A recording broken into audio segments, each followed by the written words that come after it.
blank. Cepatlah backup aku. Okay, belok kiri. Oh, okey Raj. Okey, Bunga? tembak. Mana korang tak backup ke? Jap. Ada orang lagi dalam queue. Aku pergi belah kiri, Bunga pergi belah kanan tau. Jadi, muat turun Free Fire sekarang.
Hai, nama aku Bunga dan ini kisah aku.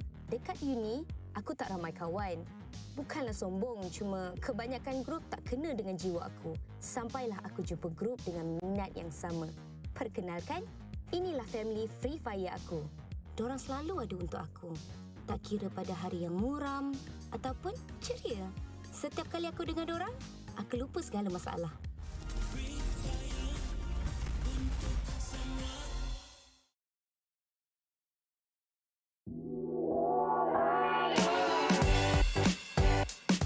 Susday នាងខ្ញុំលីសាពួកយើងមកពីក្រុម AKO ខ្មែរតំណាងឲ្យប្រទេសកម្ពុជា សួស្តីអ្នកទាំងអស់គ្នាខ្ញុំមកពីក្រុម Diversity Gaming ហើយខ្ញុំមកពីប្រទេសកម្ពុជា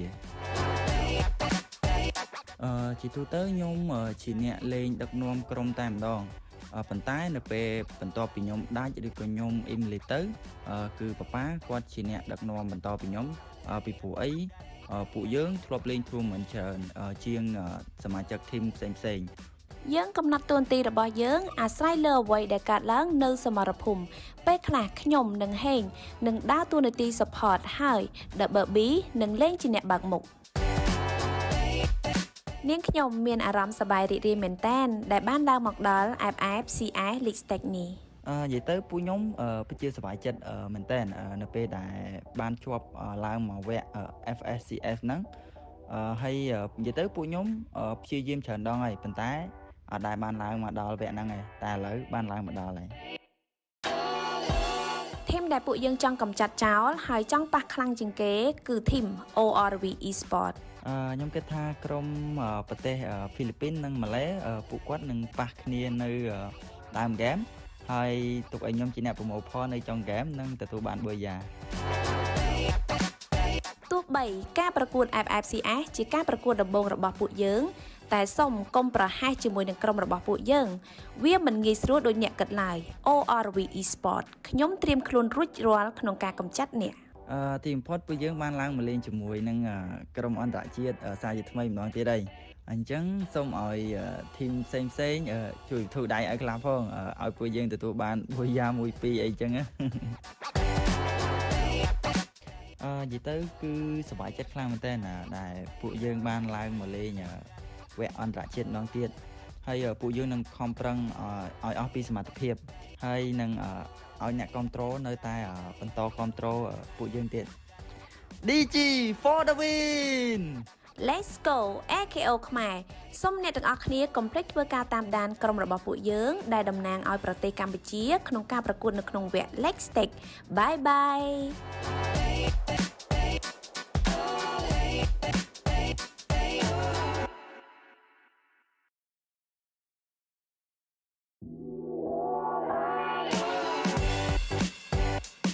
Hai, nama saya Razlan. IGN saya OE Jebat dari pasukan Orange Esport. Hai, nama saya Alif Daniel.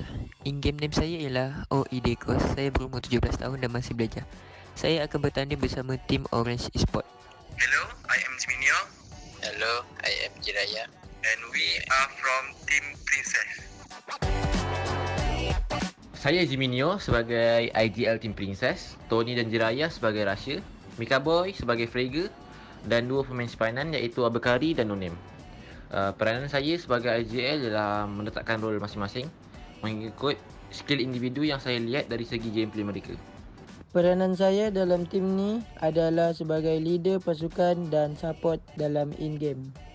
Peranan saya dalam permainan ialah sebagai IGL atau support Russia.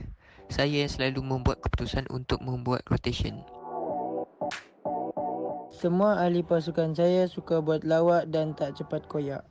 Fakta yang menarik bagi tim Princess ialah tim ni baru sahaja ditubuhkan seminggu sebelum FFCS bermula. Seterusnya, player yang dikumpulkan ada yang berpengalaman dan ada yang juga baru bermain untuk Liga. Bagi player yang berpengalaman ialah TP Jiraya, iaitu Farang Pablo yang pernah mewakili Malaysia untuk Free Fire World Series 2022 dan sekarang bermain untuk tim Princess. Cabaran utama yang kami hadapi adalah mencari chemistry sesama kami kerana kami merupakan tim yang baru ditubuhkan untuk FFCS kali ini. Cabaran yang saya hadapi ialah ketika bermain di handphone kentang dan lain selalu problem. Tim yang kita orang akan hapuskan ialah WNL dan Team Princess. Tim yang kami tak sabar untuk lawan ialah Team X-Men, WNL dan Todak.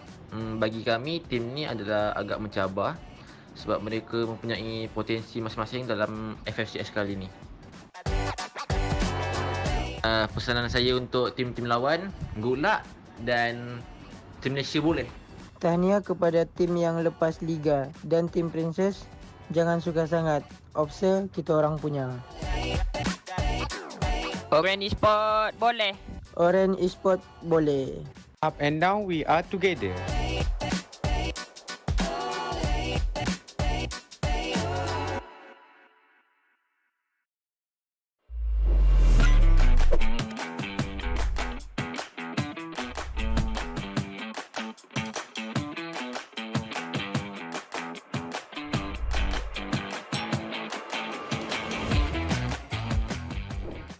Hi Free Fire fans, I'm Santa from Team Never Stop.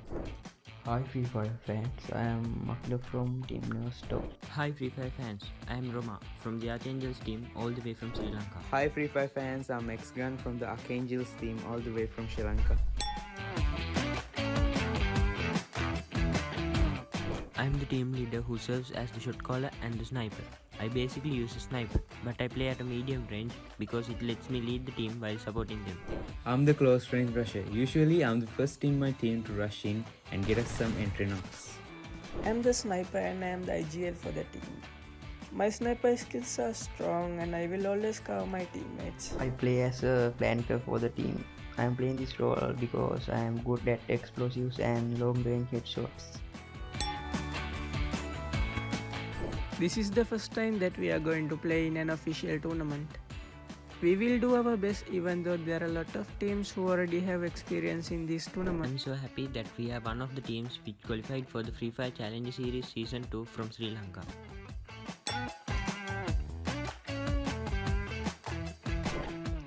Sensei always want to play sniper, even though he's a rusher.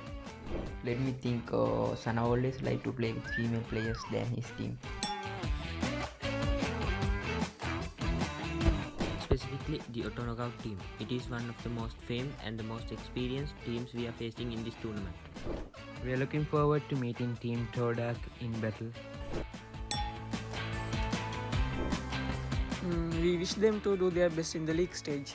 This is going to be our first experience in an official Free Fire event. So the other teams better watch out because we are coming for the win.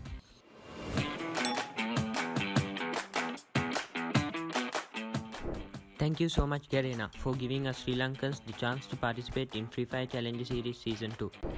Support us. We will not let you down.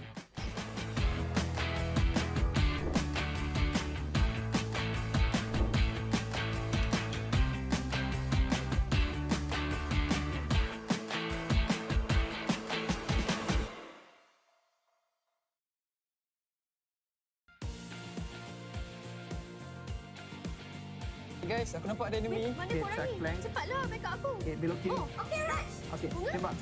Mana korang tak backup ke? Jap. Ada orang lagi dalam situ. Aku pergi belah kiri, Bunga pergi belah kanan tau. Jadi, muat turun Free Fire sekarang.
Hai, nama aku Bunga dan ini kisah aku. Dekat uni, aku tak ramai kawan. Bukanlah sombong, cuma kebanyakan grup tak kena dengan jiwa aku. Sampailah aku jumpa grup dengan minat yang sama. Perkenalkan, inilah family Free Fire aku. Dorang selalu ada untuk aku. Tak kira pada hari yang muram ataupun ceria. Setiap kali aku dengan dorang, aku lupa segala masalah.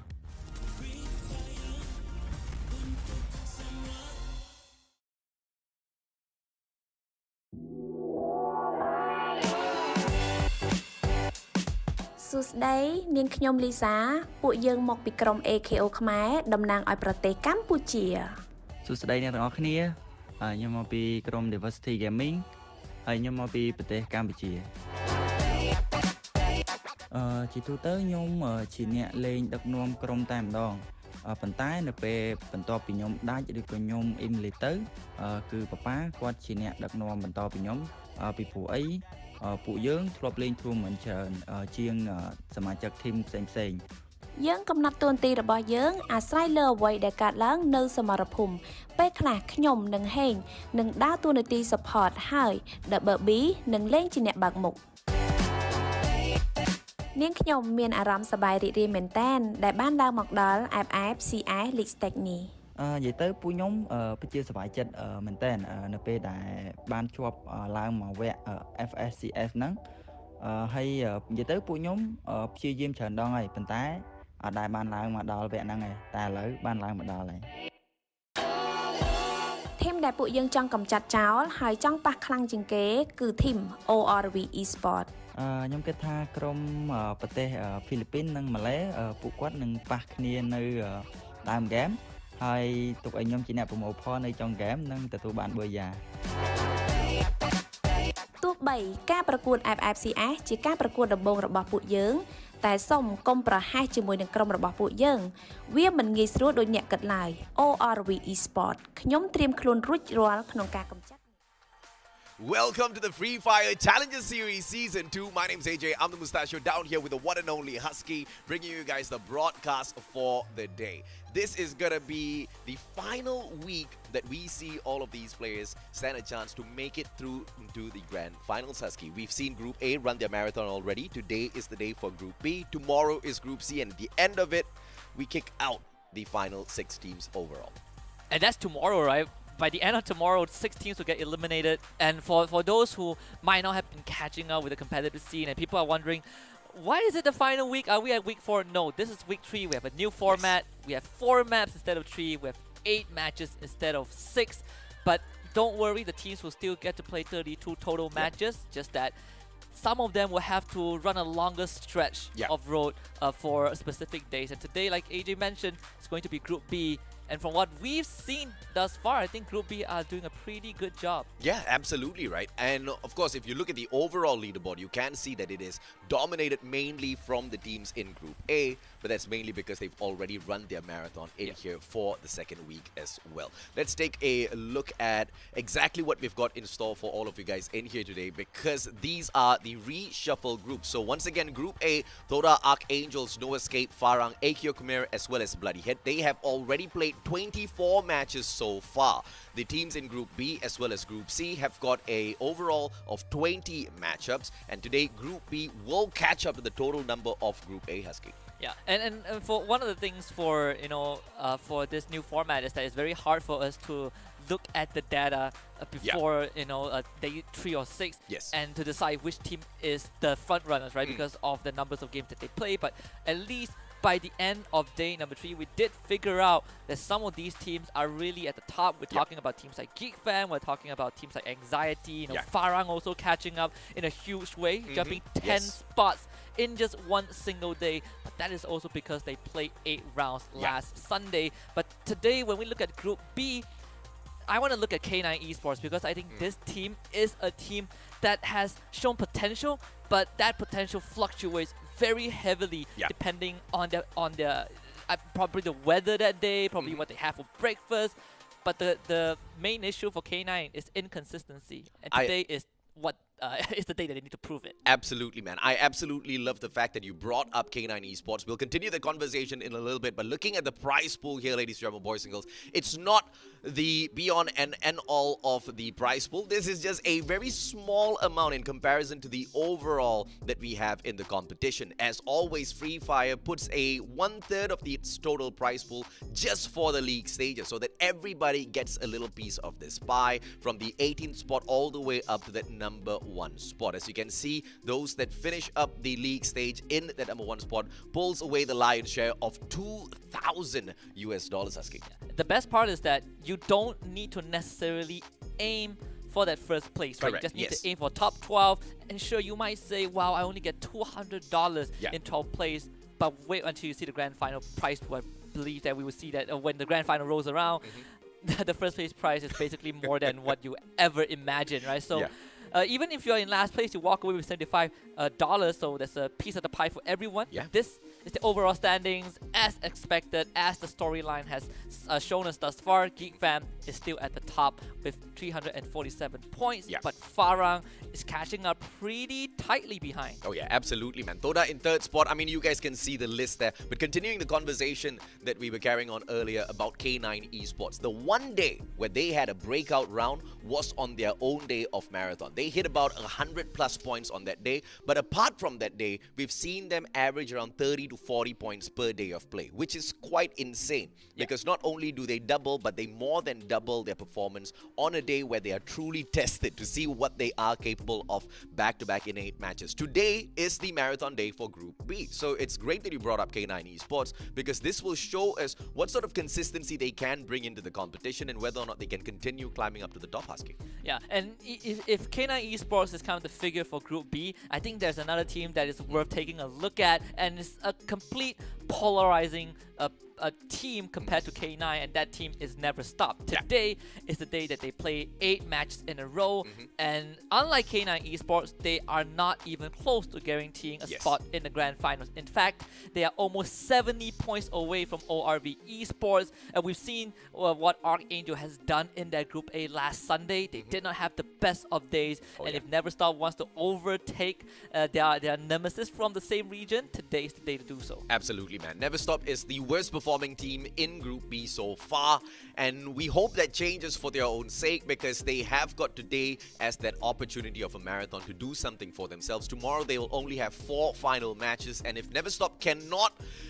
pull off a miracle in here, they will not be able to make it through to the grand finals. And of course, we've got the teams in Group C as well. The forerunners of the group in itself, Geek Fam, obviously dominating the leaderboard so far. They haven't run their marathon. We've got Group B who have finished running the marathon, and yet no one has been able to catch up to them.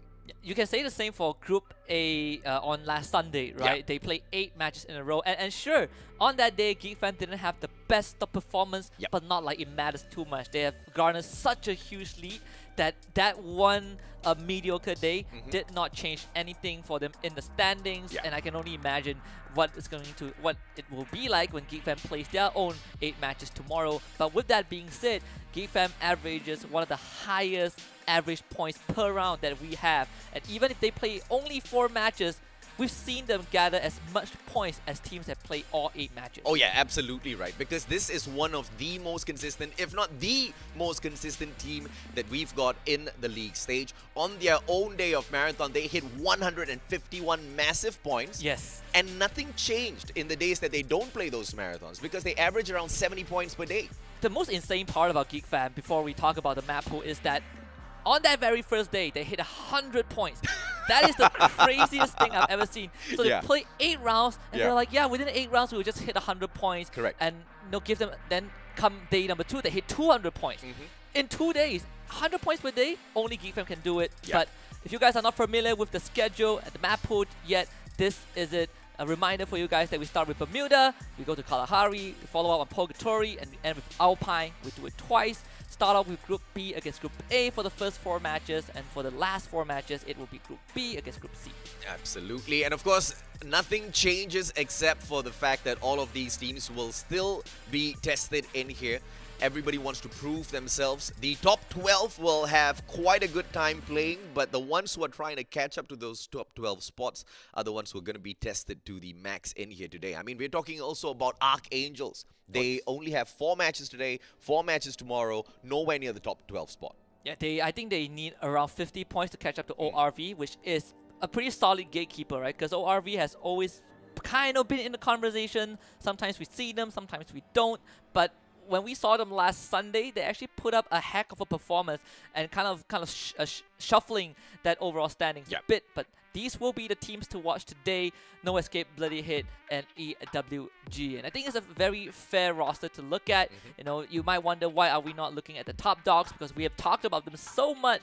But No Escape, EWG, and Bloody Hit, they have also caused a ruckus by themselves. Oh yeah, absolutely right. And you know, one huge reason as to why this is because on day number 1 and 2, No Escape did not show up in the competition. In fact, it was one of their worst performances that we've ever seen out of this team. And then they went back to back in terms of marathons, right? They ran the marathon on day 3, they ran the marathon on day 4, and they performed spectacularly, and then just once again put them right back on the map where we have to keep our eyes on them. Yeah, and you can say the same for Bloody Hit and EWG, right? It felt like this roster of team to watch is kind of the dark horses, the teams that, you know, we don't talk about much, but they are secretly improving behind the scenes. And if we want to talk about improvement, I think Bloody Hit has to be at the forefront of the conversation.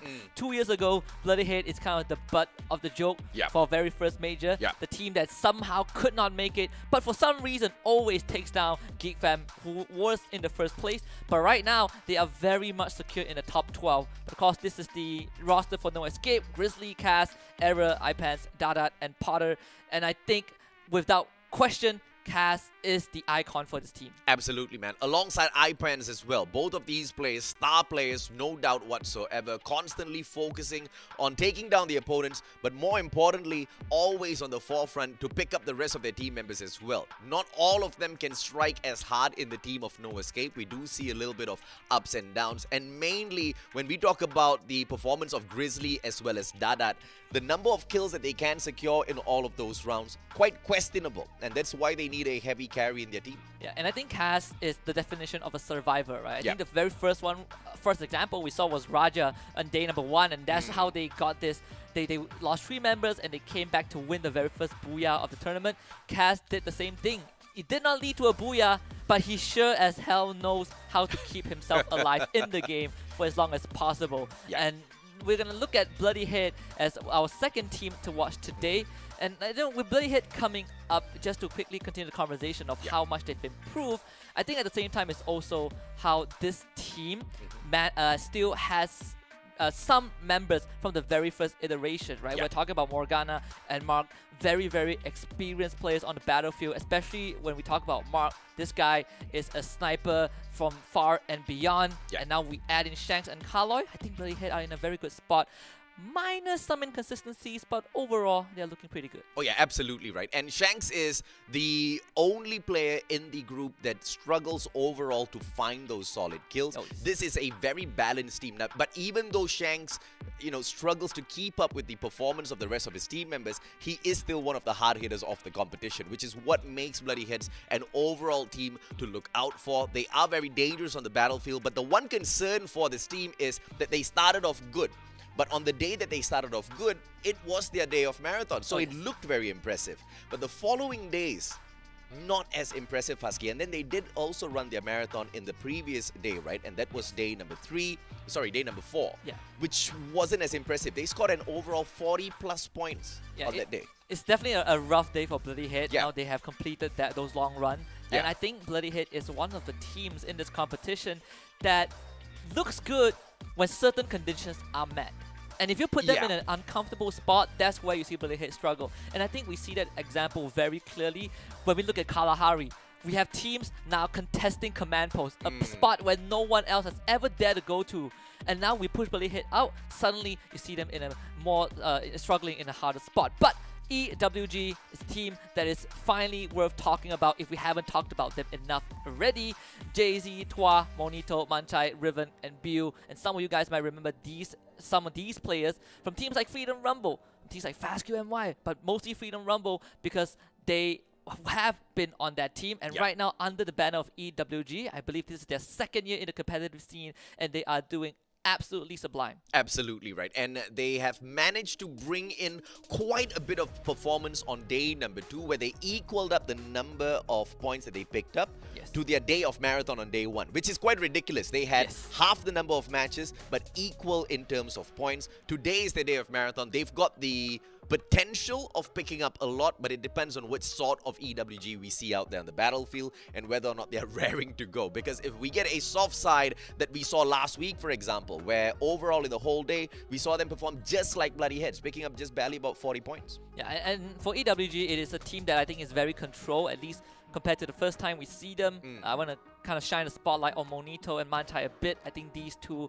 have brought not a lot to the team, not just in terms of frags, but we see the support that this team has provided for the individual players. It's pretty incredible because they focus a lot on picking up the teammates, right? And very less teams do it because of this new system where we kind of discussed on day 4 where some players rather give up their teammates in order to survive longer in a round. But that's not necessarily the best course of action because we've seen so many teams do it. For example, Diversity Gaming loves to give up their members, but they always end up bombing up in 10th to 12th place. And that's one risk to play as well, because when you continuously revive your players, you're just feeding the rest of the teams out there on the battlefield in terms of picking up kill points, right? And that's something that Eastern Wolfsgang has not fallen prey to at all. They always prioritize maintaining their numbers on the battlefield.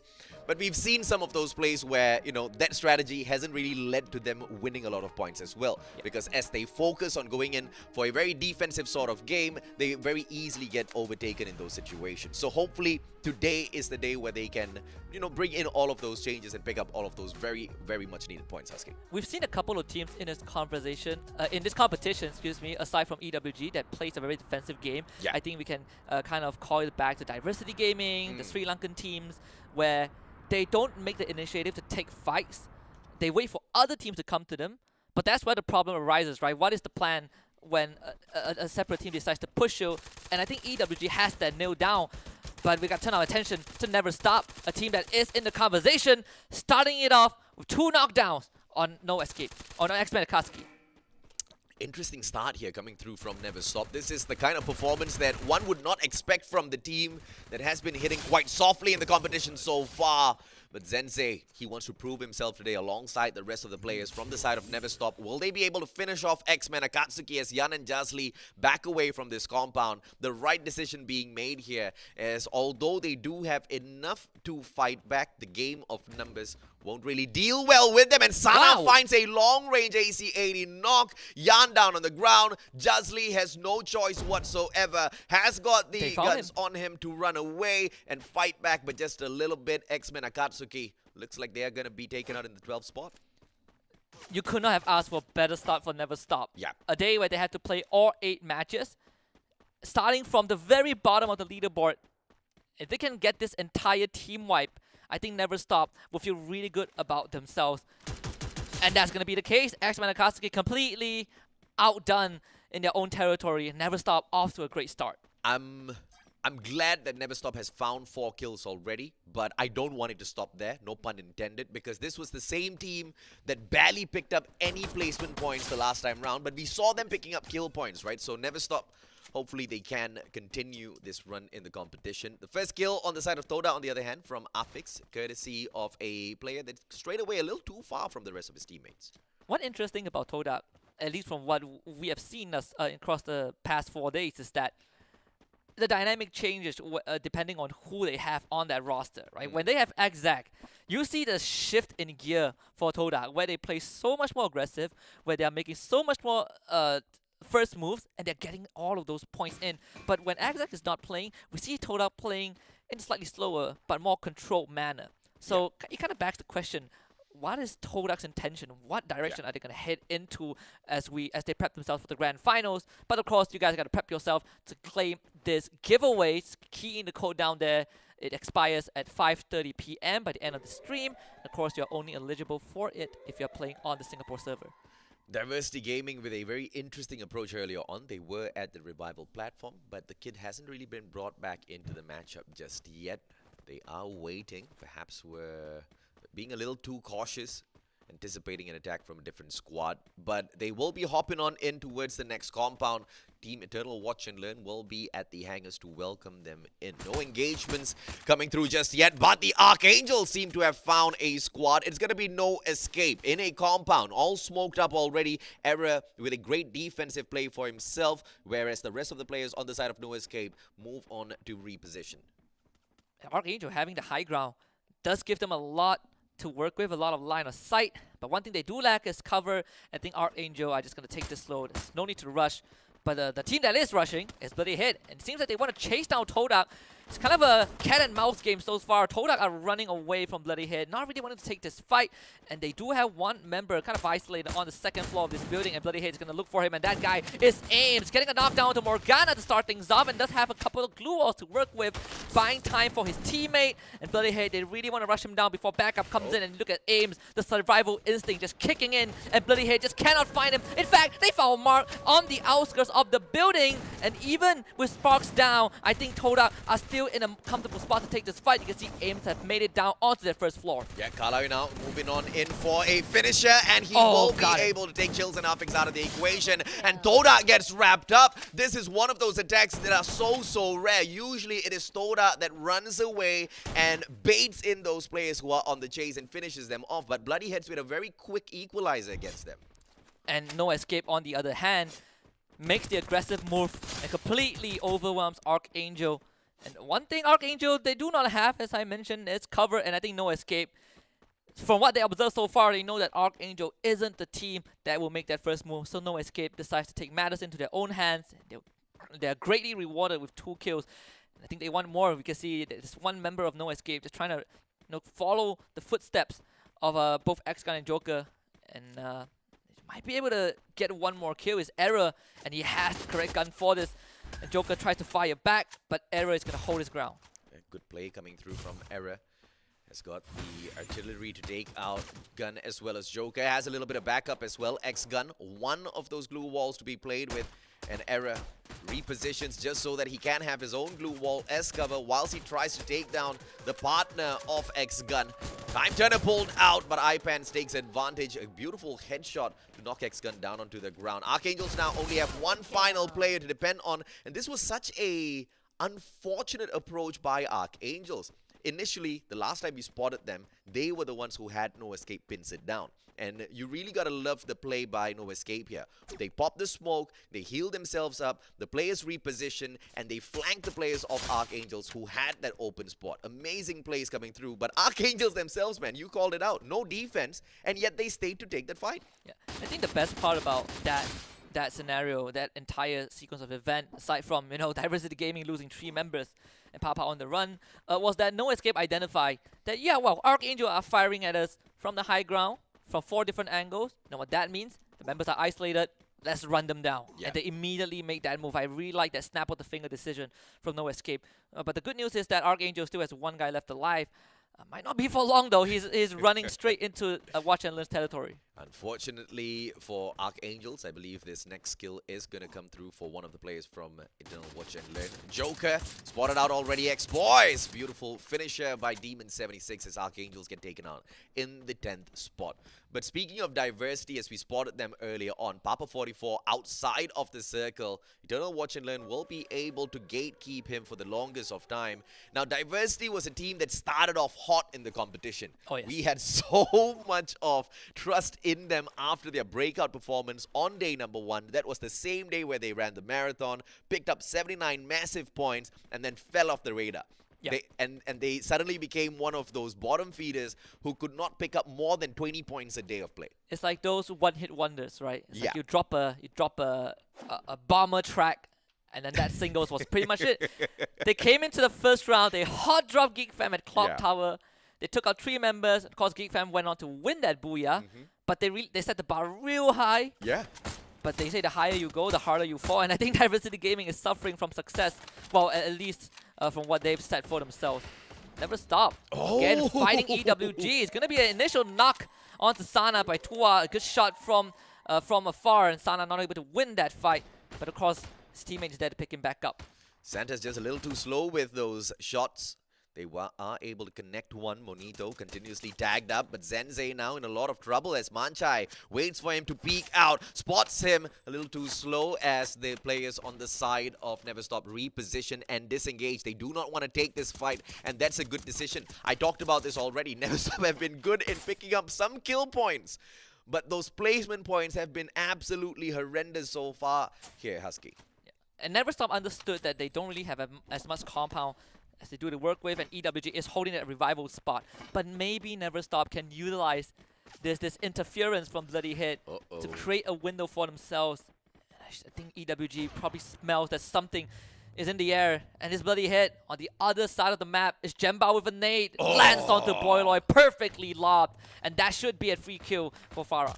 Beautiful knock coming through, and AKO on the other hand trying to fire right back. Jembal's not gonna get caught out, pulls out a beautiful glue wall to protect himself. Boyloy can be saved here by Hang, but Jembal might be able to deliver yet another grenade. Charges it up, can we kick it up this perfectly? Hang responds, ice grenade will force them to reposition, and the grenade out of Jembal does not connect this time round. Beautiful defense by AKO Khmer to survive this, but for how long? They don't really have much of those defenses to play with. 13 of those medkits on Hang isn't going to do him much good if he gets knocked down out in the open. I'm expecting Farang to slowly make their descent downhill, and Boyloy has to leave as soon as he can because this is not a spot he wants to be in. And sure, he has his teammates backing him up, but again, there's only limited angles for AKO Khmer to kind of utilize. And with that being said, Farang is just going to take this opportunity to slowly make that push downhill.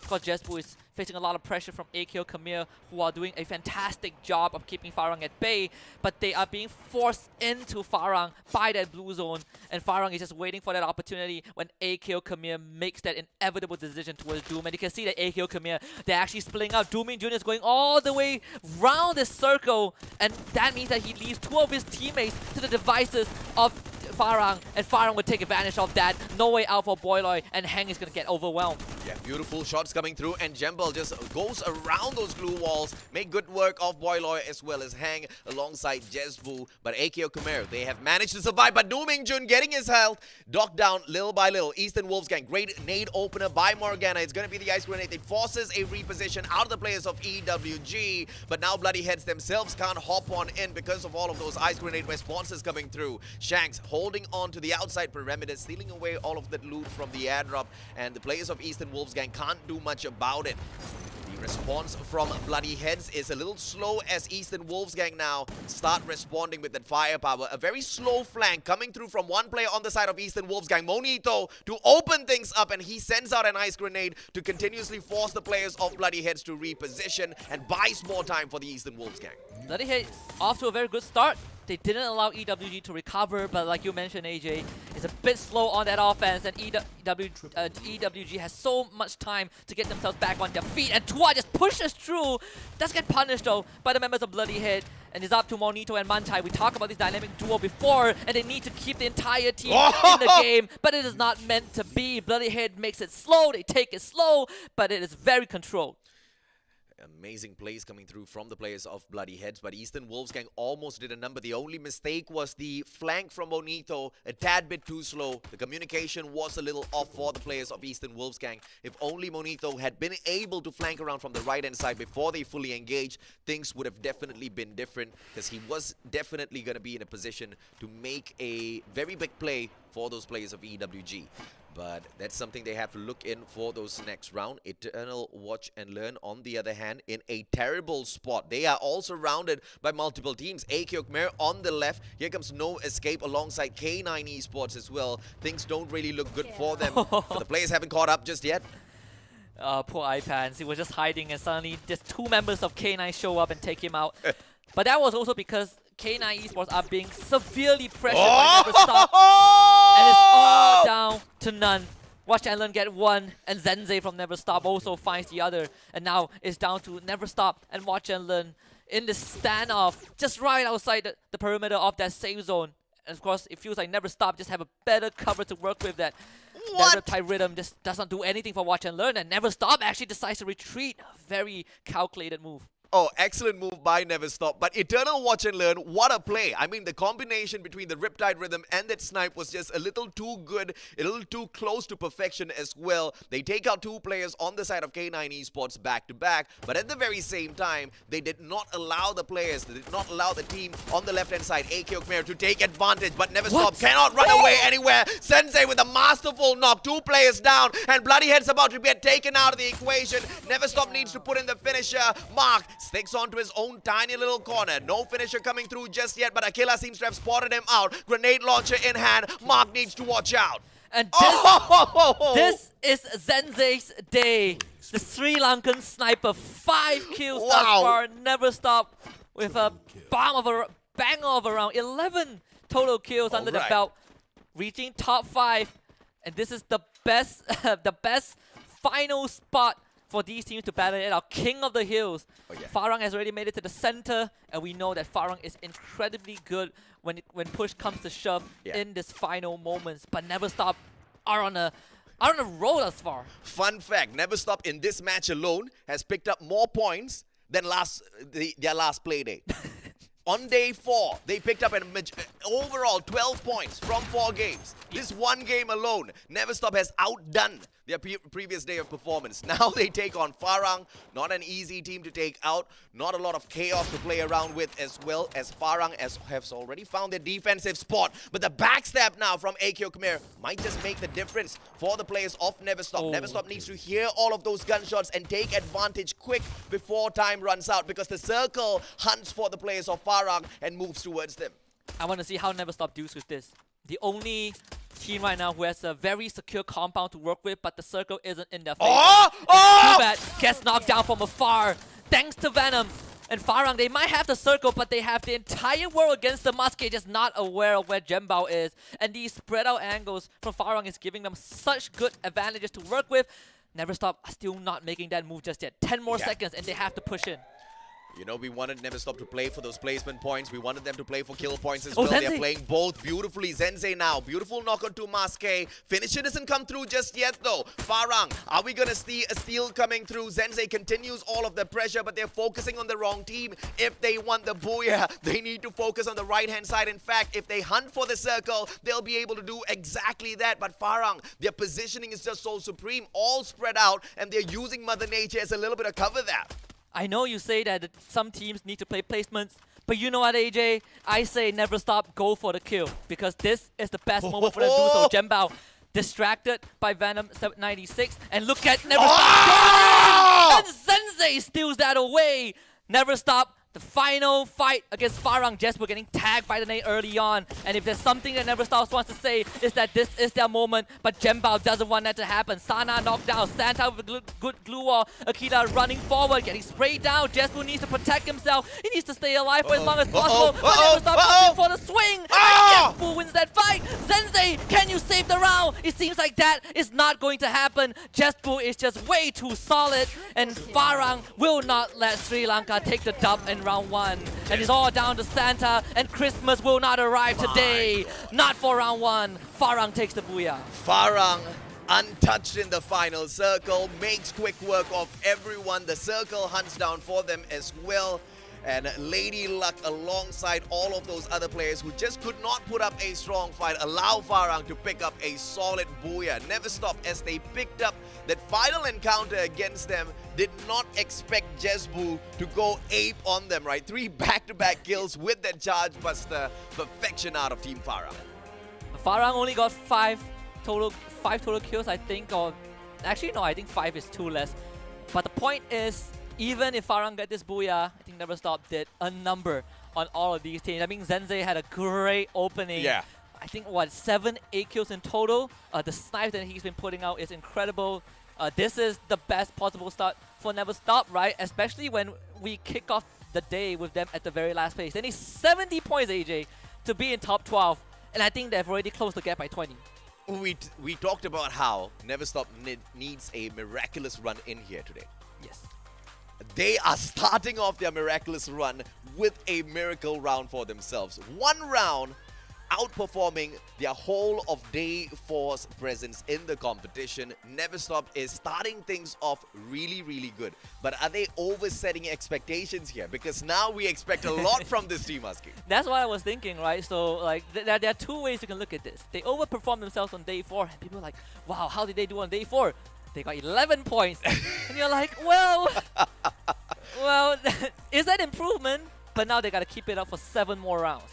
And they not only did they get close to the booyah this time round, but they were actually able to play those placement points. I mean, time and time again, we saw them last week as they failed multiple times as they went out there aggressively looking for kills. They kept getting taken out before they could even get in close enough to that 8th spot, right? Which was quite disappointing because they were picking up very few at the very start of those matches. So potential that was never lived all the way through, but we start off their day of marathon with a tremendous start from the players of Never Stop. Let's take a quick look at the replay as to how this team started off today, because initially it was 2 kills picked up of the team of ex-Menakatsuki. Yeah, then they went on to get a team wipe. And of course, I think Bloody Head also did a fantastic job in this round. They didn't make it as far as Never Stop, but the way they took those fights was incredible. And this is where we see the strength of Farang really show through. A bit of survival instinct from AKO Khmer. They decided to send 2 members to the gallows in order to play for placement points. That did work out. They made it top 5, but it was kind of a short-lived victory. But when we approached that final circle, we saw how Never Stop just finding the best possible position to work with, and not only that, able to put up a decent fight against Farang. Look at Bloody Head, cannot push into Never Stop. And this is why Zensei really showed that he is the breadwinner for the team. Oh yeah, absolutely right. And they also had a grenade launcher on their side to make good work of, and they didn't disappoint. They didn't take themselves out in the same process as well. They brought the challenge all the way into that final circle, but a little bit of a disappointing engagement coming through against Jesbu, right? Because solo, 1 man, he couldn't be touched. And all of those players trickled in one after the other, engaging him. And Jesbu had the worst gun. Yes. In a situation like that, where he's outnumbered. Because the Charge Buster, you get the charge a little bit too long, it resets, you don't get a lot of damage out of it. You overcharge it, that's the problem. But you undercharge it, you've got a problem as well. But he was able to knock down perfectly all of those players from Never Stop because they timed it well for him. Yeah, I was looking at his weapon, I was like, no way he wins this, right? Yeah. And of course, Mag 7 maybe, but not the Charge Buster. Yeah, any weapon aside from the Charge Buster. Like, he could have a Kimbo Magnum for all I care. I think he would have a better chance. Yeah. Theoretically, right? There also Never Stop didn't have the Riptide Rhythm. They didn't have any utilities to break through that glue wall. And like you said, the grenade launcher wasn't used. Wasn't used. Maybe it should have been. But I feel like maybe for Never Stop is if they use it, they blow themselves up at close range, right? I think the idea was you want to overwhelm this guy with numbers. The idea was good, but the trickling was what really costed them. But nonetheless, look at Never Stop, 23 points, doubling of their total points on day 4. It's a shameful 11 points, but we gotta put that aside because Never Stop has set the bar. Even though Farang got the booyah, they just could not steal the spotlight away from Never Stop. But Never Stop has to do it for 7 more rounds because 4 of those rounds will have teams from Group C, and one of those teams is the Gatekeeper. Farang extends their record in the competition as well. This is the 6th booyah that the team has picked up. And after a crazy day number 4 where they hit 104 points, they are in here to continue that momentum, right? Picking up 22 points for their first match of today where they only have 4 of these rounds to play is a great start for them because they also want to continuously try to catch up with the players of GeekFam. They do not have as many number of matches as GeekFam does because GeekFam's in Group C. They run their marathon tomorrow. Yeah, and I think that the craziest thing about Farang is that one of their ex-teammate is now in Team Princess. And even without him, Farang is doing so well. And we're talking about Jiraiya, right? Or previously known as Farang Pablo, has been on the world stage. But it felt like it didn't affect Farang at all. Matter of fact, Farang has just been consistently improving. And I don't use this phrase lightly because I think consistently improving means that you have to keep putting out results day in, day out. And Farang has been doing it week in, week out. Yeah, sorry about the teams at the very bottom because I want to touch on Never Stop a little bit more. They got 14 kills this round. This is a team that averages at 2.8 kills per match. Yes. Them getting 1 kill is a huge deal. Yeah, exactly right. But 14 kills is a massive improvement from Never Stop, which now they really have to live up to, right? But, you know, hopefully this momentum, this excitement that they've started off the day with can continue in here for them. Bloodyhead looking to continuously improve in the competition as well alongside Team Watch and Learn. Bloodyhead getting up to the 4th spot, and I'm very sure they're looking for a little bit of revenge as well because if it wasn't for the players of Never Stop, they could have continued that run. They got caught out in the open. Morgana wasn't able to respond. When he tried, he just got the grenade launches sent directly to him, delivered personally by the players of Never Stop, and out of the equation he went. Can't be mad at that though. I mean, Zensei is just hitting 6 shots today.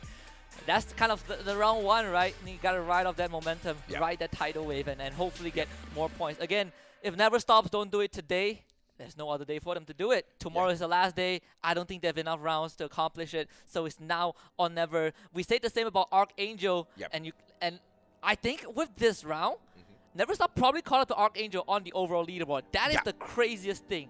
So it is almost certain that Archangel would not make it, and if there's someone to take the torch over, it's Never Stop. And unfortunately for the Archangels, they just have to find better plays for themselves. It was a little bit of a disappointing round once again from the team.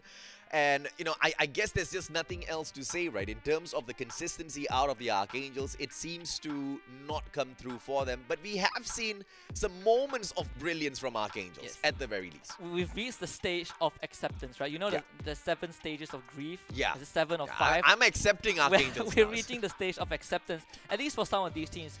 But it doesn't mean we're counting them out just yet. The format might have counted them out, but at the end of the day, what makes this great is that I think throughout all the tournaments that we've commentated together, what's amazing is that even teams at the very bottom, up to the very end, even the round that they're not going to make it, will still show us something amazing. And I think that's what makes Free Fire such an entertaining game until the bitter end. And with that being said, we're going into Kalahari, and right off the bat, Farang goes to Refinery, a very staple spot for them to be in. Beautiful spot for the players of Diversity Gaming to hop into as well. And X-Men Akatsuki looking to set a record for themselves by being the team that gets taken out the fastest in a day of play. Earlier on, they only had a few seconds of play, and now not even a single minute on the clock, and they've already had one of their players down on the ground already, King B, and a beautiful response from the side of X-Men Akatsuki, but they haven't been able to save Yan or Jasly. Flank, the only player left in the mix here. Diversity Gaming looking to put an end to him.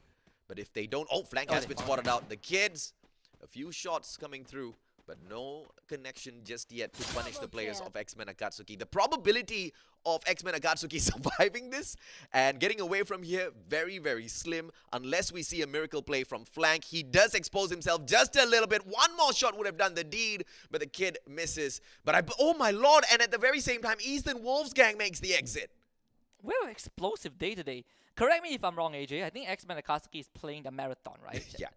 Well, they should be grateful for that because the first 2 rounds have been absolutely horrendous for this team. Not really sure what's the deal. You know, like they died. They got wiped by Never Stop. Pretty unexpected. They got wiped by Diversity Gaming, which is also unexpected. X-Men Akatsuki just not able to find their footing, and we are just starting to praise these guys by the end of day 4. Like they're doing a fantastic job, and maybe Flank is doing it.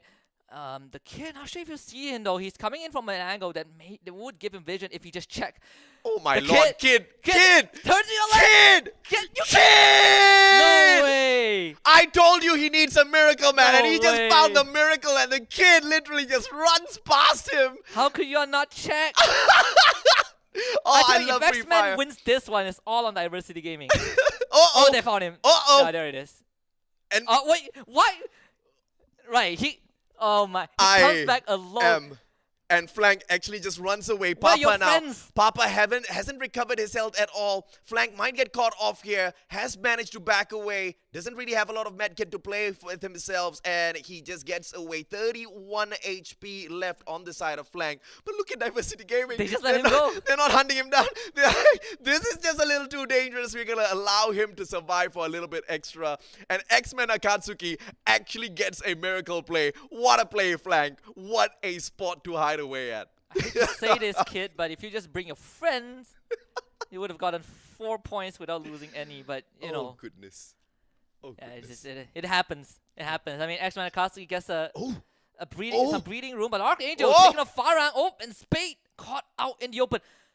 This is very important though, because Farang loves to play Refinery and around Refinery, but they always send someone to watch the perimeter. And now with that guy taken out, Archangel have taken control of this lower area of Refinery, and that's going to apply a lot of pressure to Farang. Too bad, Jesbu. Both players running the AC-80 Joker. Woodpecker in hand isn't going to be able to respond well at all. So they should not be engaging with the players of Farang. Of course, they don't have the information we have. So it's going to be a GG if they step on out. Boyloy, on the other hand, final player on the side of AQ Khmer, playing the game of survival as he tries to find the revival platform for himself. He might get caught out here by Eternal Watch and Learn as he jumps on in towards the Stone Ridge. Never Stop managing to dominate the sub. It doesn't look like anyone is approaching their spot just yet. So everybody seems to be safe except for these two teams, X-Men Akatsuki as well as AQ Khmer, who are surviving with their final players out there on the battlefield.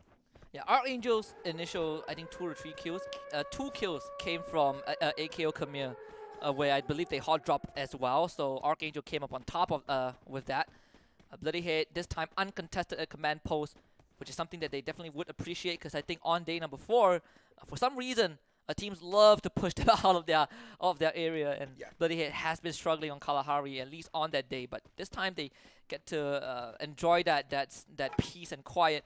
Todak, on the other hand, also taking a very long wraparound around the maze, just not getting into initial conflict, which I think is kind of a minor adjustment that they're making, considering how in game 1 they got completely swept by Bloody Head. K9 Esports, great position to take Ames out of the equation here. He might get caught out. I don't know what's the play coming through here for the players of Toda, but it just seems to be a super risky one. Ames doesn't have a lot of long-range engagement capability by the look of the guns that he has on him. A assault rifle as well as an SMG. Uh-oh. But as Boyloy tries to get away, gets caught by Kaloy from the side of Bloody Heads. Just a couple of tags though. Boyloy still pushes on in towards the command post, and he does have a buy center right in front of him before he could purchase a team member back. Eliminated from the equation, and of course Morgana picks up the first kill, moves on through to loot up Boyloy. 10 more teams still left on in here. That is, if the team have not learned it yet, is that Bloody Head you will need to always expect someone at command post, whether it's Bloody Head or not. You have to remember it's a very good compound, a lot of loot, a lot of shelter. Most importantly, the buy zone, the revival zone is right outside. So it's a very convenient place to be in. It's a place that I would invest in a condominium if they built one there. Bloody Head just completely catching, AKO Khmer. Was not aware of that situation, but Ames somehow finds himself at the very edge of the map. Blank has got a good position here to catch Ames off guard. The moment Ames passes on to the left, Blank, information on his side. Trigger discipline, though. Does not engage. Ames out in the open, pulls out a glue wall, survives for a little bit longer, but Afix has got the information. Blank needs to be a little careful. Afix gets tagged up as he tries to reposition. Demon 76 on the other hand, down on the ground, engaged by the players of Bloody Heads. And now Eternal Watch and Len shouldn't be able to get this save as Demon 76 is just a little bit too far. And Shank secures that kill. Maske tagged up. Mark, supreme marksman, but doesn't have much of those angles to work with since Eternal Watch and Len has got a small defensive compound to work with. And this is very inconvenient for Watch and Learn because they really want to get that one guy back, but they cannot do it thanks to Bloody Head completely controlling this area. And they do have a danger zone to worry about, but no, it's the least of their concern. Whereas for Todak, on the other hand, Ames is just having a rough time, but he does have that grapple gun. Not that it matters though, normally just swats him out of the sky. You do not take flight around Mammoth, not when Kena is watching. They sniff you out, and the rest of Todak are under heavy fire. Afix so low in the red as they use those blue walls to give themselves some cover to walk right through and walk past Mammoth, but K9, it seems like they're on the chase. Players of K9 Esports now managed to kind of force Todak to reposition in a spot that they weren't really looking to move towards earlier on. Spark holding quite the high line here. He will be able to engage, perhaps get a knock, but nothing more than that, because the game of numbers here on the side of K9 Esports will be too much to handle. But Spark is looking to buy Team Todak more time as they continuously disengage and find those defensive spots. They have got a vehicle to work with as well, so Spark might just be the casualty here. But K9 Esports disengages. They back away, all thanks to the drone sent out. No extra information. Farang on the other hand, tagged up. Spade from the top, giving that suppressive fire, trying to hold back the Archangels. Very good angle from Spade, and Farang was able to surround the isolated member of Archangel. The Cross X gun also gets knocked down thanks to Spade. That was the guy that Archangel picked off first, but Farang brought him back to life, and he's now dishing us some payback. And Archangel this time will not win. Roma is a bit too slow on the zip line. He's not gonna make it. Even falls all the way down, and it's all down to a letter. And Jembao will deliver swift justice to him. It's gonna take a while, but Archangel have unfortunately met a timely, and Jembao just blows him up point blank. Takes himself out, but his team is there, unlike Archangel, who are already out of the round. Unfortunate for Archangels, and Jembal with a desperate move there, but all's well as he gets quickly picked up. Gets healed up by the one and only Too Bad as well. Great backup coming through from Too Bad. And Toda, it looks like they've managed to get away, and Spark didn't really have to sacrifice himself as well. All thanks to K9 Esports, who makes the smart decision to disengage and back away. So both of these teams will survive for a little bit longer out there on the battlefield. But X-Men Akatsuki, looking at them still alive is a huge surprise, considering what happened to them earlier on when we started this matchup. Demons 76 wants to protect X-Boy, but Bloody Head has a vehicle so they can chase him, and Shanks just pumps him full of shells. And it's an easy kill for Bloody Head. Demon, he just stood up for a split second, and he got knocked. Bloody Head have eyes everywhere, and it's Kaloy who delivers that kill. And it's easy as Bloody Head makes it. Maske has no chance of recovering anything, just has to take that bike and ride off into the sunset. Bloody Head have successfully defended the command post, but Maske will find himself a revival point. That's where he will try to bring the rest of his team back. Don't watch and learn though as they back away. He's managed to spot a buy point, so a couple of plays going to be repurchased right back in here for the side of Eternal Watch and Learn. Never stop. They don't have the circle, but it's not too far away from them. They do have a drone approaching their compound, all sent out by Bloody Heads, playing the game of information as they move forth little by little to make sure they do not get caught out. Great strategy coming through from the players of Bloody Heads, and Morgana is the one to lead the squad. Mark, no trigger discipline coming through. He opens fire at the players of Never Stop, and this engagement happens. And Bloody Heads, I don't think that was a right move coming through, because they could have just stayed a little quiet, Husky. Yeah, and it was also at the time where Never Stop finds a compound, right? Contrary to Bloody Head, they actually have a vehicle. So look at Shanks right now. He's going to drive himself and Kaloy into the territory of Never Stop. And let's see how Never Stop deals with this. It's kind of a rematch. And Santa under fire. Zenze already knocked down. That's the sniper eliminated, but it's actually by Farang. And Farang, they're not done. Oh my. 3 members of Never Stop already knocked down. And Farang definitely not happy with what happened towards the very end of round number 1, but Aquila has that grenade launcher in hand, and this is going to be a big game changer if Bloody Head is not careful. Talk about your pass catching up, man. This was just from the previous matchup, and Bloody Head's moving in for a little bit of revenge, and the players of Farang, who had nothing to do with this, although they did manage to pick up the Booyah, they were quite annoyed that they could not secure that first spot, all thanks to Neverspot stealing that away through their beautiful performance in the earlier round, but it doesn't seem to continue in here this time for them. As the players of Farang continuously nail those shots back to back, they catch out the players of Bloody Heads. Eternal Watch and Learn eliminated by Bloody Heads at the very same time as well.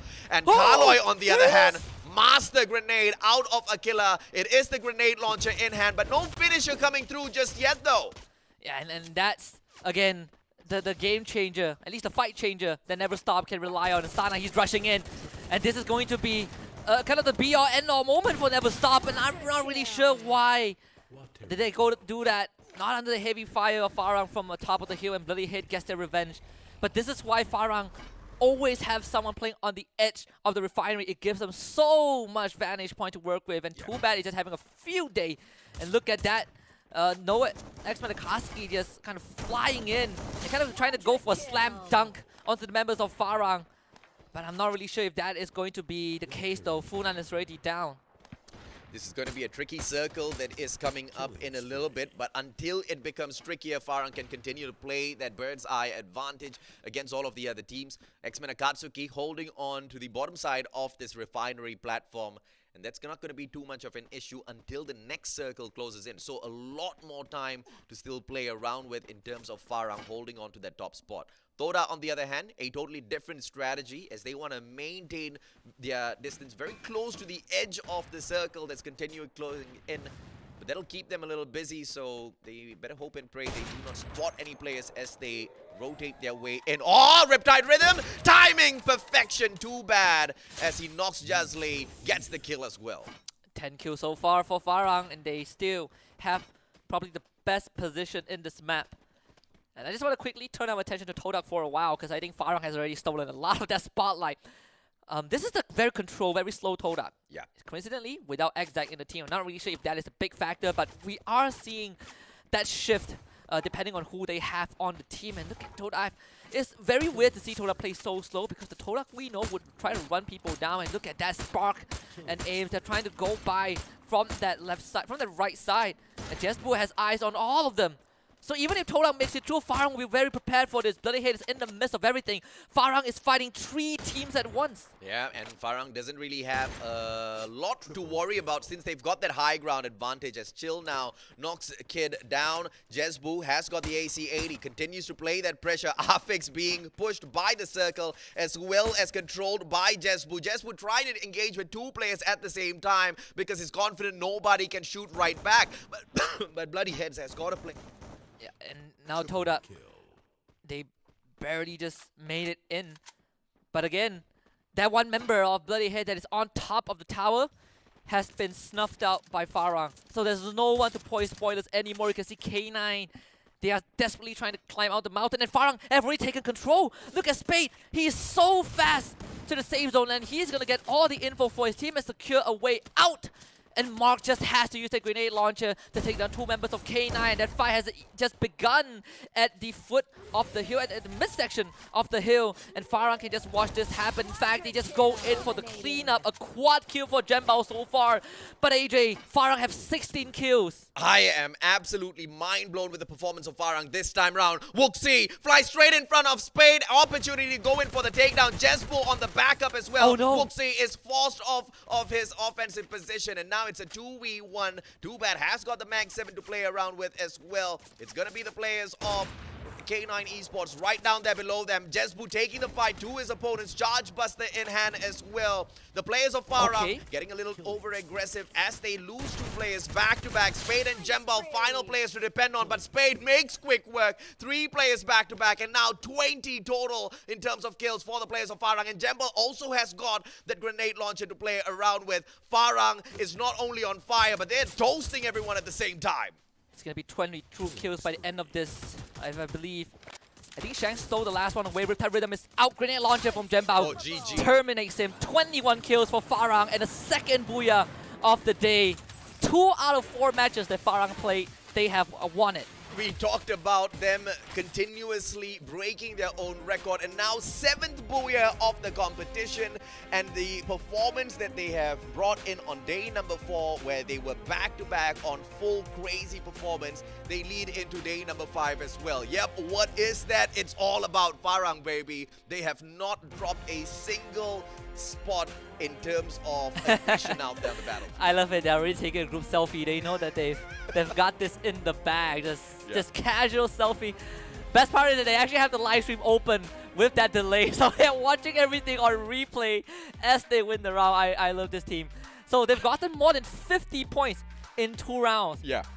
That is an amount that a lot of teams might not be able to achieve in a single day. Yeah. And we started this day with Farang, tailing behind Geek Fam. I think they have caught up in 2 rounds, and they have 2 more rounds to go. I don't know what to say about Farang, right? Because they have just been on fire, and them picking up 50 points from 2 matches is crazy, because on the day that they ran 8 matches, they picked up a total of 104. Yes. So they've halved it. They are doubling their efforts on a day that they only have 4 matches in here to play. And I'll have my mind fully blown if they can keep up this performance for themselves, which is quite a lot to ask for, actually. You know that. Are you a big connoisseur of memes?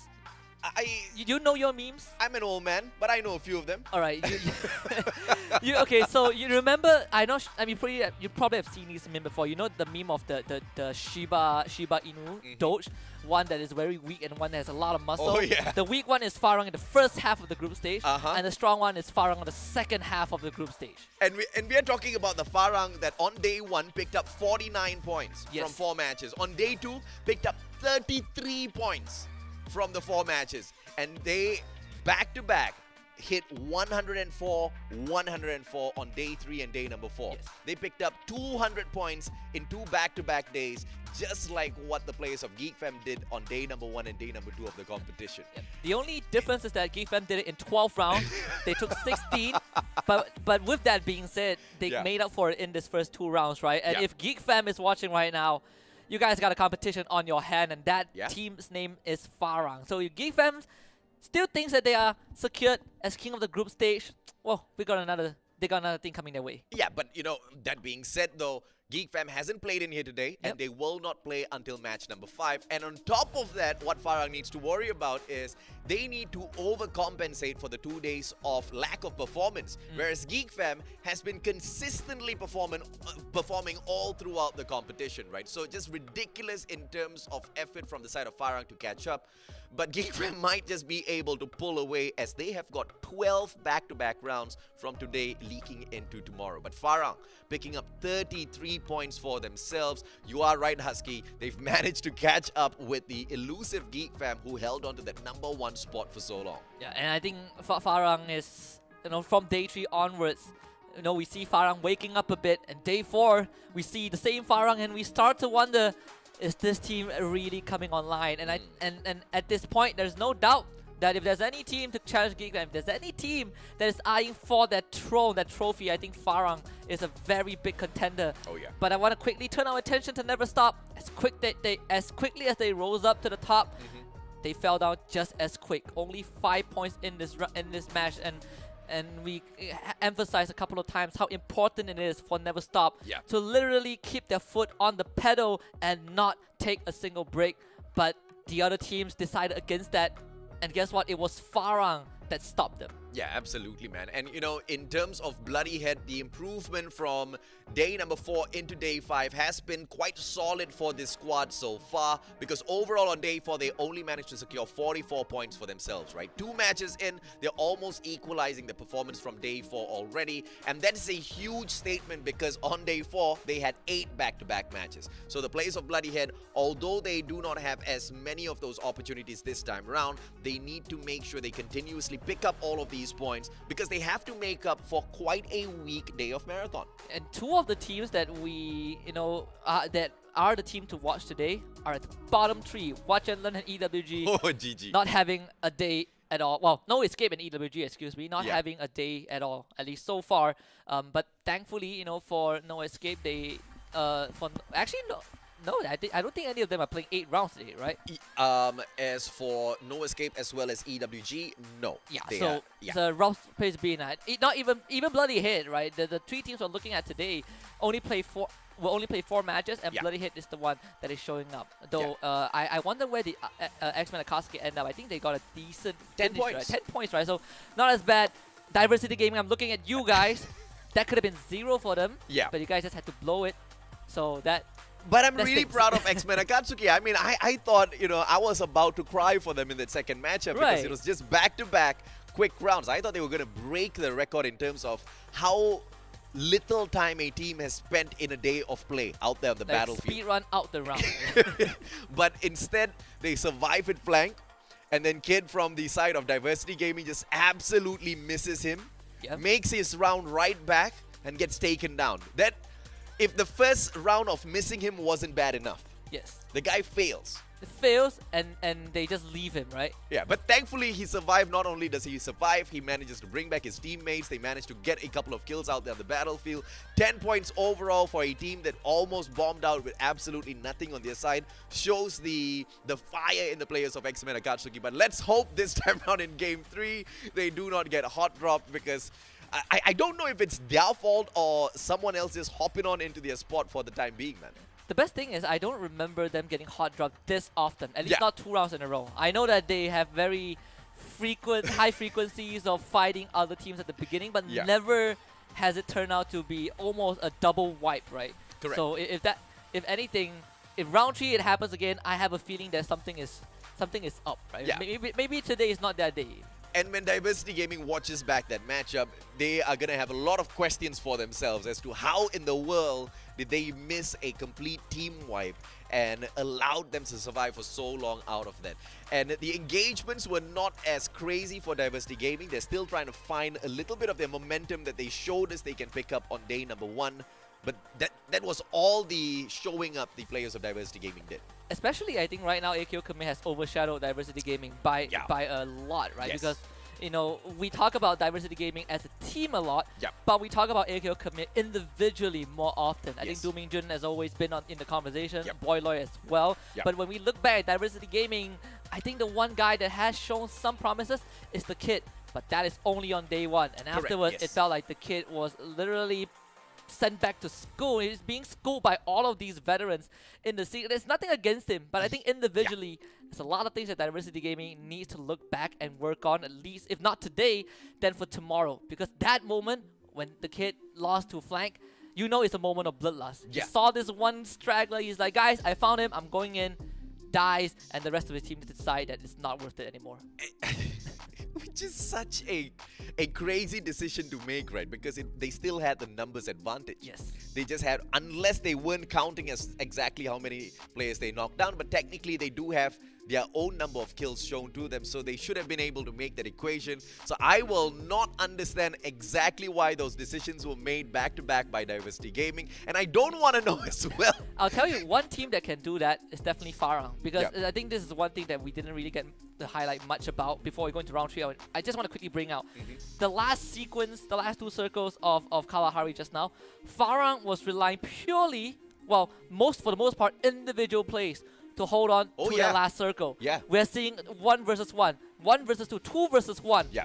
Aside from the communication is how they control the circle, Yeah. is how they are so confident with their individual plays that they are willing to send their members to lock down specific angles and secure them the round. And ensure they ended up losing 2 members, but they bought so much time and they caused so much havoc. And that is the Farang that I think is the scariest. Oh, yeah, absolutely. And nobody punished them for those plays at all, which is quite crazy, because when you move on to Kalahari, you should be expecting all of those, high grounds to be taken advantage of, and you are going to be meeting snipers there, right? Yes. And the sniper this time around was 3 players out of Farang. And you had Jespu off on a crazy angle all on his own, but nobody was capable of punishing them because nobody was looking out to do so, which is quite surprising. Yeah, in fact, I felt like the moment the teams enter Refinery in the final circle, it's like going into Alcatraz with guard towers on all 4 angles. You just cannot get out. I remember looking at the radar, there was this one moment where we have Toad Up with Bloody Hit, with K9, and Farang wiped all of them. Yeah. And I'm just like, how is Farang doing this? But with that aside, we look into a new round. It's purgatory, and if anything, Farang has proven to us that they are one of the best teams right now, and we'll see if they can keep it up, because I think Farang is about to hot drop with Diversity Gaming. Yeah, and the players of X-Men Akatsuki once again will potentially lose Yan early on as Eternal Watch and Lin shares the drop spot alongside them at Brasilia. Diversity Gaming, on the other hand, they want to move on into their killing ways, and how they do that best is by taking these hot drops on crazy great squads out there on the battlefield and making a good name for themselves. But will they be able to hot drop the hot Farang themselves, who have been performing solid back-to-back from last week into this week? Beautiful engagement by the Kid, but as quickly as he takes down one, too bad, takes the backstab, takes Kid out of the equation. Diversity Gaming have got quite the work here set out for themselves, but a great engagement will put out yet another player from the side of Farang. And now Jembal responds, Papa 44 down on the ground, Eden 77 for the save this time around. Not many of those glue walls to play around with, and Jembal so early on with the sniper is able to make such a difference out there on the battlefield. What a swing from Diversity Gaming. I mean, that was very well timed, completely catching Farang off guard. And Farang is a team that you hardly catch, at least with their head in the cookie jar. Yeah. But Diversity Gaming got the timing right. But for X-Men and Katsuki, I think they got the timing out the lobby almost right. Oi! Jasly! Not as good as Flank. Should have stayed a little quiet. Has the vehicle. Nothing much he could do about it. And Eternal Watch and Learn, the only one they drop in that equation is their own demon. Well, they got 10 points out of 3 rounds. That's just one less point that they never stop on day 4. Okay, I'm done rubbing. I'm done rubbing it in. I think this really stinks for them. But for you guys, we have this loot box, the AK-47 loot box. Claim it with the code down below. It expires at 5:30 p.m. today, and you can claim it if you are playing on the Singaporean server. So do that. But for Farang, on a rough start, and look at all those nades. Oh my goodness, it's a shower of grenade. Billy Hay taking on AKO Camille. Oh, this is just a crazy spot to be in, as the players of K9 Esports in the exact same compound as well. A 3-way battle, but so many of these consoles to block away all of those shots. Du Mingjun, great attempt to take down 2 players on the side of K9 Esports, but the time turner pulled out by Normain. Normain now tagged up as well. Du Mingjun has no cover, but quick work done as 2K backs him up as well. They get those 2 kill points for themselves, guaranteed, and K9 Esports, who had a great position earlier on, loses it to the players of AKO Khmer. Yeah, well, if you hug the side of Ski Loss like this, you know you have to fight your way out. And Du Mingjun just completely pincered them. Oh, Boiler does get flanked by iPass. No escape also shows up, but K9 Esports will be the team to go out. Morgana getting overwhelmed by Hang as AKO Khmer have completely surrounded this entire locker room. And it seems like they also have Bloody Hate locked in. You can see AKO Khmer, they're just planning that assault march, gonna run out into the open and completely gets punished as AKO Khmer were ready for this. Shanks now next on the chopping. Oh! In a 1 versus 2 in the UMP! An unprecedented performance from this guy, and suddenly Du Mingjun also left to his own devices and snuffed out by Bloody Head. They survived the onslaught. I'm so glad to see Bloody Head stick to their ski lodge drop and not change trajectory at that very final moment, even as they were getting hot drop. But to take the conversation on a little bit later on, the Sri Lankans clash out there on the battlefield, and Archangels do not find the better end of this stick as Roma now so little of health left on him. AC dead. What a play by Roma! Secures the quad kill. And 1 mag is all Roma needs. A 1 for 4. In fact, none for 4. And Never Stop thought that this was their day. But those closest to home are the ones that can hurt you the most. And Archangel really just stopped the freight train that is Never Stop. Not an immovable object anymore. Not an unstoppable force, in fact. Farang somehow still survives. Able to make it to at least Marble Works. And that's why Diversity Gaming is hanging around. I mean, what a day day, man. What a day number 5 in here. They've just picked up the pace once again. After the great shuffle that we saw come through last week on day number 4, the pace was so slow.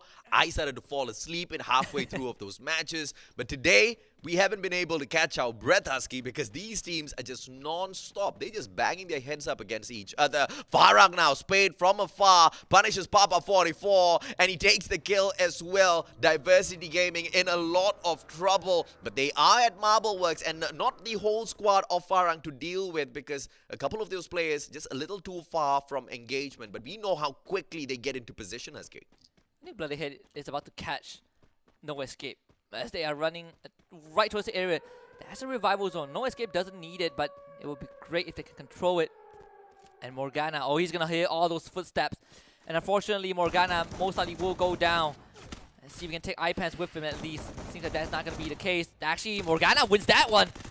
And No Escape, they've already lost one of the members, but they can surely bring him back. It's only a matter of time before Dada finds that one. A 1-for-1 trade, but definitely a bit better for No Escape as they are on top of their buy zone. And yesterday I had an epiphany, AJ. I realized that being someone who is invested in esports in general, regardless of what title, is a very good thing. Because a lot of people live off of, well, functions, coffee, energy drinks. I function out of adrenaline. Oh yeah, absolutely. I see people make great plays. It keeps me awake for the rest of the night. Yep. And I'm still kind of going off the high of yesterday, where I was watching a separate tournament. Where we did pretty well. Yeah, and that happiness for some reason carried through to the day. Yeah. I feel pretty awake. I have to agree with you, man. I mean, I've been living off all of the adrenaline from these crazy plays, right? It's great to bring the hype in, and every single time I raise my voice, it just pumps my heart a little bit faster, a little bit stronger. And I get exactly where you're coming from, man. These teams, they really know how to get your adrenaline pumping. And they show it in their gameplay as well, right? They step the pace up really well for themselves. But that's exactly what I expected Never Stop to do with their tremendous performance in that first game. But I guess sometimes when your heart starts pumping a little too fast, you think you're getting a heart attack. You overheat. and that's where, when you kick into that overdrive, when you overheat too much, that's where you start to make those very crucial mistakes. And Never Stop will be really beating themselves up quite a bit, especially losing out to Archangel in that fashion, right? Because that really felt like it was Never Stop's ticket back into the game. That was a free 4 kill, but I mean, Roma outdid them. Farang finding solace in this fishing heart. In fact, taking control of 2 different sides of the island. I do love this approach, because when we saw the circle on the map just now, it split the entire map in safe zone into 3 parts. Yeah. And Farang has controlled 2 of them. Let's see exactly what they do with this buddy system, because they have to deal with Diversity Gaming as well as Archangels. If at all these players do come in here for the aggressive push against Farang. And Farang very quickly and smartly taking over the revival platform as well, because of the risky play that they bring into the matchup, just as a extra bit of insurance, which is quite insane to think about them executing that sort of a play out there on the battlefield, because you really need to be on your toes when you're making up all of these plans, right? Because it's Battle Royale. At the end of the day, you've got a little bit of RNG thrown in there, regardless of how well you pick all of your spots, because as you try to rotate in, you don't know exactly who you're going to spot out there on the battlefield. And for them to be this consistent in terms of playing their aggressive but very safe plays, I mean, I know that's quite the opposite, but it's just so crazy as to how they execute it, because they've got that fine line, right? They've got that fine layer of mechanical skills just overlaying every single decision made out there. This is the slowest I've seen Todak play. Yeah. Just by memory. I think they have not seen Todak play that slow. Not really sure if it's the effect of that round 1 where they completely got outgunned by Bloodyhead, but so far we have not seen Todak's presence. It's very uncanny, right? Because Todak is a very loud team. Yeah. When you see them all the way. But when you don't see them, it's just silence. And Todak has been on that radio silence day for the 3rd round in a row. We have 8 teams left. We're approaching that 10-minute mark, and I think so far this is probably one of the few quieter games, right? We get some room to breathe. We get some space to look at where the teams are, very equally spread out. Of course, Farang is the team that has the most control over the map thus far. But of course, Archangel, because of that initial team wipe, now also decides to take a slight backseat and just wait out the circle. And as the players of Todak Move a little bit closer to the players of No Escape. Eastern Wolves gang around the vicinity as well to make a difference. But Toda making a lot of noise with the vehicle that they bring into this compound. And Ames moves on out to pull a little bit of recon mission off here, getting that extra bit of information. A couple of shots fired, no trigger discipline from the side of No Escape, and that immediately gives away the position that they hold on to. Ipan tags up Spark, great play. Glue wall pulled out, Spark in a lot of trouble. Grenade being cooked up here, but Ipan shouldn't be wasting that. He only has one on his side. Yeah, No Escape. Now kind of surrounded by Toda because Toda needs to get rid of them. There's only one way towards the safe zone and there's not much space in the circle as well. So Toda knows that this is the only way out.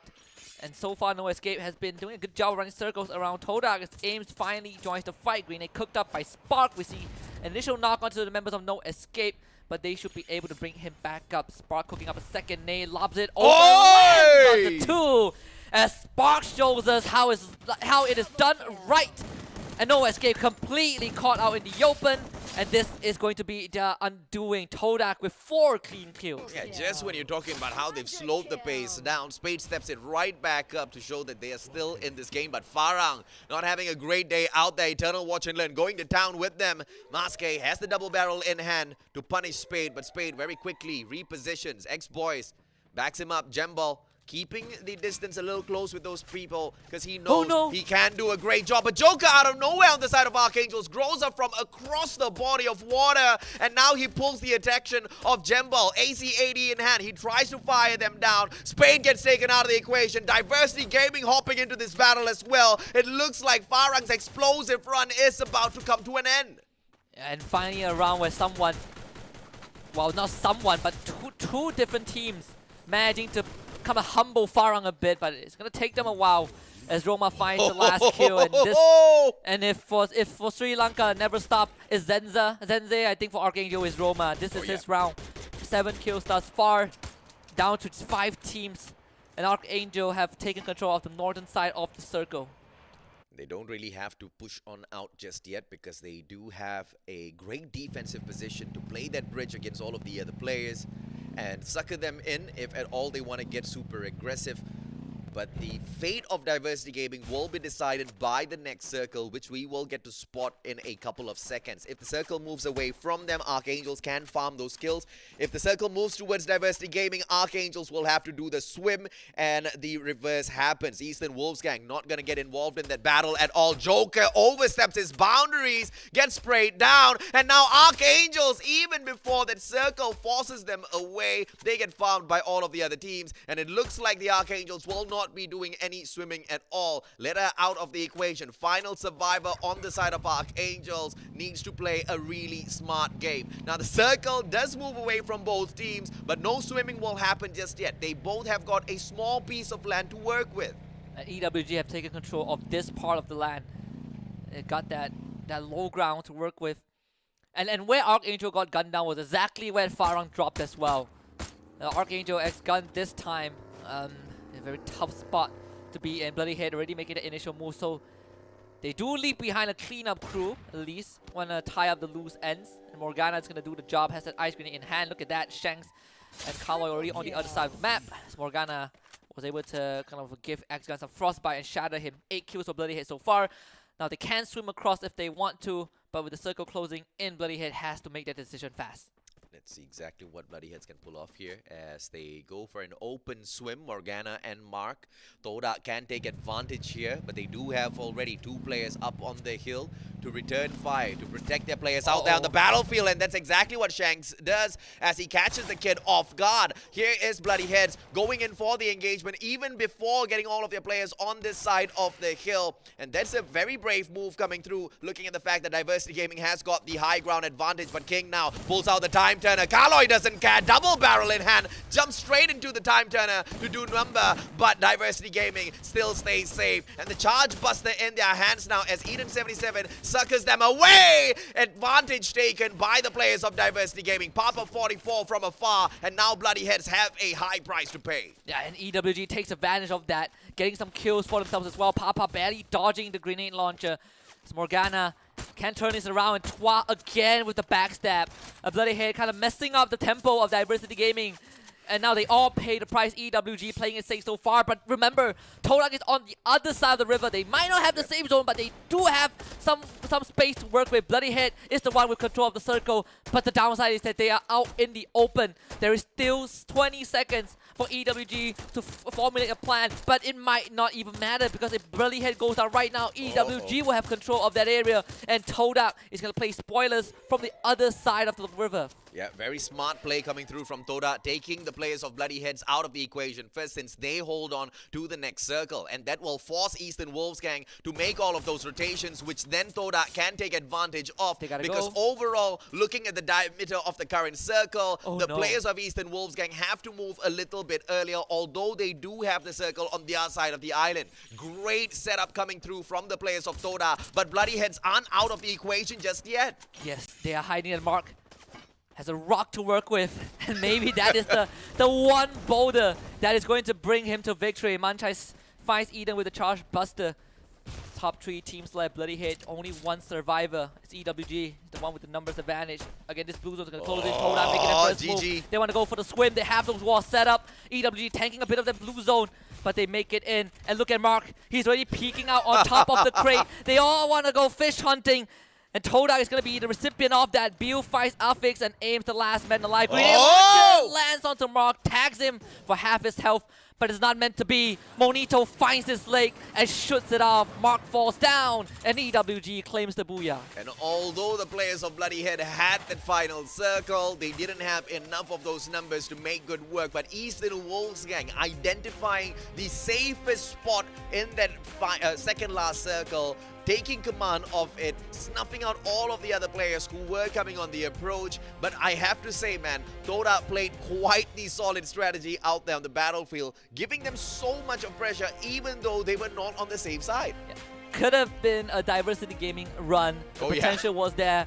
We saw the setup. It was very clear. Eden rides the bike in, and he's going to be the tip of the spear to penetrate through EWG. But Bloodyhead says, I want a piece of this, and they both paid the price. And EWG says, none's the wiser. They are the winner of that round, but they didn't get as much kills as we would have expected. I think when they started off the fight, they got like their first 2-3 kills. So not the highest kill count, but it's the win that matters for EWG. Absolutely correct. And although Bloodyheads could have played a slightly better game in that final circle, they unfortunately focused on the wrong enemy, right? They were trying to take Toda out of the equation because they thought that was the easier fish to fry, which was literally swimming in the waters. But Eastern Wolves Gang, they had the numbers on their side. And this is once again how the format of the competition kind of affects what happens out there on the battlefield, right? You've taken away the kill feed. These players have got zero information. All they can work with is what they visually see out there on the battlefield. And if you don't look at the numbers out there, you're not going to know. So it's really important to stay hidden, which is what Eastern Wolves Gang did so well. Yeah. The idea right now is I see people, I shoot people, I kill people, I get points. So for Eastern Wolf Gang, definitely a slow day for them, but nonetheless able to get that booyah. At least, puts a sweet note on their run when the day comes to a close for them. But of course, we did see AKO come here off to a pretty decent start. K9 getting the shorter end of the stick, getting completely pincered and collapsed on by Bloodyhead with this breakout moment. And it is because of Shanks and Shanks alone that Bloodyhead was able to make it into that final circle. Yeah, and Farang, on the other hand, was almost gonna make a huge impression on GeekFam before GeekFam starts their day of play, but that didn't really seem all that too crazy of an opportunity as they kind of bombed out a little too early this time around. Yeah, Farang getting caught out in the open, and that was they picked the spot to die under the bridge, just like the throw in the kid story. And right after that, Archangel went to the same spot and got shot by Diversity Gaming. So if there's anything you guys learned today, is that it's not a safe spot to be in. Even with Glue Walls, right? I think Farang just had a very rough round because they were always caught out in the open. It's something very rare to see from a team that always somehow finds cover. But in this case, even the best team can get ambushed. And this is where Todak kind of showed up huge. That one double nade from Spar, opening up the battlefield, taking out No Escape, and was able to give them a safe entry into their safe zone. Oh yeah, absolutely, man. I mean, those double nades were just things of perfection as they had the information to play. They had the earlier loots to play in terms of pressure as well. Those lethals were used pretty spectacularly out of the place of Toda, but the third spot is all the team could afford for themselves. Eastern Wolfsgang, a huge step up in comparison to the previous round where they picked up a single point, just 1 point in round number 2, but this time they pick up a solid 18 with the Booyah on their side as well as 6 kills. But Bloodyhead still snatching away that number 1 spot. And now Bloodyhead, they have been impressive throughout the whole day, right? And this was the team that kind of struggled on day number 4. Oh, yes. We did bring it up and they seem to have taken that to heart, and they're bringing in all of their performance in day number 5. And it's quite spectacular to see them maintain such a great consistency. 38 points in 2 rounds. In round 2 and 3 combined, very standard for a team like Bloodyhead that we expect out of them, right? Correct. You get a very high average. Obviously, cannot compare them to some teams like Anxiety or GeekFam or Farang, but by Bloodyhead standard, I think this is what we want to see coming out of them consistently, right? Double-digit kills, decent placement points, and at least getting that minimum 15 points per round. But with that being said, today is not their big day. It's not the 8-round marathon, but nonetheless, they're putting out those numbers and making sure that they stay on that first page of that leaderboard. In 3 rounds, Bloodyhead has already outdone their performance of day number 4. They are at 50 points so far in today versus 44 points picked up in day 4, right? Which is quite crazy because they had their marathon day on day number 4. But that's where they really did not show up.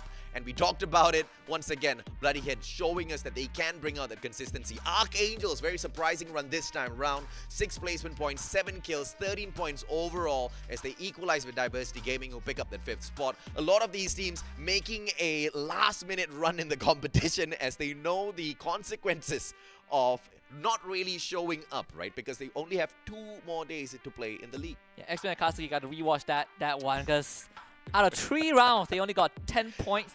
And 2 of those rounds were instant wipeouts, right? Yeah. So they were speed running to the lobby, courtesy of other teams, of course, not by their own decision.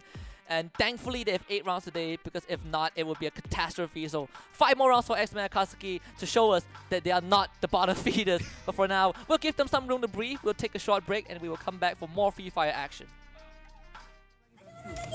Aku pergi belah kiri, Bunga pergi belah kanan tau. Jadi, muat turun Free Fire sekarang. Free Fire untuk semua.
Nama aku Bunga dan ini kisah aku. Dekat uni, aku tak ramai kawan. Bukanlah sombong, cuma kebanyakan grup tak kena dengan jiwa aku. Sampailah aku jumpa grup dengan minat yang sama. Perkenalkan, inilah family Free Fire aku. Dorang selalu ada untuk aku. Tak kira pada hari yang muram ataupun ceria. Setiap kali aku dengar dorang, aku lupa segala masalah.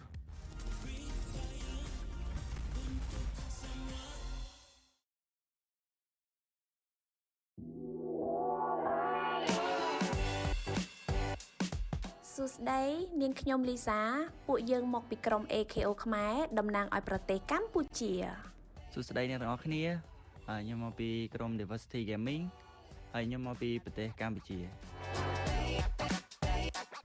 ជាទូទៅខ្ញុំជាអ្នកលេងដឹកនាំក្រុមតែម្ដងប៉ុន្តែនៅពេលបន្ទាប់ពីខ្ញុំដាច់ឬក៏ខ្ញុំអ៊ីមលេទៅគឺប៉ាប៉ាគាត់ជាអ្នកដឹកនាំបន្តពីខ្ញុំពីព្រោះអីពួកយើងធ្លាប់លេង tournament ច្រើនជាងសមាជិកធីមផ្សេងៗយើងកំណត់តួនាទីរបស់យើងអាស្រ័យលើអ្វីដែលកើតឡើងនៅសមរភូមិពេលខ្លះខ្ញុំនិងហេងនឹងដើរតួនាទី support ហើយ Double B នឹងលេងជាអ្នកបើកមុខនាងខ្ញុំមានអារម្មណ៍សប្បាយរីករាយមែនទែនដែលបានដើរមកដល់ FFCS League Stage នេះនិយាយទៅពួកខ្ញុំពិតជាសប្បាយចិត្តមែនទែននៅពេលដែលបានជាប់ឡើងមកវគ្គ FSCS ហ្នឹងហើយនិយាយទៅពួកខ្ញុំព្យាយាមច្រើនដងហើយប៉ុន្តែអត់ដែលបានឡើងមកដល់វគ្គហ្នឹងឯងតែឥឡូវបានឡើងមកដល់ហើយធីមដែលពួកយើងចង់កម្ចាត់ចោលហើយចង់ប៉ះខ្លាំងជាងគេគឺធីម ORV Esport ខ្ញុំគិតថាក្រុមប្រទេសហ្វីលីពីននិងម៉ាឡេពួកគាត់នឹងប៉ះគ្នានៅដើមហ្គេមហើយទុកឲ្យខ្ញុំជាអ្នកប្រមូលផលនៅចុងហ្គេមនិងទទួលបានប៊ឺយ៉ាទោះបីការប្រកួត FFCS ជាការប្រកួតដំបូងរបស់ពួកយើងតែសូមកុំប្រហែសជាមួយនឹងក្រុមរបស់ពួកយើងវាមិនងាយស្រួលដូចអ្នកគិតឡើយ ORV Esport Welcome back to the Free Fire Challenger Series Season 2. Today is Playdate number 5, which means that we are in the last week of our group stage before we find out our top 12 teams. My name is Husky, alongside the Mustachio AJ. And I think I found the reason why Diversity Gaming has been struggling so much. Because they leaked their strats. They are relying on the other two regions to knock each other out. Yeah. And I think the team saw that and they were like, you know what, we will knock you out first. Yeah. And they've been pretty successful so far. At the moment, right? And now at this point, I actually want the diversity gaming that we saw on day one that I was quite averse to liking, right? Because I was not really a big fan of them hot dropping the big teams, not walking away with a lot of points. Yeah. But it looks like that was their best strat in terms of picking up all of those points, because ever since they kind of slowed down their pressure plays out there on the battlefield, they kind of don't really seem all that too dangerous anymore. They tried to show it on Purgatory, right? And that's something I want to give them credit for. But Bloody Hate spoiled it a bit, because I think Diversity Gaming had a very good run towards the last phase, got top 4. But this is the map recap. We had Farang taking the first 2 booyahs on Bermuda and Kalahari, followed by Eastern Wolfgang's EWG on Purgatory just now. Yeah. Now for Farang, they only have one more game left on Alpine, and they will end the day and can take a very deserved break because they have done numbers on all of these other competitors. Yeah. And Alpine also signals the last map for all the teams in Group A. That includes teams like Bloody Hit. So after that, we will move on to Group B against C, where teams like Geek Fam and Anxiety take to the stage. Oh yeah, absolutely right. And it's good that Eastern Wolfgang finally stepped it up. This is their day of marathon. And game number 1 and 2 obviously wasn't the best for the Eastern Wolfgang. They got a total of 3 points from the first 2 matches. Yes. And so picking up the booyah makes such a huge difference for the Eastern Wolfgang. But clearly consistency in Playday today seems to be quite the challenge for them. But if they want to make their way into the top 5, Eastern Wolfgang needs to keep up all of the pressure that they play against all of these other teams. But we talked about it, the record being set here by Farang that has not been matched by anyone just yet. And with that record, they also pick up that number 1 spot. 7 booyahs so far, but Geek Fam haven't played in here today just yet, and Geek Fam has got their day of marathon tomorrow. So Farang, with their final opportunity in match number 4, need to get about 50 points to make sure Geek Fam doesn't catch up. Even if Farang doesn't end up in first place by the end of group stage, I think they have already achieved more than what a lot of us expected them to achieve. So yeah, Geek Fam, you can take the dub in the group stage, but I want to look at the grand finals, which I think is the most important stage, because I think this format is a bit more forgiving and a bit more better to showcase what these teams are about, because we get 2 days, 16 matches instead of the usual 1 day and 6 rounds. Yeah. So a lot more chances, and that's where I want to see if Farang can still keep up that consistency by then, right? Because Geek Fam have showed it. Farang, sure, they have displayed some of that, but I want to see them run it until the very end. Now, Todak still in 3rd place. Anxiety have yet to play, so they're now tied with Bloody Head. Quite a fantastic day so far. No Escape also making it to 6th. K9 Esports doing a decent number. EWG still staying in 8th spot.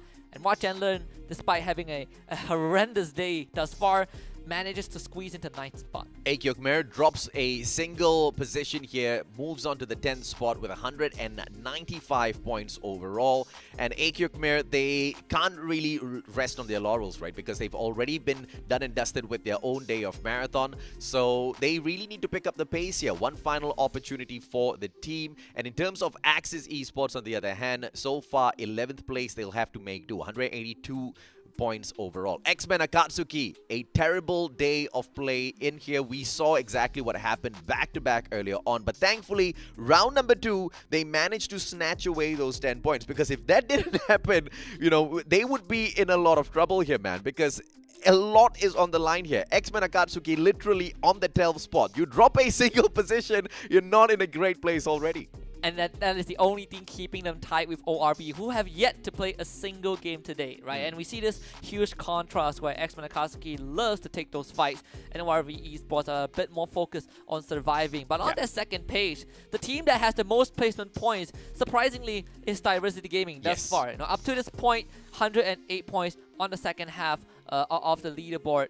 And they're actually pretty close to the 12th spot. So Diversity Gaming still has a chance to qualify alongside AQ Khmer. And if that happens, it means that Cambodia qualifies all their teams into the grand finals. And I think that possibility is becoming closer and closer to becoming a reality. Yeah, and we are looking at the Archangels, who have already run their marathon already, right? So they don't really have that big of a chance. But if you look at the overall leaderboard, they might be able to squeeze their way in there if we can see breakout runs coming through from them.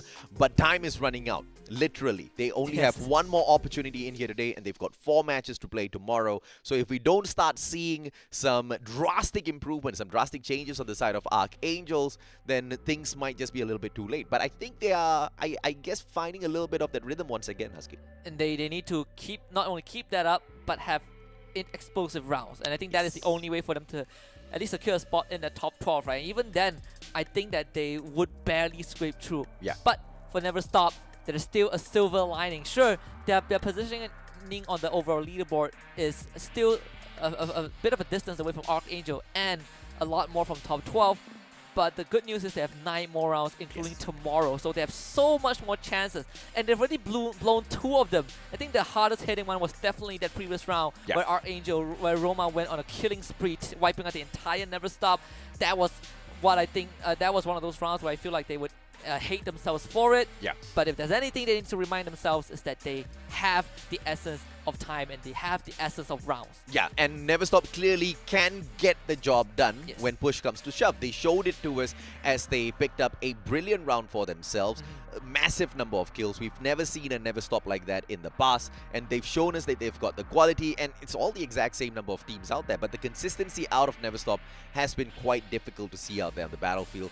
One might be able to say that they got lucky in that round where they were, you know, going ape on all of the other teams, but if they can continuously prove themselves out there on the battlefield, then perhaps we can expect a little bit more from them as well. But it just doesn't seem to be that sort of a Never Stop, right? Because after that round, they just went flat.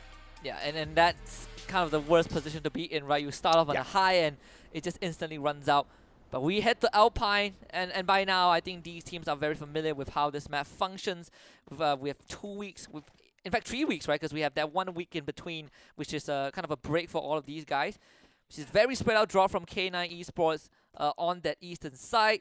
And Farang takes a very safe approach to Snowfall, but right off the bat, X-Men Akatsuki again against Diversity Gaming.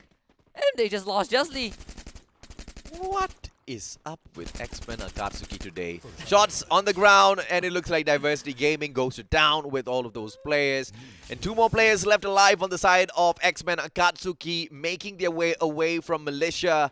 But it doesn't seem like Diversity Gaming is going to be slowing down their pace. And Eternal Watch and Learn awaits the players of X-Men Akatsuki. So even if they do get away from Diversity, it doesn't look like the players of Eternal Watch and Learn will walk away from 2 free kills out there on the battlefield. Yan cooking up the nade already. Tosses it towards the kid. Beautiful knock. And Yan should be able to steal away a single point. Does exactly that. Papa 44 wasn't quick enough to strike right back. What a play by Yan. Yeah, I was about to say, if Diversity Gaming qualifies top 12, is probably a big part of it is probably just taking out X-Men Akatsuki. Again the Sri Lankans. With the hot drop. And yeah, Never Stop and Archangel just going at each other once more and Never Stop. You gotta remember, you have to win this. And Zenze, again, puts himself in front and loses out. It's all down to Santa. Santa against X-Gun. It seems like this is going to be the final standoff, and Santa is so far away. Two of the Never Stop members are on the ground, and X-Gun doesn't really have an angle in. And what is Santa's decision? Abandon ship. He's not going to take this fight, doesn't want to take the risk. It's better off playing it safe and letting and reviving all of his teammates. Amazing play. Zenze right back in the mix already, and a great decision coming through from the player on the side of Never Stop, buying his own team members right back into the play. And with Zenze on his side, the potential of the full team making its way right back in here is high for Never Stop.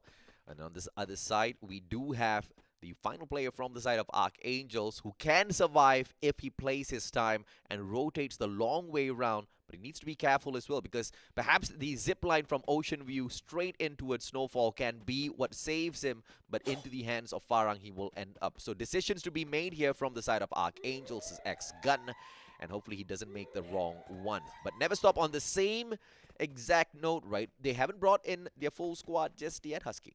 I just want to quickly point out that the new UI update, it looks minor, but it's so crisp. Oh, very clean. It's so very clean. I love it.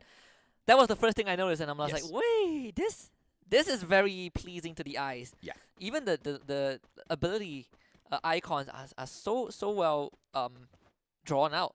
I mean, look at that time turner. That thing looks like a dome I was sleep in. I do not disagree with, how clean the UI the looks. Riptide Rhythm looks like a fireball. It is a fireball. You could name it Fireball, and I'll take it. That's Fireball, That's a meteor. X-Men Akatsuki, surprisingly still alive out there on the battlefield with the two players that they have, Yan as well as Flank. We all know how great of a survivor Flank is. And Never Stop on the other hand, as Santa tries to revive his players. Doomin Jun getting knocked down onto the ground. Santa turns around, delivers a present, and Doomin Jun out of the equation. 2K cannot bring in that backup just yet, and the players of No Escape now flanking from the left-hand side, spreading out wide, and they should be able to make quick work of Never Stop, but Never Stop brings in their players, and the players who return are not dropping back at Ocean View. Great decision by those players who just got brought back in. Never Stop will continue to survive. Yeah, I love this move from Never Stop, and let's see how much they can get out of No Escape. They did down one member, but it seems like that's pretty much it. No secure kill from the side. Santa is still in the building. It's not done just yet. Who needs a sled for this old man? Santa turns around. Finally knocked by Cass. No secure kill for Never Stop, but significant damage to No Escape. And Never Stop has also put the revival platform on cooldown now. So the players of No Escape, they're going to be in a lot of trouble if AK Ukmir pays them a visit and they do get engaged in yet another gunfight later on. But Never Stop moving on in to finish off maybe their brothers from Sri Lanka and Archangel. The player, we did talk about how he needs to be patient and rotate out of there, but not too early. But I guess he kind of overstayed that welcome, and this is the odds of that RNG that is brought through in Battle Royales. You never know what's going to happen out there on the battlefield with the decisions that you make, and it looks like that might just be the final decision on the side of Archangels to stay in that compound. Eternal Watch and Learn, they engage with Farang, and Farang back-to-back might not be performing for us in here. Eternal Watch and Learn has a great opportunity to take them out of this round. Jembao has a gun to work with, has got the SMG as well, turns around to fire, but great flank from the back, and it will be Venom 96 to strike first. Masquerade the distraction. Amazing play by Eternal Watch and Learn. Yeah, Farang running out of gas in the second leg of the day. Thankfully, Spade is still around, but this, again, another tough round for this team who had this amazing opening. It feels like Farang could go on and finish that day with 4 booyahs in a row, and we will not question it. But of course, they're not out of it just yet. Spade gets a finisher and continues the run through Snowfall. And Watch and Learn are trying to chase him as fast as they can, but Spade finds that launching platform, and he's going to be able to make it not just into Snowfall, but also onto that revival point. Let's see exactly what he can pull off with this position here. Toda has got that extra bit of information as Eternal Watch and Learn slowly tries to find a safer spot for themselves. Also at the same time trying to loot up a little bit more as Eternal Watch and Learn. They need to be extra beefed up before they engage with Toda. But I love the formation coming through. Toda, they bring out the drone, extra bit of information, flanking around Eternal Watch and Learn. Spark is forced to throw out the glue wall, has got 5 more to work with, make that 4, as it will be Eternal Watch and Learn continuously pressuring him. X-Boys with those back-to-back shots, and now it will be Spark with 3 more of those glue walls left to work with. X-Boys has already rotated from their right-hand side, but does not go in for the finisher. Spark with the beautiful nade, trying to outplay X-Boys, and he does exactly that. I have no idea how he got that extra piece of information, but Spark managing to catch X-Boys halfway through as he tried to reroute himself. Yeah, I mean, watch X-Boys is way too far from home. I'm not really sure why he's dead in the first place, but with all things considered, you know, Watch and Learn put themselves in such an unfavorable position. It's a very uncomfortable area for them to navigate around. And again, Maske, another one of those lone wolves, quickly dispatched by Toda. And we are also dispatching, giving out. I can't think of the word for giving out these codes. Remember to claim it. And producer told me it's called dispersing. So thank you very much, dear producer. But we saw in the kill feed just now, Never Stop actually took out a spade from Farang. Yeah. And Sana, might just catch the last straggler. No, don't just Sana, there's 3 of them there. They were all stacked together. Yep. And Run, Venom, run! And Venom is like, oh no, I'm in the wrong spot, but Never Stop. Look at that. All of them have vehicles. They're just circling around like a bunch of... Oh, actually, they came back. I gave myself a heart attack. I was like, why are they moving so fast? But they all got bought back, and Archangel got shut down by Farang. Great play by Never Stop to revive the full squad, but we don't have time to discuss that just yet as AQ Khmer goes to town with the players of No Escape, not allowing them to step out of this compound. Hang has got the Mag 7 in hand. One more shot, but he doesn't afford it. Hops into the time turner, and 2K is there for the save as iPants wins that initial gunfight. Kaz from outside the window cannot do much, and therefore he tries to flank from the right-hand side. 2K alongside Hang. It's a 2v1, and No Escape could not escape. AQ Khmer, the winners of that engagement. Very well done, kind of patching up a couple of errors that they made in round 3. As when Akatsuki brings the whole team back and even got a vehicle for themselves to work with. So another round where the game of survival is the name of the game for X-Men Akatsuki themselves, and almost suffering a 3-round wipeout in a row.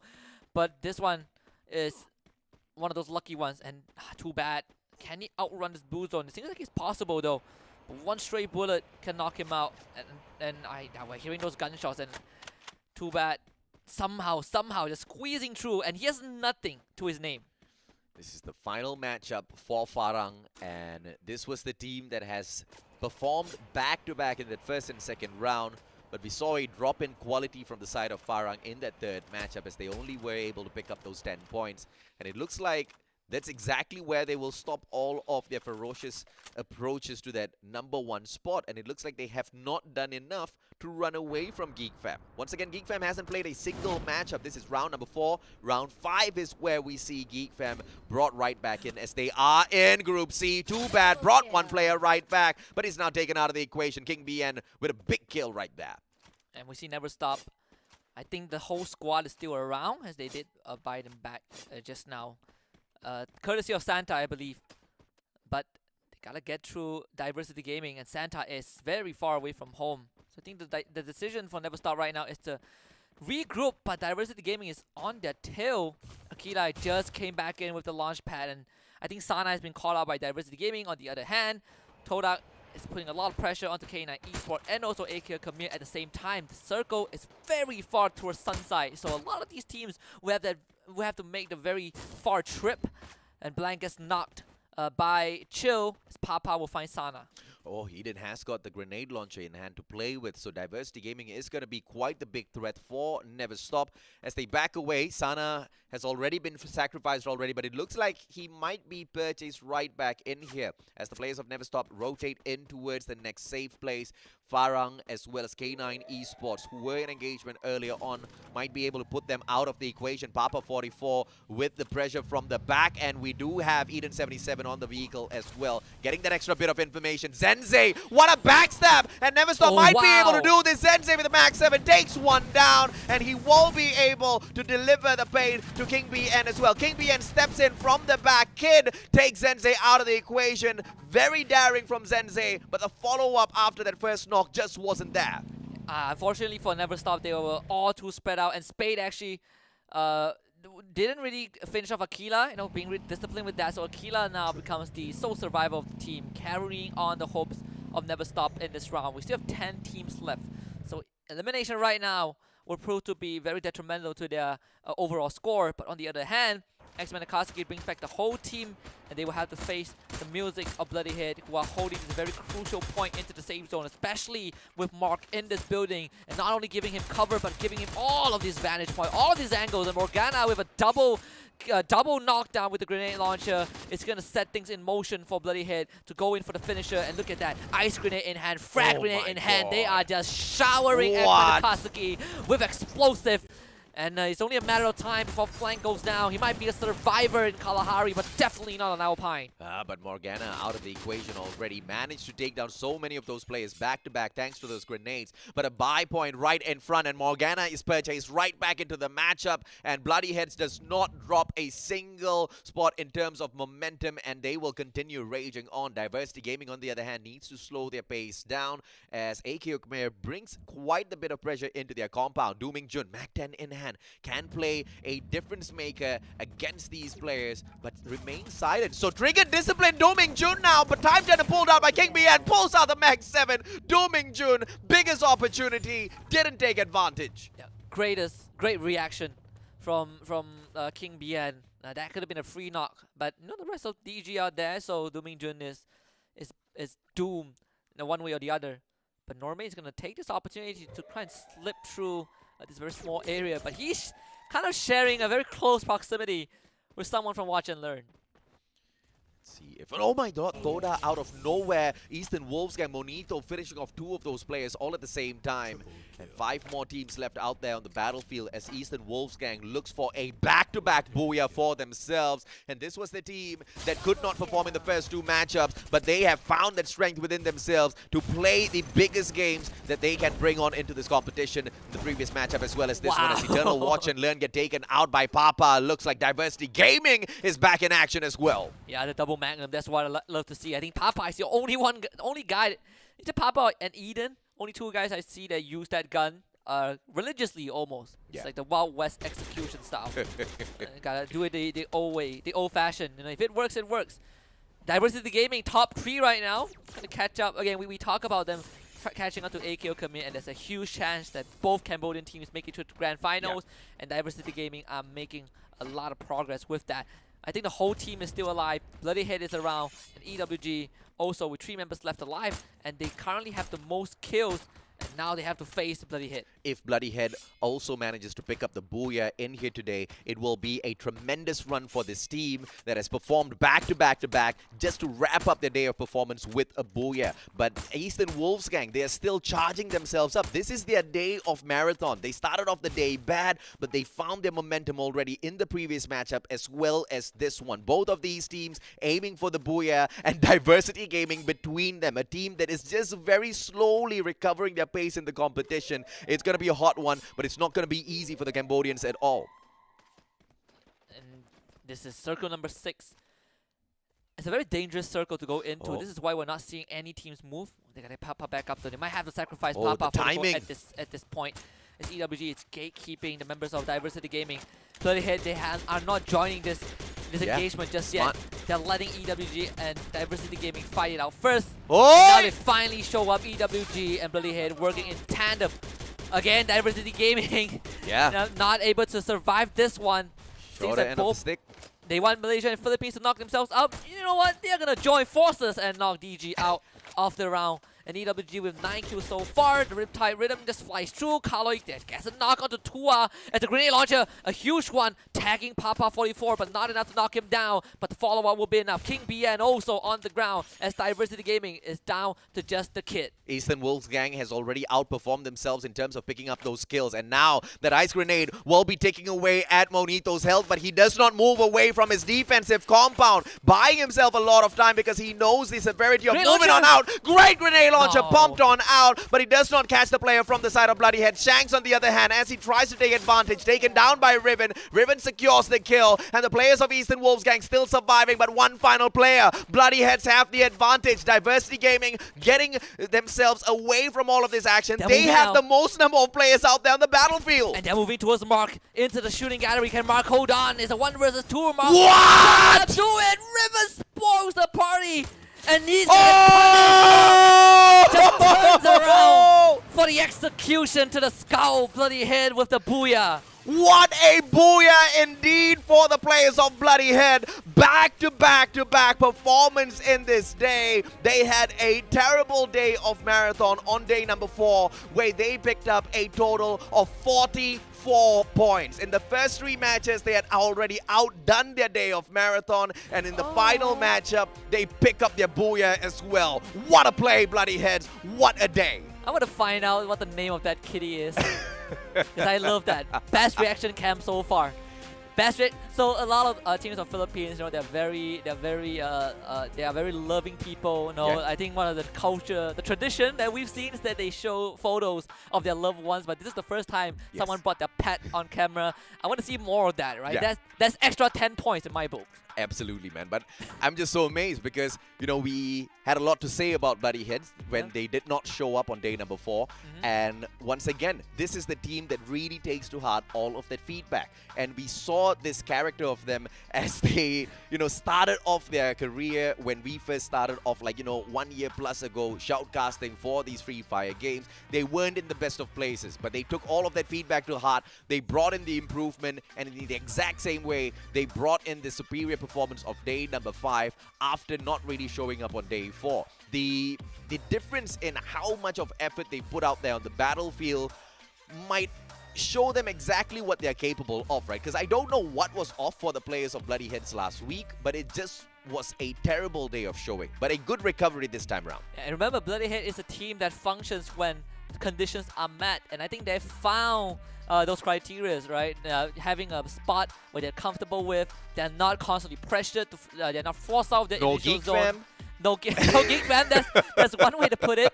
And of course, having Mark and Morgana at their best. And I think other than those two, everyone on Bloody Head just had a great showing. And I really thought that Diversity Gaming is going to win that one, right? The strategy was working out, Philippines and Malaysia hacking at each other. Literally, yeah. But no, EWG, even with a dying breath, does not want to let Diversity Gaming win that one. Yeah. And Bloody Head took advantage of it.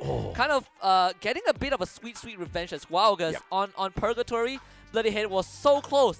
They were shut down by EWG. Yes. And this time, they steal it away. And Bloody Head, although they did not get the booyah in round number 3, they still secured that number 1 spot. So this is back-to-back number 1 spot for the players of Bloody Head. They pick up 8 of those kills, 12 points from placement, so 20 overall in round 4. But Eastern Wolves Gang, picking up 20 points for themselves, outdoes their booyah performance in round 3. Which is pretty crazy, right? But to be fair, EWG played a very safe round 3. Yeah. So I think they got 6 kills at the end of the round. So obviously, correct, yes. The numbers they do check out for round 4. Yeah. Diversity Gaming have 17 points off of that. Again, missing out Booyah just by a little bit. First, round 3, it was spoiled by Bloody Head. And round 4, it was spoiled by EWG. this trifecta of teams, they feel inseparable, but Diversity Gaming is always the little brother that gets bullied all this time. But it's good to see Diversity Gaming up there because this is their day of marathon. And we expected them to perform on their day of marathon. And that's exactly what they're doing. I mean, as long as you're finishing consistently up there in the top 5, I'm not going to complain, right? And Diversity Gaming is doing the right thing. Yeah, and the goal is to qualify alongside their comrades on the side of AQ Camille, right? Yes. If they both make top 12, I think Cambodia can be really proud of that debut performance, that debut of the region in the competitive Free Fire scene, at least, with Malaysia and Philippines, who have been around for more than a year, and even more than that if we look back to, the inception of a competitive Free Fire. Can't really say the same for Sri Lanka, though. They still have a long way to go. Never stop with 8 points, Archangel only with 4, and it always feels like they have a chance, but with each passing round, that those possibilities decreases, especially for Archangels, because they are down to just 4 more rounds and they're done for the day. Yeah, and the players of Diversity Gaming, they were in the 14th spot the last time we took a look at the overall leaderboard. And they were trying to catch up with ORV as well as X-Men Akatsuki. X-Men Akatsuki picking up 7 points this time around, manages to keep the players of Diversity Gaming at bay, right? So they haven't really broken into the top 12 just yet, all thanks to X-Men Akatsuki not bombing out in that round. But if at all they had not performed, then we would see the players of Diversity Gaming in the top 12 already, which is quite insane for Cambodia. And remember, the first 2 teams that clashed were Diversity Gaming and X-Men Akatsuki, right? Again. Had DG wiped them out, I believe for the second time, that would have been it. X-Men Akatsuki would have lost that 12th spot temporarily. Correct. But again, like you said, right, both these teams have 4 more rounds to go. Yeah. So I do expect a lot more of these happening. And I wonder if one of these teams will make that adjustment. Yeah. Like, will X-Men Akatsuki go somewhere else? But if they do, where do they go? But if they don't, they have to constantly face all these hard drops, because for 4 rounds in a row, they have not catched a break. And I think Diversity Gaming is actually one of the best hot droppers in the league so far, because I think they've been able to take the fight to any team that shares the hot drop with them, and a majority of the times it is them that actually survives that initial encounter, right? So if they want to play any aggressive strategy, the best thing is to go do their homework on all of X-Men Akatsuki's drop spots and continuously attack them round after round on this day of Marathon. We actually saw that, I think, in the last year. Yes. The FFCM. Who was it that played that? It was 2 teams in the I don't remember the team names, but it was 2 teams that were trying to make it into top 12, and we had those 2 squads constantly hot dropping each other in the last week. It was the funniest thing ever, but that was with the assistance of the kill feed, right? Yes. This time it's a bit different. But again, like you mentioned, if they do their homework, I think it's very possible that we see Diversity Gaming just hunt down X-Men Akatsuki. Yeah. If they do that, then I think it would be a very interesting way to qualify. And it's very surprising to see the ratio of wins for Diversity Gaming whenever they take all of these hot drops, right? And I'm not talking about a total team wipe. I'm talking about just dominating that compound, not getting eliminated from all of these hot drops, because usually it turns out to be one of the worst things that can happen to you. I mean, look at X-Men Akatsuki. How many times did they get their numbers thinned down? 4 rounds in a row. Yeah, and they couldn't sustain, but thankfully they've got some crazy survivors on their side. So if Diversity Gaming can continue to play this for themselves, a strategy that I absolutely hate to see in the competition, but it seems like it is their best strategy that gives them the most number of points. Yeah. And I think something worth pointing is that both times Diversity Gaming dropped into X-Men Akatsuki, X-Men Akatsuki actually made it out with 1 or 2 members. So Diversity Gaming always gets off to a good start, but they cannot finish the job, right? Remember Kalahari? And remember what the kid did? That gave 10 points to X-Men Akatsuki. And remember just now on Alpine, they couldn't finish the job, but I think that one is a bit more forgivable. Correct, because the conditions were met for X-Men Akatsuki to get away. But even then, Diversity Gaming have been able to step up. Great point, Husky, because if they had actually finished Diversity Gaming at that point, you would see, if they had finished off X-Men Akatsuki at that point. In one of those rounds. Yeah, they wouldn't have been able to keep up that pressure right now, and you would have been able to see Diversity Gaming make that break into the top 12. I mean, if there's something that Diversity Gaming wants to fix, is their capability of finishing off some of these teams, because, I mean, it's a game of math, man. You should be able to know how many people are left there. Yeah, you know what they say, you gotta finish your food. Yeah, amen. Yeah. Amen. But the players of Diversity Gaming, unfortunately, like to play with their food. And playing with their food leads them into a spot where they are still haven't really made a break into the top 12 just yet, but are so close. And the decisions that they have made have unfortunately kept them from making that break in, which has to be a little disappointing, right? Yeah, I'm just glad that, in the context of Free Fire, playing with your food, the worst that could happen is that you lose some points. Yes. But in real life, I don't know if you've been told this, but I've always been told since I was a child that if you don't finish your rice, if you leave any grains of rice, right? One single grain means 1 pimple on your face. Wow. Yeah. I thought Asian parenting was the same. I don't finish my rice, I get slapped. Yeah, you get slapped. I get punished by nature. I don't have the best complexion. I think we got to train parents, man. I have a lot of acne to deal with, but I think it all came from the rice that I couldn't finish back then. Yeah. I think I play with fire too much. I'm like, I don't believe you. Like, I rice on my face, and now I'm like, I should have finished my rice. Indian parenting. I could not play around with my destiny.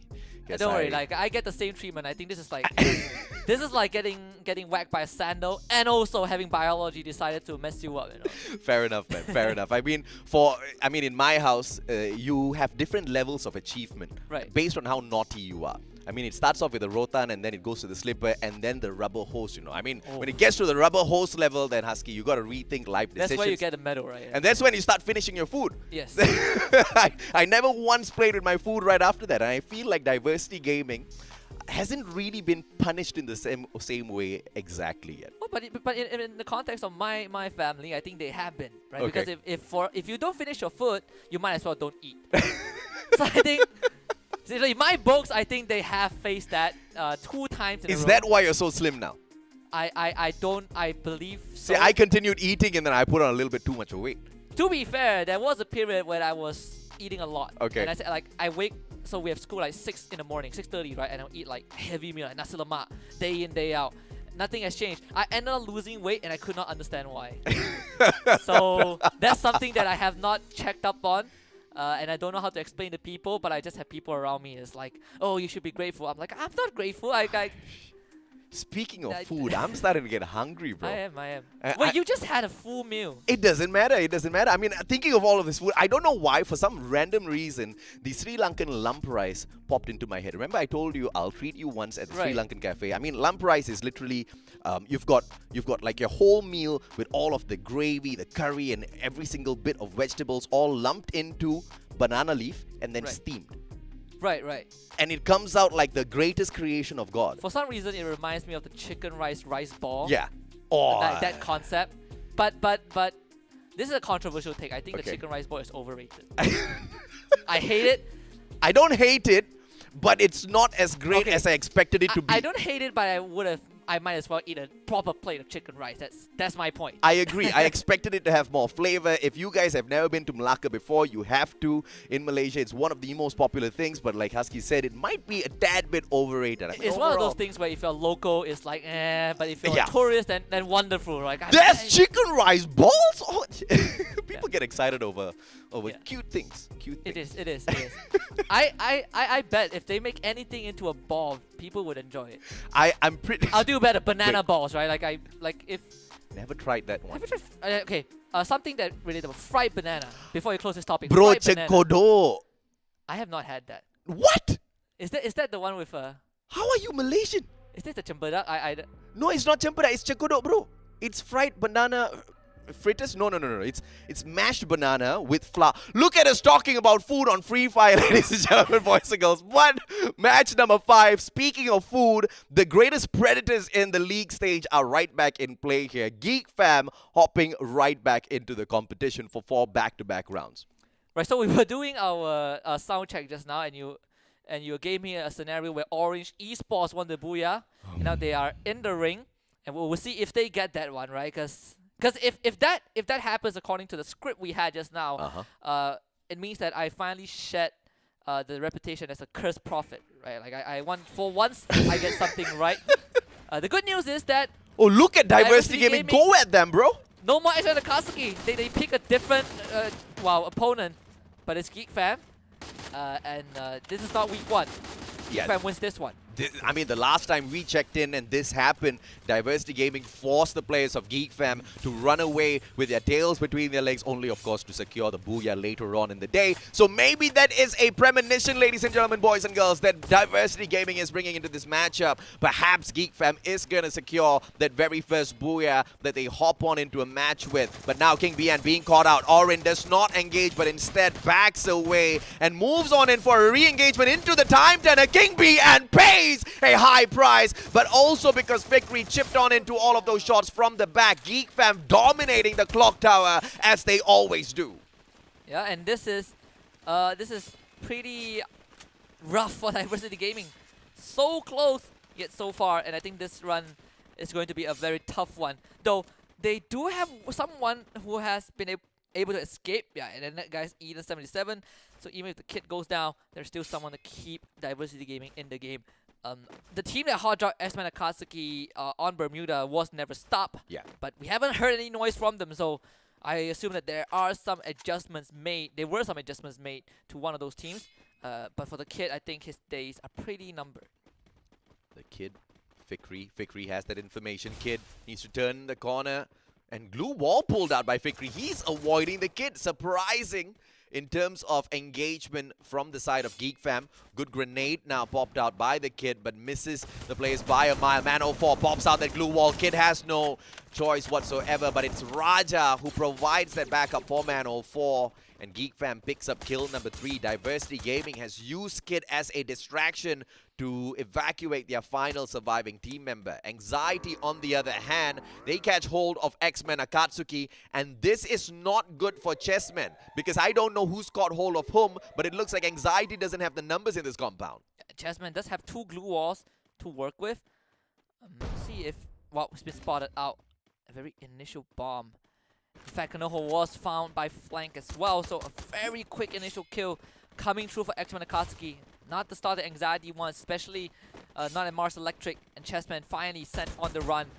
And this is a guy that is only lethal when he has the necessary equipment. Without the proper tools like Chessman. Oh, he does, a tough one, and he does have the gun, but he does not have the angles to work with. It's going to be a tough spot as all members of X-Men Akatsuki will try to hunt him down. Yeah, and Chessman doesn't want to die mainly because he's already found the gun that he wants to use out there on the battlefield. The sniper, on the other hand, for the side of Anxiety, will not be able to perform well at all. And that backup finally arrives, but it's just a little bit too late. Toby as well as Barba have to rotate out of Mars Electric now and find a better spot for themselves. But more importantly, bring Kanoho as well as their main man, Chessman, right back into the mix.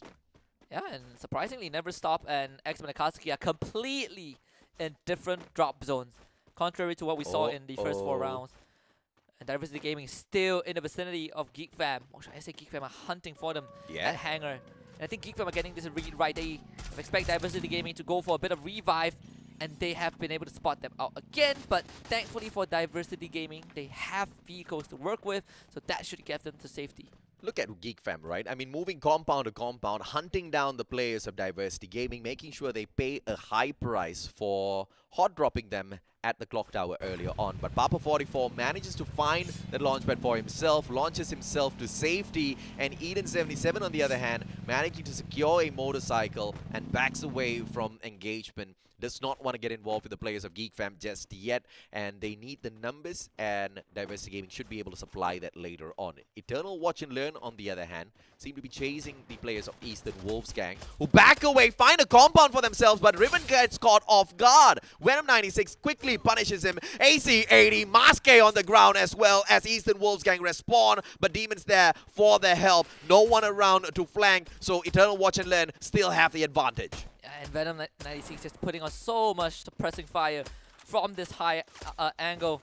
And there's nothing that EWG can do. It's perfectly orchestrated by Watch and Learn. EWG loses 2 members and attracted the attention of ORV and Neslu off to a great start. And Cappuccino as well, also putting on a lot of that pressure onto Watch and Learn. But Cappuccino is all alone. So Watch and Learn is very comfortable taking on this fight if they need to. Okay, so at this point, I'm thinking it's not Neslu, but Neslo, right? Because clearly it's all of their favorite drinks, but I have no idea why it's got that extra O in his Neslo, bro. I know, right? Neslo Cao Cao. Yeah, I guess basically it's Neslo, but Milo Cow in the Neslo, so it's Neslu. It makes a lot of sense. Makes no sense at all, That's Husky. the best way to justify it. Oh, Nate out of nowhere. Shots manages to find Monito, and Eastern Wolves Gang have one final surviving player on their side. But Riptide Rhythm, timing has to be perfect now, but Shots erects yet another glue wall right in front of him. Manchai cannot take advantage, and now he moves on forth to finish Monito off, and Manchai has to be a little upset with that play. No backup whatsoever given by the rest of his players, who got caught out prematurely. And the finisher onto X-Men Akatsuki wasn't as easy as they thought. X-Men Akatsuki, on the other hand, they do have the numbers, but the safe zone now forcing them to reposition. Let's hope they don't get caught out, because the team that might catch them out, Anxiety, won't show any mercy. So far, a few of these teams have been really hammered early on. Well, Anxiety brought the teammates back. EWG will try to do the same, but X-Men Akatsuki is nearby, so Manchai technically surrounded. Diversity Gaming also able to bring the team back. And Jimmy, no, did he just steal the car away? I don't think so, but well, he found himself a free vehicle and was able to just drive out. I think that belongs to Diversity Gaming. You can see the kid, it's like my car. Oh well, it belongs to Team Princess now, and as we spot more players out there on the battlefield, it will be K9 Esports, and of course, the players that we are hoping finds a little bit of rhythm in the competition. Orange Esports from Malaysia, great names in the lineup, but in terms of performance, they have been one of the softest hitting teams. The second last in terms of average kills picked up. They range around 2.4 kills each and every single round out there, which is close to nothing. Of course, to put that into context, the ones that have got the highest average kills is Geek Fam with 9.6. So quite a far distance off Husky. Yeah, absolutely. And Jimmy Neo getting ran down by K9. Snormain uses his favorite weapon, which is a bike. Goes into Jiraiya, throws down the time turner for a second knock. And Normain just doing a fantastic job, but he's alone. There's no backup in sight. And with him down, the rest of K9 needs to come in and quickly get things done. Blank getting a good nade as he throws out the second one. No knock just yet, but Wuxi from afar providing the necessary support. And Team Princess overrun by the members of K9 as Mika Boy goes down. The nade comes in late, but it doesn't matter. K9 finds 4 kills. And Diversity Gaming, they have come back. I think they're looking for their vehicle. It's all blown up now, thanks to K9 Esports. But it looks like Geek Fam is on the way to finish off K9 Esports. Not planned. They're just trying to make their way in to take out who's in front of them. Oren wants to start things off. He cooks up the grenade, but Payne shuts down Fikri halfway there. Off-screen Santa knocks Demon 76. No kills coming through just yet. But Geek Fam and their pressure being very well managed by K9 Esports. Once again, Fikri gets knocked down. Man04 down on the ground as well because Diversity Gaming gets involved. It is the kid from behind Geek Fam. Yeah, sure, you win the hot drop, but Diversity Gaming is still in the picture. And Geek Fam now surrounded by 2 teams. We've seen them in this spot before. You have Raja and Oren, 2 very, very experienced survivors. So do not count them out just yet. But nonetheless, it's a tough spot to be in, especially with K9 Esports surrounding them. It's a 1 versus 2 on all fronts. And Raja has already lost his against Normain. And Geek Fam are no more. 11th place with nothing to their name. Diversity Gaming smiling year to year right now. But now the kid has got an opportunity to make good work of the players of K9 Esports. Normain being picked up. It will be a strong side of K9 Esports. They've got a full squad, but Never Stop on the other hand. Engage him with Eternal Watch and Learn. And as quickly as that started, it stops as well as Never Stop gets stopped in their track, taken out in the 10th spot. The only trade out for the side of Eternal Watch and Learn was Demon 76. That was the initial engagement we watched earlier on the kill feed. Eastern Wolfsgang. Very slow approach towards Eternal Watch and Learn. But by the time they get there, Eternal Watch and Learn should have been able to pick up all of their team members, heal up, and get ready for this next engagement. So EWG won't be able to catch them off guard. And Geek Fam off to a very rough start. Farron definitely loving this. Well, especially when the last 2 rounds for them have been. You gotta be happy if you're DG, bro. You are incredibly happy, right? Everything is panning out very well. Looking at the hot drop, and then they got hunted down by the players of Geek Fam as well. Got their car stolen.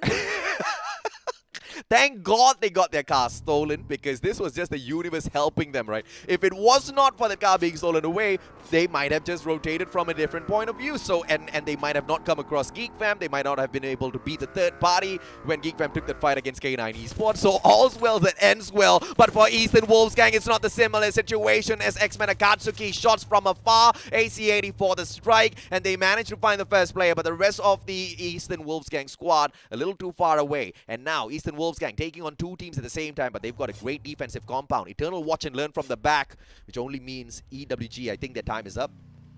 Yeah, say the same for X-Men Akatsuki. Well, probably one of the best runs so far. But I would say what happened to Diversity Gaming, it's one of those scenarios where you can have a very bad day. Yeah. You know, like you sprain your ankle, you lose your wallet.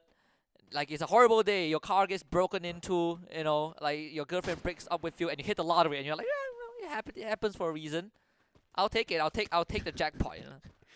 All that happens, but then you saw someone slap the person who was bullying you a little bit earlier on. Yes, Diversity Gaming is having a good day overall, based on, whatever that's been happening out there. Maske, as he gets healed up. Oh, what a peep. Another guy goes on out there to shut down those players. Eastern Wolfgang as well as K9 Esports, both losing players back to back, and Eternal Watch and Learn making quick work of all of those engagements. ORV trying to take advantage, but Axis Esports, we forgot all about them. Finally showing up as the circle gets a little bit smaller. And flank now, back to back. Cappuccino taken out. Eternal Watch and Learn chipping in as well. ORV in a lot of trouble as all of these teams are a little bit too close to each other. And ORV in the losing spot. And it should be Orange Esports that grabs all of this, but no, stolen away by Eternal Watch and Learn.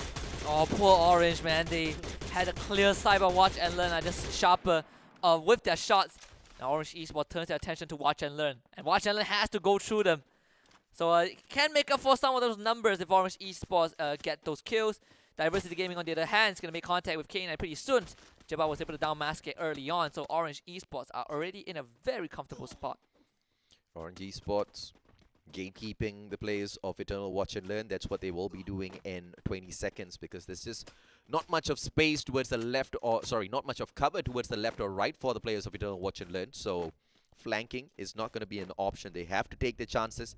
They have to run straight into Orange. They have to hope and pray that some other team inside of the circle keeps Orange a little busy as they make their way in. A launch pad spotted though as Eternal Watch and Learn launches themselves straight into the circle on top of the silo. What a position to hold on to. Yeah, we've seen someone other players hold the silo before. Diversity last night. I think it was Diversity, right? But that was a different scenario where he had nothing. The kid finally coming online. Awaken. A good knock, but no finisher just yet. He actually has very good angles. Sees the foot of Vegeta. Gotta run, get deeper into the building. And the kid is just locking Axis in their own compound. Eden chipping in those shots as well. The players of Diversity Gaming have to be really careful. They're expanding all those glue walls out there, and it's, for me, a absolute waste because it's not the final battle just yet. You want to be saving these resources for that final engagement, and now with them just throwing out all of those glue walls very carelessly out there on the battlefield, it doesn't really put them in a great spot to pick up this Booyah Husky. Yeah, King BN has already ran out of his, so big disadvantage, like you say, for the members of Diversity Gaming. But for Orange Esports, still farming those numbers. The only two teams in the circle are Orange Esports and Anxiety. And with 7 teams left, this is going to be a bloodbath as all of these teams try to squeeze into this one tiny safe zone. Anxiety, we expected them to hit back hard as well. And they are doing exactly that, picking up those kills. A little bit of fun out there on the battlefield by Eternal Watch and Learn. They have got the circle for themselves, I believe, and as they wait for everybody else to join them, why not pop a few of those emos? But Diversity Gaming going to town on the players of K9 Esports. Very surprisingly, Wuxi now all alone, but Papa 44 gets sprayed down. Best Blank catches him on that left-hand flank. Wuxi trying to recover for the players of K9 Esports. Eden 77 right in front, but he's cooking up the grenade already, and it's all about the timing. Oh, the timing is bad for Eden 77. Wuxi catches him, and the double barrel goes to town. Diversity Gaming eliminated by K9 Esports, even though they had the better start. And Anxiety just got wiped out as well. Courtesy of Axis Esports, very well done. Individual prowess from the members of K9. And Blank holding off that 1 versus 2 was incredibly important. Now Axis Esports also gets a free buy-in into the safe zone, where Orange Esports has been waiting all along. Watch and Learn now. The next to go out, X-Men Akatsuki follows suit. K9 Esports with 11 kills, and we have Orange Esports in the final circle. Yeah, not bad for X-Men Akatsuki to make it all the way into 4th place this time around.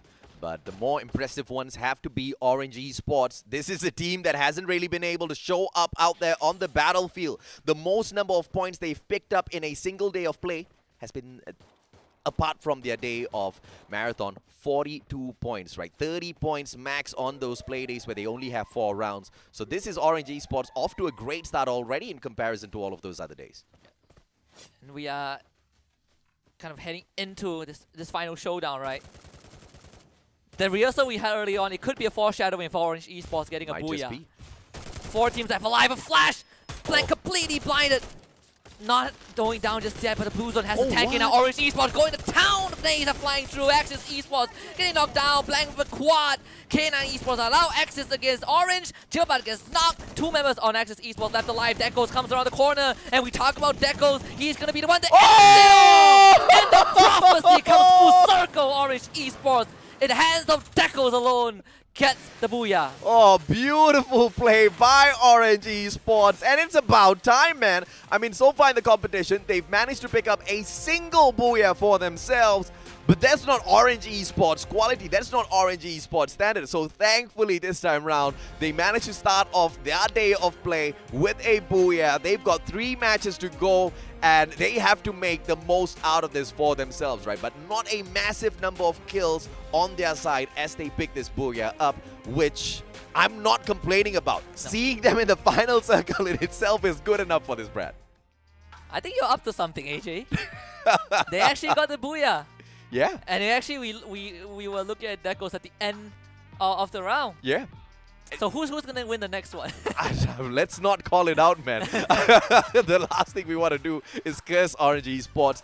But that has been a great round for them, right? And I hope that they can keep this up for themselves. But once again, it is all of the teams that are towards the bottom of the overall leaderboard that has got their fire in their bellies in these final days of the league stage. We literally have today, and tomorrow is the final day of play. So if they don't step it up, it's going to be game over. So it's understandable as to why we see some of these final second place, right? But is it too late though?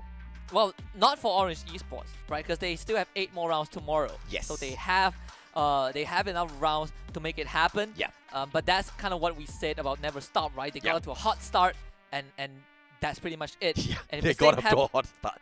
If that happens to Orange Esports, then they will suffer the same fate of not being able to qualify. And I think them and Never Stop right now are just in this constant battle of not trying to finish dead last. And I don't think that's the kind of battle you actually want to be embroiled in. As a matter of fact, you want to continuously be climbing up that leaderboard.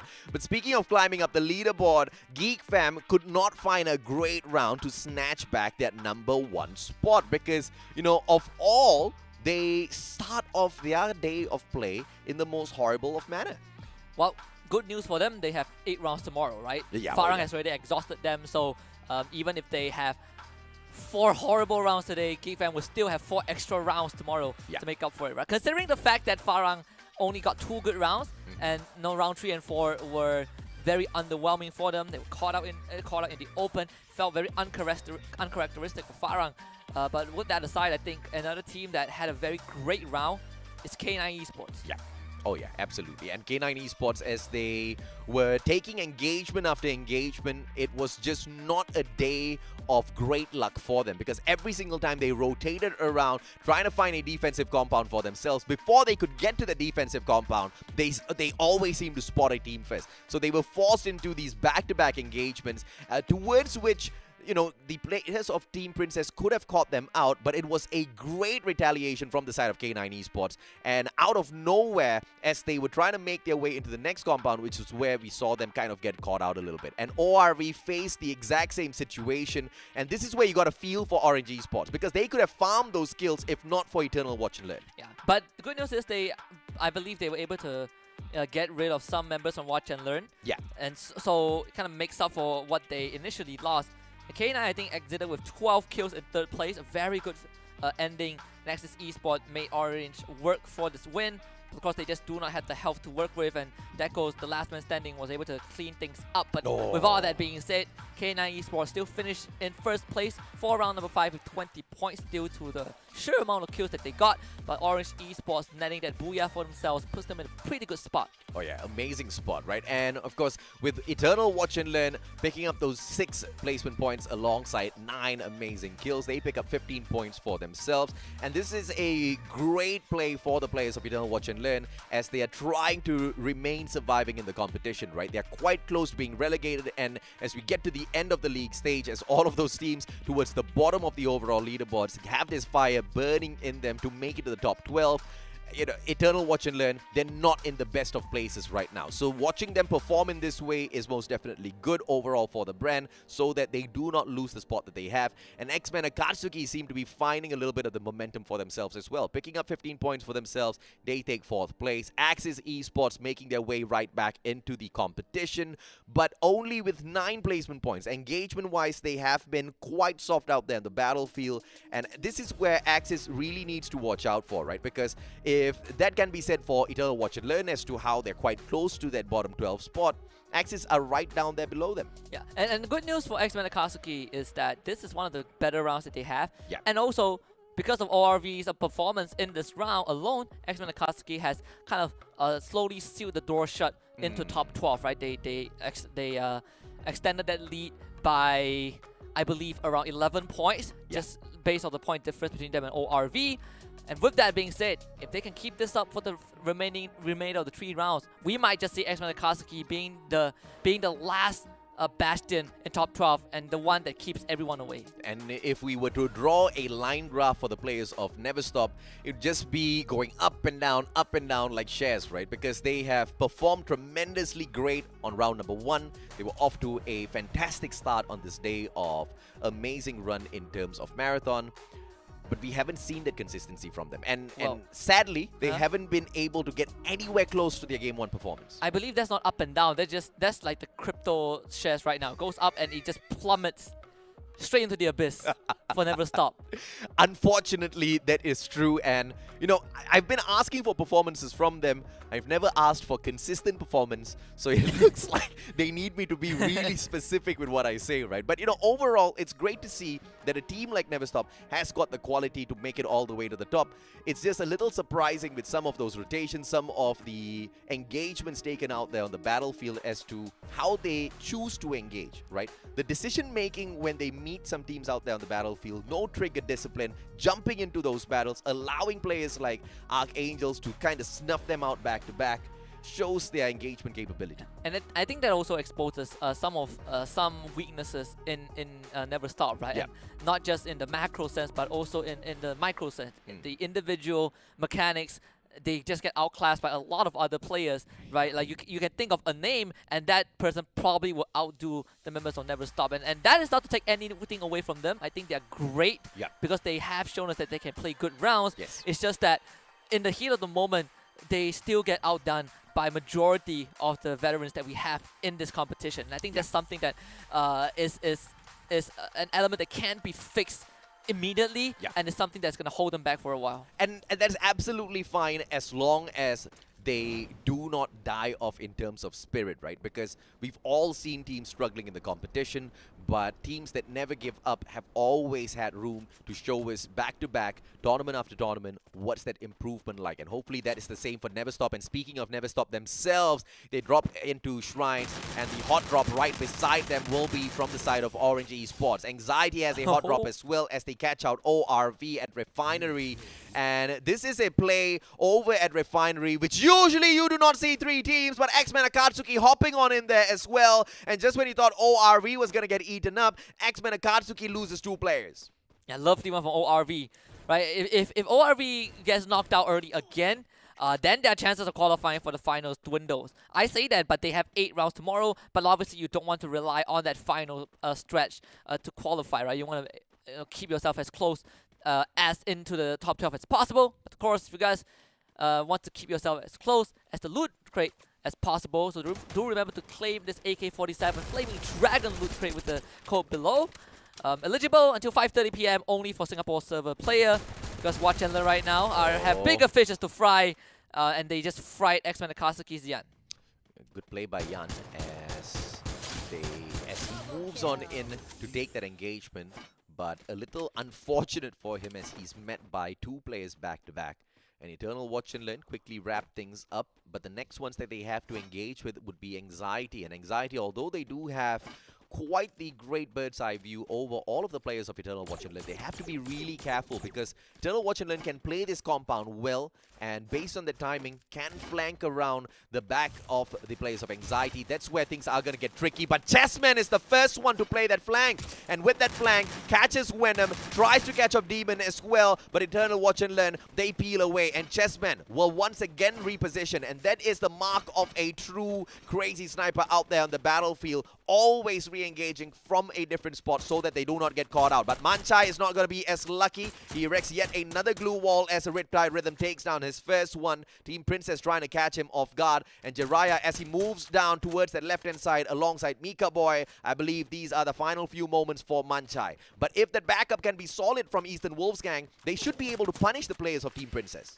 We'll see how Eastern Wolfgang deals with this, right? With Manchai going down, it seems like that chance is going to decrease a bit. It's a good nade for Mika Boy as well. And Mammoth is a very tricky place to play around. It's a pretty much open, and sure, you know, the Mammoth skeleton looks pretty fancy, but it doesn't provide you as much cover as you would like. Team Princess have 2 men on that low ground. They're just waiting for EWG to make a move. And they're going to take this opportunity to wrap around from the other end. So this is all about timing the execution right, and Team Princess are about to make that move.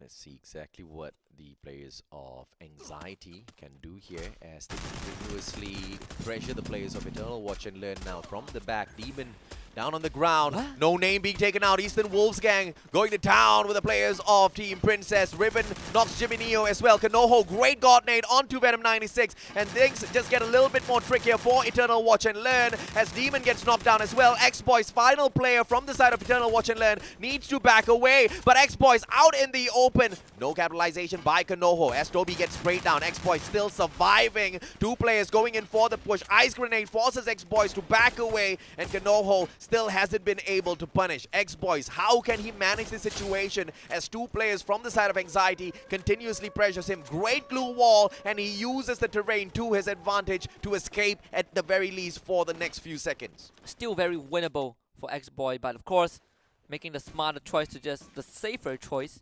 to just completely back off. Team Princess are down to just Jiraiya. And this was a team that had EWG's numbers. Yeah.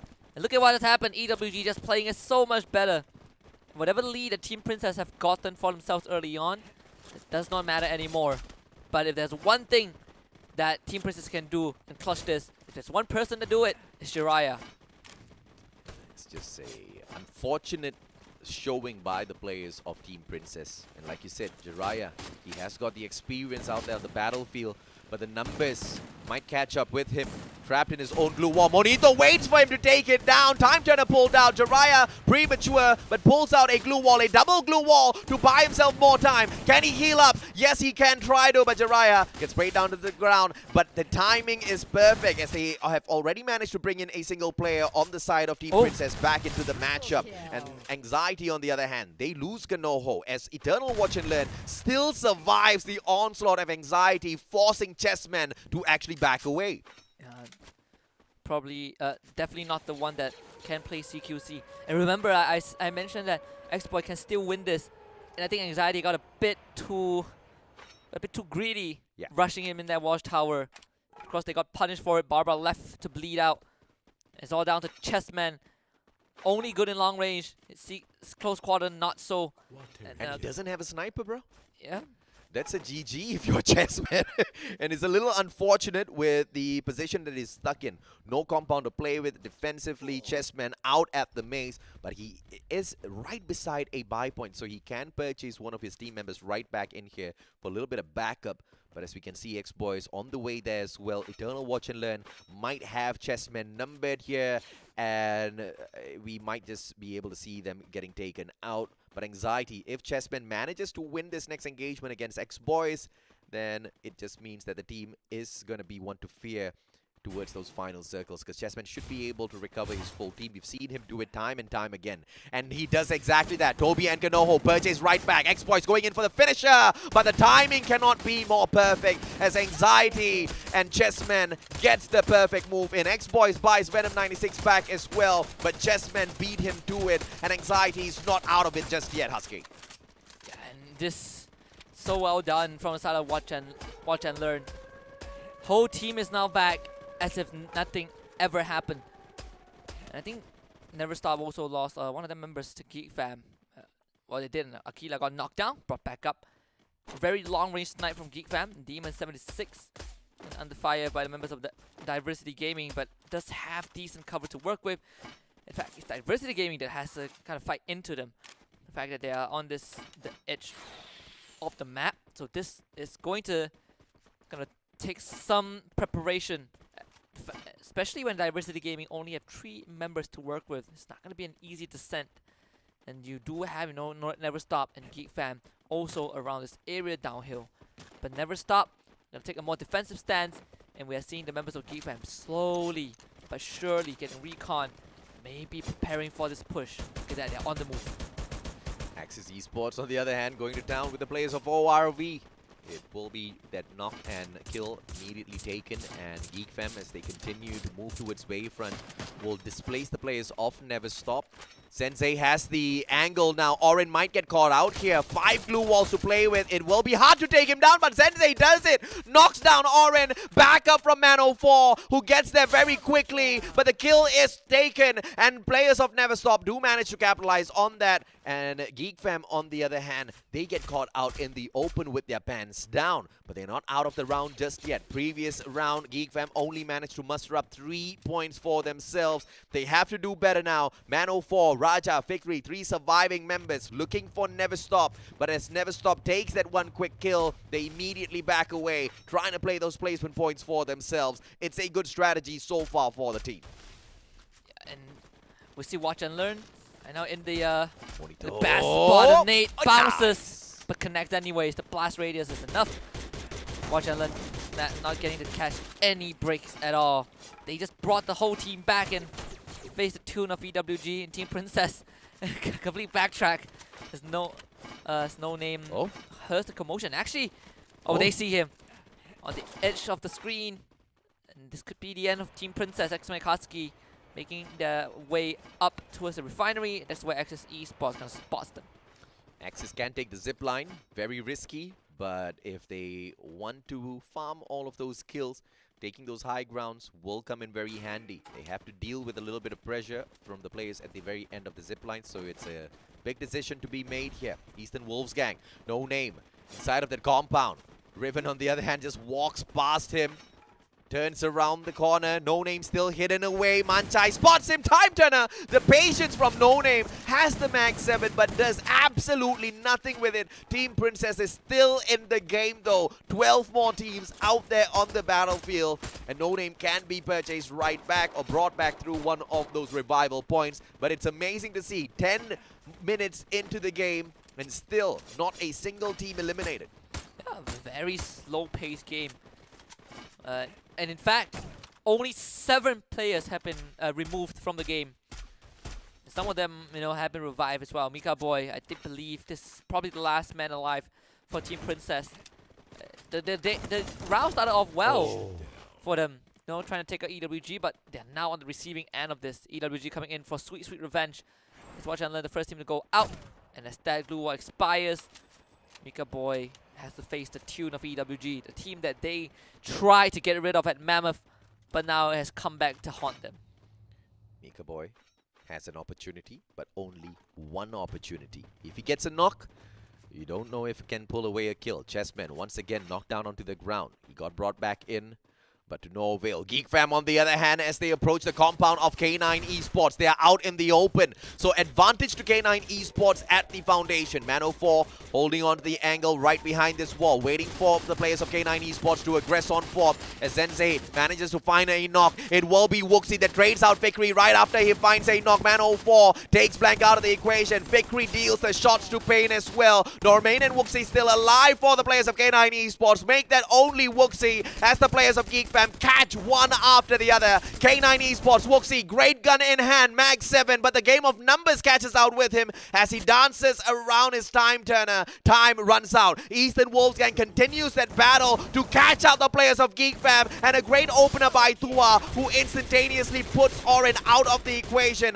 Man04 has to scurry on away. The numbers not on the side of Geek Fam now. Even the best team won't be able to prepare against such a sudden attack. EWG came in at the perfect time. And all they do is to overwhelm Geek Fam with numbers. And with numbers comes strength. And Geek Fam only has one more member left alive. And ORV Mokka is going to be the one that puts the final nail in the coffin. Geek Fam again with another round that did not go their way. Mokka managing to pick all of these players off from a distance, but that's all he will be able to play against Eastern Wolves gang. Just a little bit of extra pressure. And Diversity Gaming, they need to circle around this body of water before they get caught out by any of those teams out there. And you can see Orange Esports managing to take advantage of the situation. Diversity Gaming, they are trying to flank a little bit further away, but straight into the hands of X-Men Akatsuki might just be the fate of Diversity Gaming, as King BN now holds on to the edge of the next circle. Trying to catch Decos off, it will be a challenge because the game of numbers against him. The one thing that can make a difference here is a grenade launcher, but it's going to be quite the long shot for King BN to be carrying that around in his hands.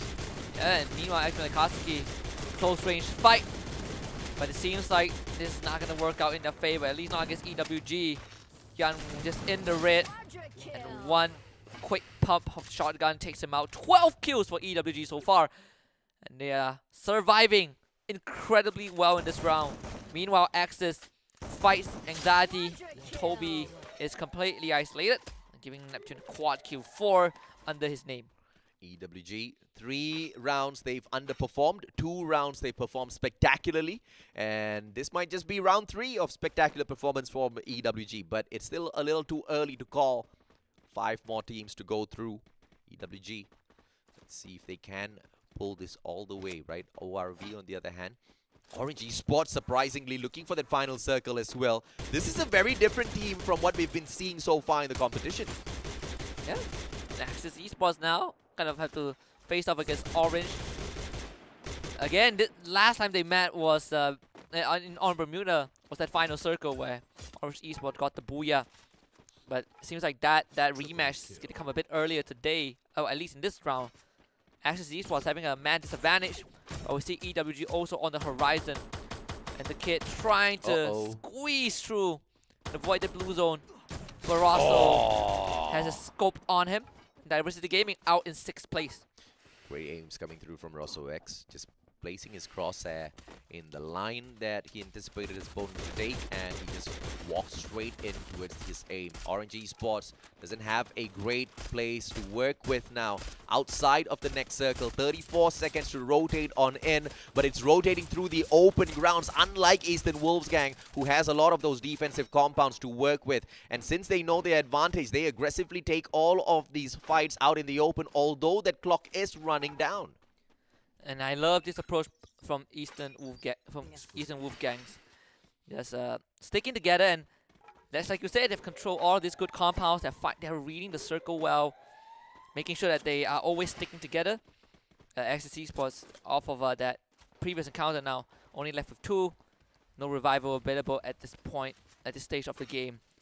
4 more teams remain. Orange Esports tries to sneak into the safe zone. The nade does connect onto 2, brings him down very low. Monito wants a bit more. Mantai shot down by Barbara. The second nade comes through. A third one around the way. And it's Monito nailing all of them. A pentakill as far. Dekos, last man alive. The blue zone's going to close in, and Dekos, if he doesn't die to the members of EWG, he's going to certainly die to the circle. One final stand. Dekos gets the knock, but no kills for him. EWG with 16 on the board. Eastern Wolves gang, if they can secure the booyah as well, they will be hopping on straight in to that 6th spot, replacing K9 Esports as well as No Escape, both at the very same time. Anxiety holding a close angle behind the Eastern Wolves gang. Kanoho with the opportunity for a backstab. No one has spotted him just yet. Neptune on the other side from across the players of Eastern Wolves gang, chipping on in all of those shots, but EWG has masterfully managed to avoid all of those engagements very clearly with their glue walls, but they're running out of time as well as resources now, as they just purely depend on those defenses. Kanoho chipped down, a beautiful ice grenade tossed out by EWG, and he does not get eaten up though. Still plays around with a little bit more of his HP as Axis Esports keeps EWG busy. Anxiety remains surviving. And the ice nade, perfectly put. EWG Still has a couple of glue walls to work with, but the blue zone is closing in. Tua getting a good knock at Kanoho. Look at Shahid. First to the center of the blue zone. He has such a good spot to work with. The shotgun pull as well there for Truck. It's covered. Revan rushes in. Shahid misses the shot. Anxiety gets knocked out. Who is going to get this? Shahid, Neptune, they stick together. EWG falls. And Axis Esports scrape by with a booyah. A good revenge exacted after missing that opportunity. No doubt whatsoever, the players of Eastern Wolves Gang will be able to once again snatch away that number 1 spot. Okay, fine, not once again. They almost snatched away the number 1 spot earlier on with their performance, but this time for sure, as they most definitely played a much more high pressure game out there on the battlefield as opposed to Axis Esports. Axis in their own accord, a team that is in a little bit of trouble, Husky, a little too close to that 12 spot. Oh, absolutely. We've come a long way with these players, right? Yeah. So much more personality. I remember back in the days, people just hold up their phone. Now people are doing dances. They are doing Fortnite flossing. They are showing their cats. We need more of this. I'm loving this. I'm loving the celebration. People are taking group selfies before they end their day. And maybe that's why Farhang dropped the last 2 rounds, because they took the selfie at round 2. Should have done it by the end of round 4. But, you know, for what's worth, it's very clear that they're having a lot of fun. Yeah, you gotta celebrate some of your victories out there. Farhang did that, albeit a little prematurely.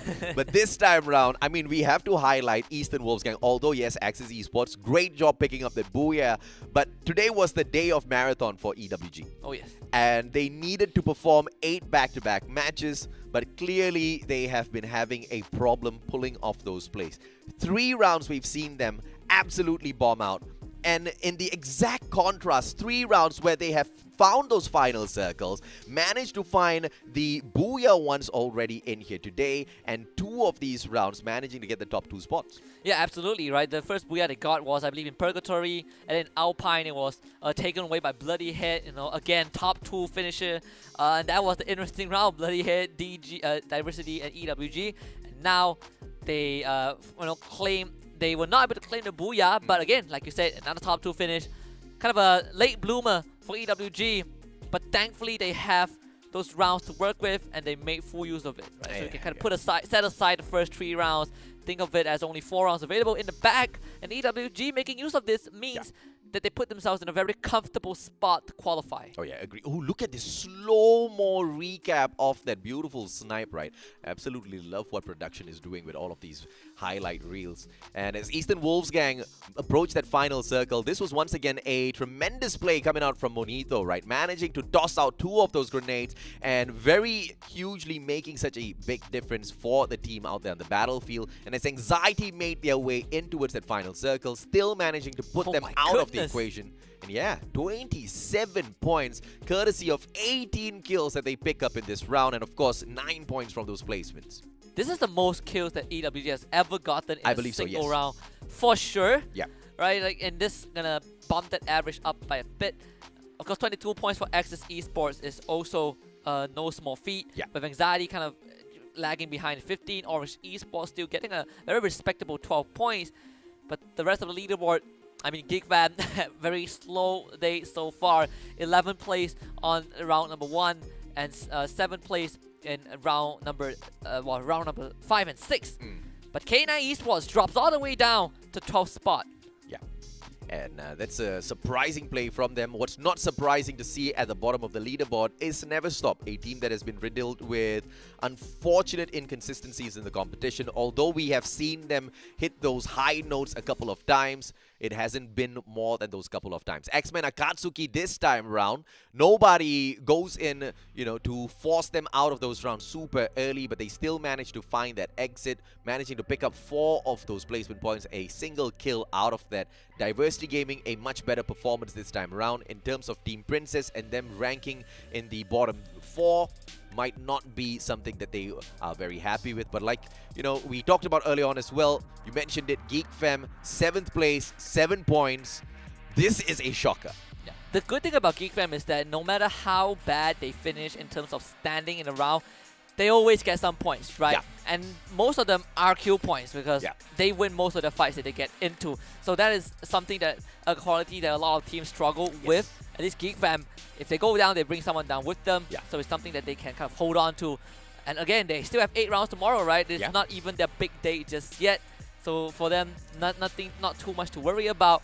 But for X-Men and Akatsuki, again, this fluctuation is what worries me, right? And every time we see them have a round like this, ORV will feel a bit more relieved that they still have a chance, especially tomorrow. Yeah, absolutely right. And you know, when Husky says that Geek Fam have nothing to worry about, he means that literally, because the last time we saw Geek Fam run a marathon, they picked up 150 points. That was on day number 1. And we're looking at them to perhaps pull off something similar tomorrow. For all you know, they might be like Eastern Wolves gang and perform even better the second time round their marathon. But we've got to take a quick short break before we hop on into close of the day later on. 2 more rounds to go. Don't go anywhere. We'll be right back.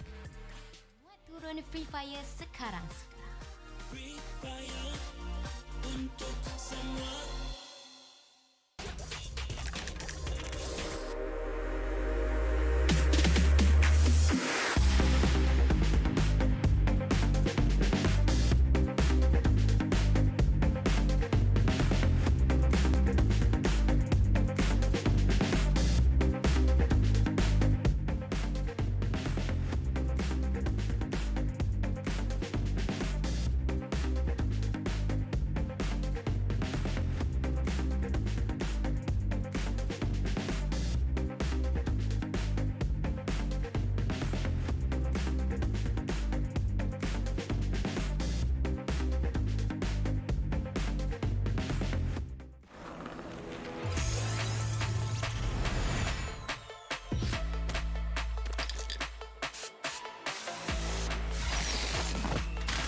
Hai, nama aku Bunga dan ini kisah aku. Dekat uni, aku tak ramai kawan. Bukanlah sombong, cuma kebanyakan grup tak kena dengan jiwa aku. Sampailah aku jumpa grup dengan minat yang sama. Perkenalkan, inilah family Free Fire aku. Dorang selalu ada untuk aku. Tak kira pada hari yang muram ataupun ceria. Setiap kali aku dengan dorang, aku lupa segala masalah.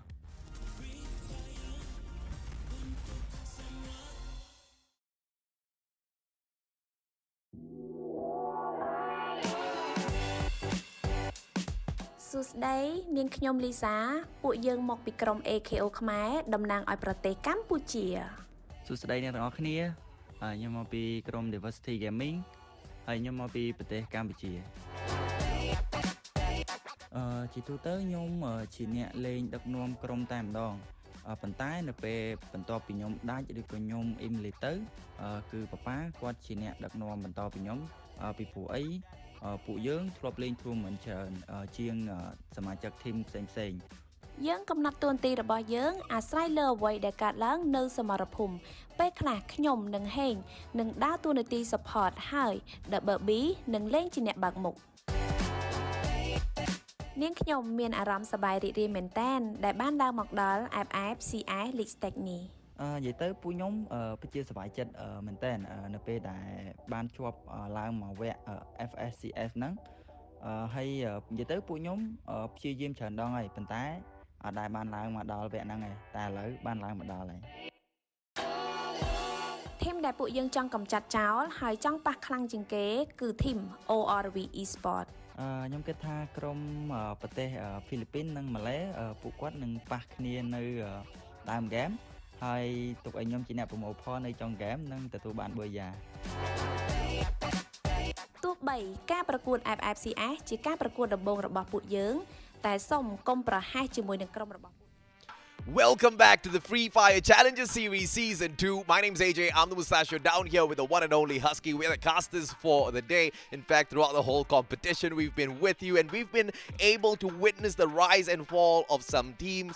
And we've been able to witness some domination fizzle out. For example, teams like Geek Fam, who have been able to show up in such a big way. But today, they've been hitting quite soft. But like we've discussed, Husky, still a lot of opportunities left here. But that's not the same for a lot of teams. Absolutely. Plenty of chances for Geek Fam, right? And you know, I wouldn't necessarily say it's a fall from grace, but maybe it's just an off day for Geek Fam, right? Yeah. Maybe they come and hit us hard in the last 2 rounds, right? We could, on contrast to that, we have Farang, who started off the tournament very slow, and they ramp up in the past 2 days, past 2 days, including today, so 3 days in a row. And sure, the last 2 rounds that they played was pretty mediocre, but Farang, overall as a team, gave us such a good impression of them being a good front runner. Maybe not being able to overtake Geek Fam at the very end, but put themselves out there. Let's take a look at the map recap here, just so that we can see exactly how have those teams been performing out there on the battlefield. Like you said, Farang just stringing on their days of performance into the 3rd day back-to-back where they've been able to hit hard.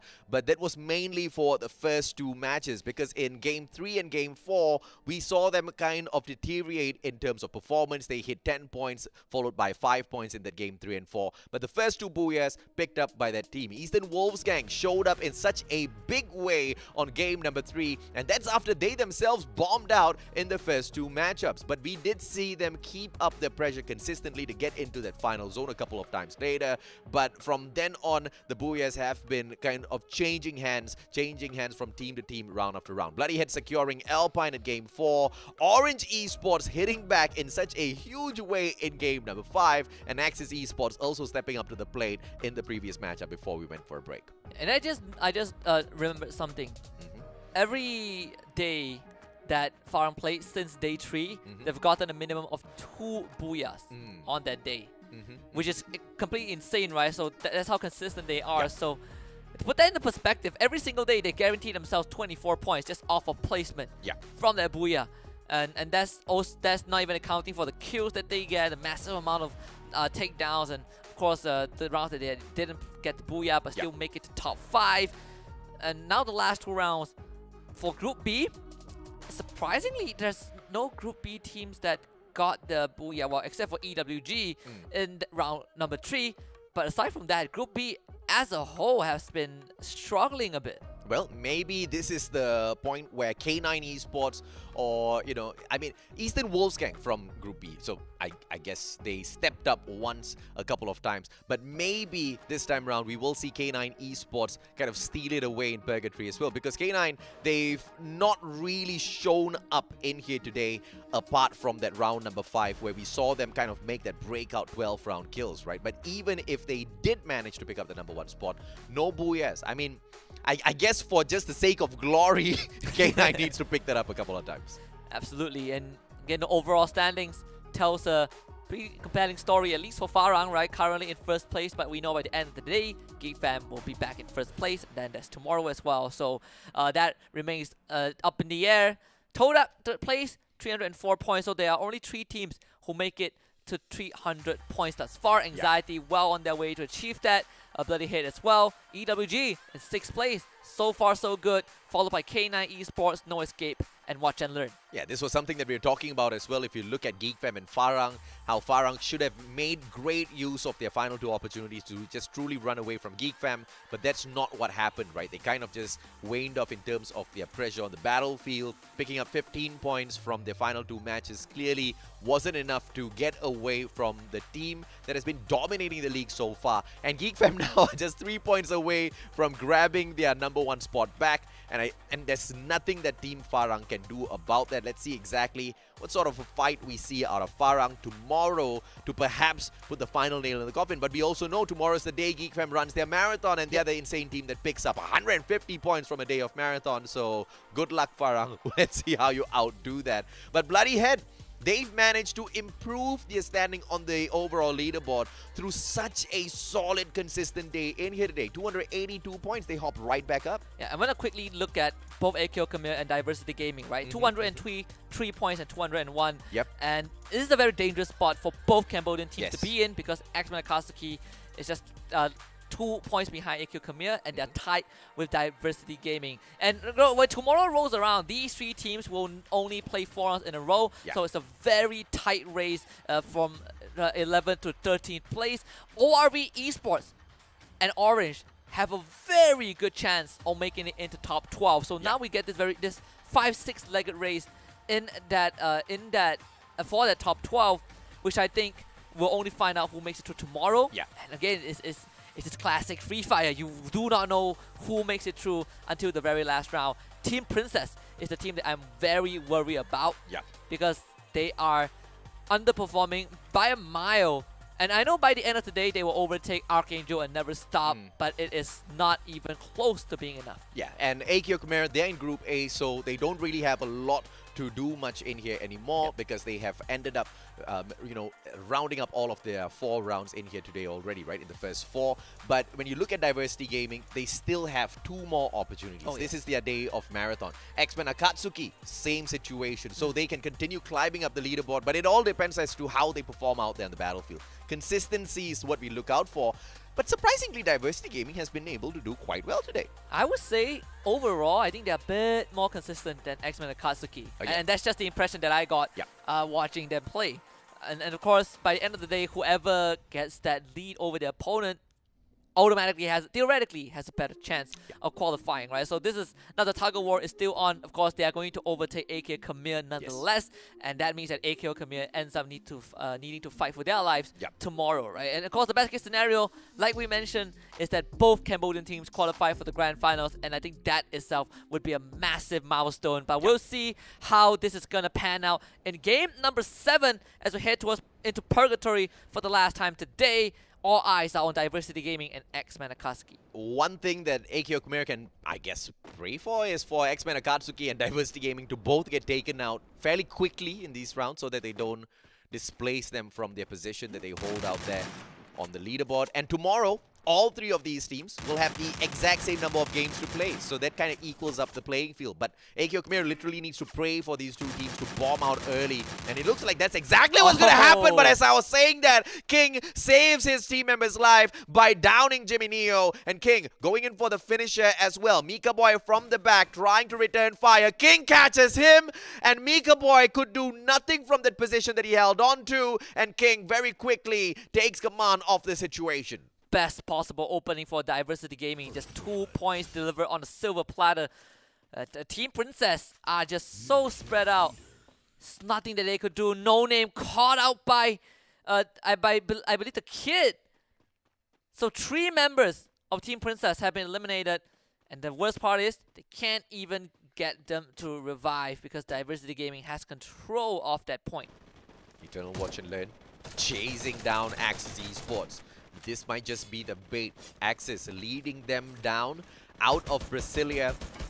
And Demon 76 making sure to make good use of that right-hand side flank, whilst the rest of his team members continue to spray down all of those players. Orange Esports, Jabat gets knocked down onto the ground. Decos tries to give him a little bit of backup, but Santa makes sure he pressures him. Aquila on the ground. Decos makes quick work of him. 1-to-1 trade for Orange Esports as well as Never Stop. But as you can see on the minimap, there is one player from the side of Orange Esports that can actually do the biggest amount of damage. He's flanking from the right-hand side, but it's going to be all about the timing. Axis Esports, the bait is successful. They lead Watch and Learn directly towards them and then eat them up. And now they are the ones to fire right back. Going in for the chase. Maske fires back, but X-Boys and Demon down on the ground already. Final player. Eternal Watch and Learn needs to watch how Axis Esports sets up these fights. Absolute gold. Yeah, and you can see the instant panic in Watch and Learn. They were not prepared at all.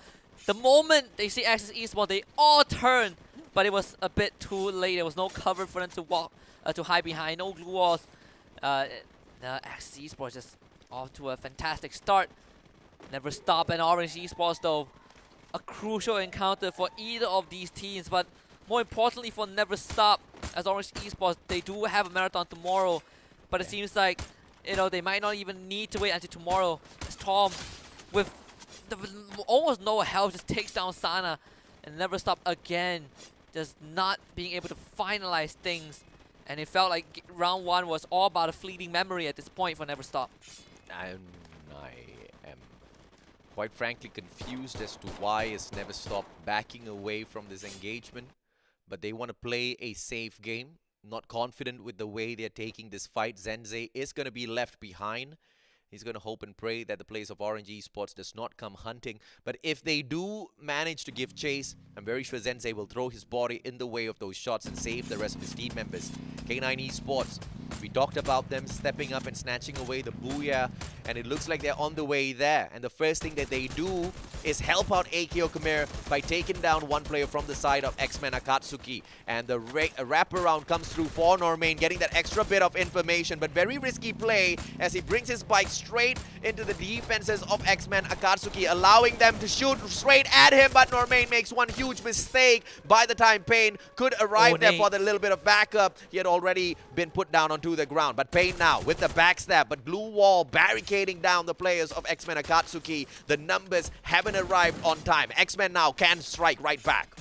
Yeah, pulls out the knife at the wrong time. The katana is not going to win this one. They have a glue wall. They got to isolate Payne. But Payne is also playing this to perfection. Still gets overwhelmed by numbers though. Flank does the job. And K9 Esports not done just yet. It's going to be blank on the chopping block. A knock and the glue wall. Completely outplaying X-Men Akatsuki. K9 Esports. That final glue wall by Blank was just absolutely well timed. Manages to get a knock, blocks those shots, saves himself, backstab. And K9 Esports, that's the risk when you do not engage and wipe them out quickly out there on the battlefield. And this is once again where the disabling of the kill feed plays against so many of these teams. There's just no way they can adjust their game style against all of those teams out there. But a great grenade tossed on into the trailer, and King BN shuts them all in by using his glue wall. Papa 44 straight in front, and the players of Diversity Gaming were able to quickly recover the situation. But outside of the circle now, Papa 44, they have to heal themselves back up, and more importantly, remain surviving as they find the next circle. K9 Esports, as quickly as they won that earlier battle, they find yet another opponent at campsite, and this time it's Geek Fam, one that is going to be much more difficult to take down here, Husky. And let's see how K9 deals with Geek Fam though. Can they do a third bad round for Geek Fam? Oh, what? Seems like Geek Fam is still winning out all of these fights. All 3 kills in going their way. K9 Esports not getting anything done. Geek Fam coming out on top without losing a single member. And K9 Esports, they still remain surviving as they managed to send away Normain. And this was a good play coming through from Normain, right? He was the first one to rush into the battle earlier on, and I believe he does have a vehicle on him as well. But it's going to be a question on whether or not he makes a lot of noise as he rotates into the circle or picks up the vehicle. And it looks like he will be going for the vehicle just to get that extra boost of speed and find one of those revival platforms for of course, the survival play to bring his team members right back into the mix. Anxiety gonna follow the players of ORV, who have been the first ones to jump into the next circle. Anxiety, on the other hand, are absolutely undisturbed right now. They're just moving from compound to compound, looting up, and that's just gonna make them a very, very dangerous team towards that final circle. Yeah. Good vehicle. Very, very important on this map, especially Purgatory. And what I worry about right now is ORV, because they have not been having a good time at all. Started as kind of the gatekeepers of top 12, but now in a spot where they have to fight for that place themselves. Diversity Gaming is so far spread out, but they already have 5 kills under their name. And that's a very, very good start for this team. And very important to note that today is the day that they fight X-Men Akatsuki for the 12th spot, or at least to put themselves in a better position, and they've already done so. Especially with X-Men Akatsuki constantly struggling. Right? Again, overall performance, Diversity Gaming just seems so much solid on the day where it matters. And if there's one representative from Cambodia, you know, if it's not AKO Khmer, I think at least Diversity Gaming can be that insurance. Let's see exactly where does the circle lead Diversity Gaming into next. Eastern Wolves gang taking their time, a sweet, sweet time outside of the circle. And I believe it's all to farm up those vehicles and to rotate into a better compound for themselves. And that's one of the best ways to play Purgatory, by finding those vehicles, covering a lot of ground, but it comes with its own fair share of risk as well. For example, some of your vehicles can break down halfway on the battlefield. No, just kidding. It doesn't happen. But if you get shot up, if the pickup from that vehicle is just not quick enough, then that will be a absolutely unfortunate situation for you to run into. But if you are able to get a head start on some of these teams out there, that vehicle can be such a huge game changer. Orange Esports still looking to continuously improve their performance in the competition. This team was dead last. And it's so surprising to see them wake up in the final 2 days of the competition. Yeah, very, very impressive in fact. No anxiety though. Not having a good day so far. Going up against Axis. Kanoho. Oh, doesn't win that one. Neptune is just a bit more sharp. Toby turns the corner. Oh. Gotta go for the reload though. And that means that Neptune is the one that stays alive. Anxiety. Oh, caught up by GeekFam on the other end as well. They could not take any fight. In fact, Anxiety scurry into the wild.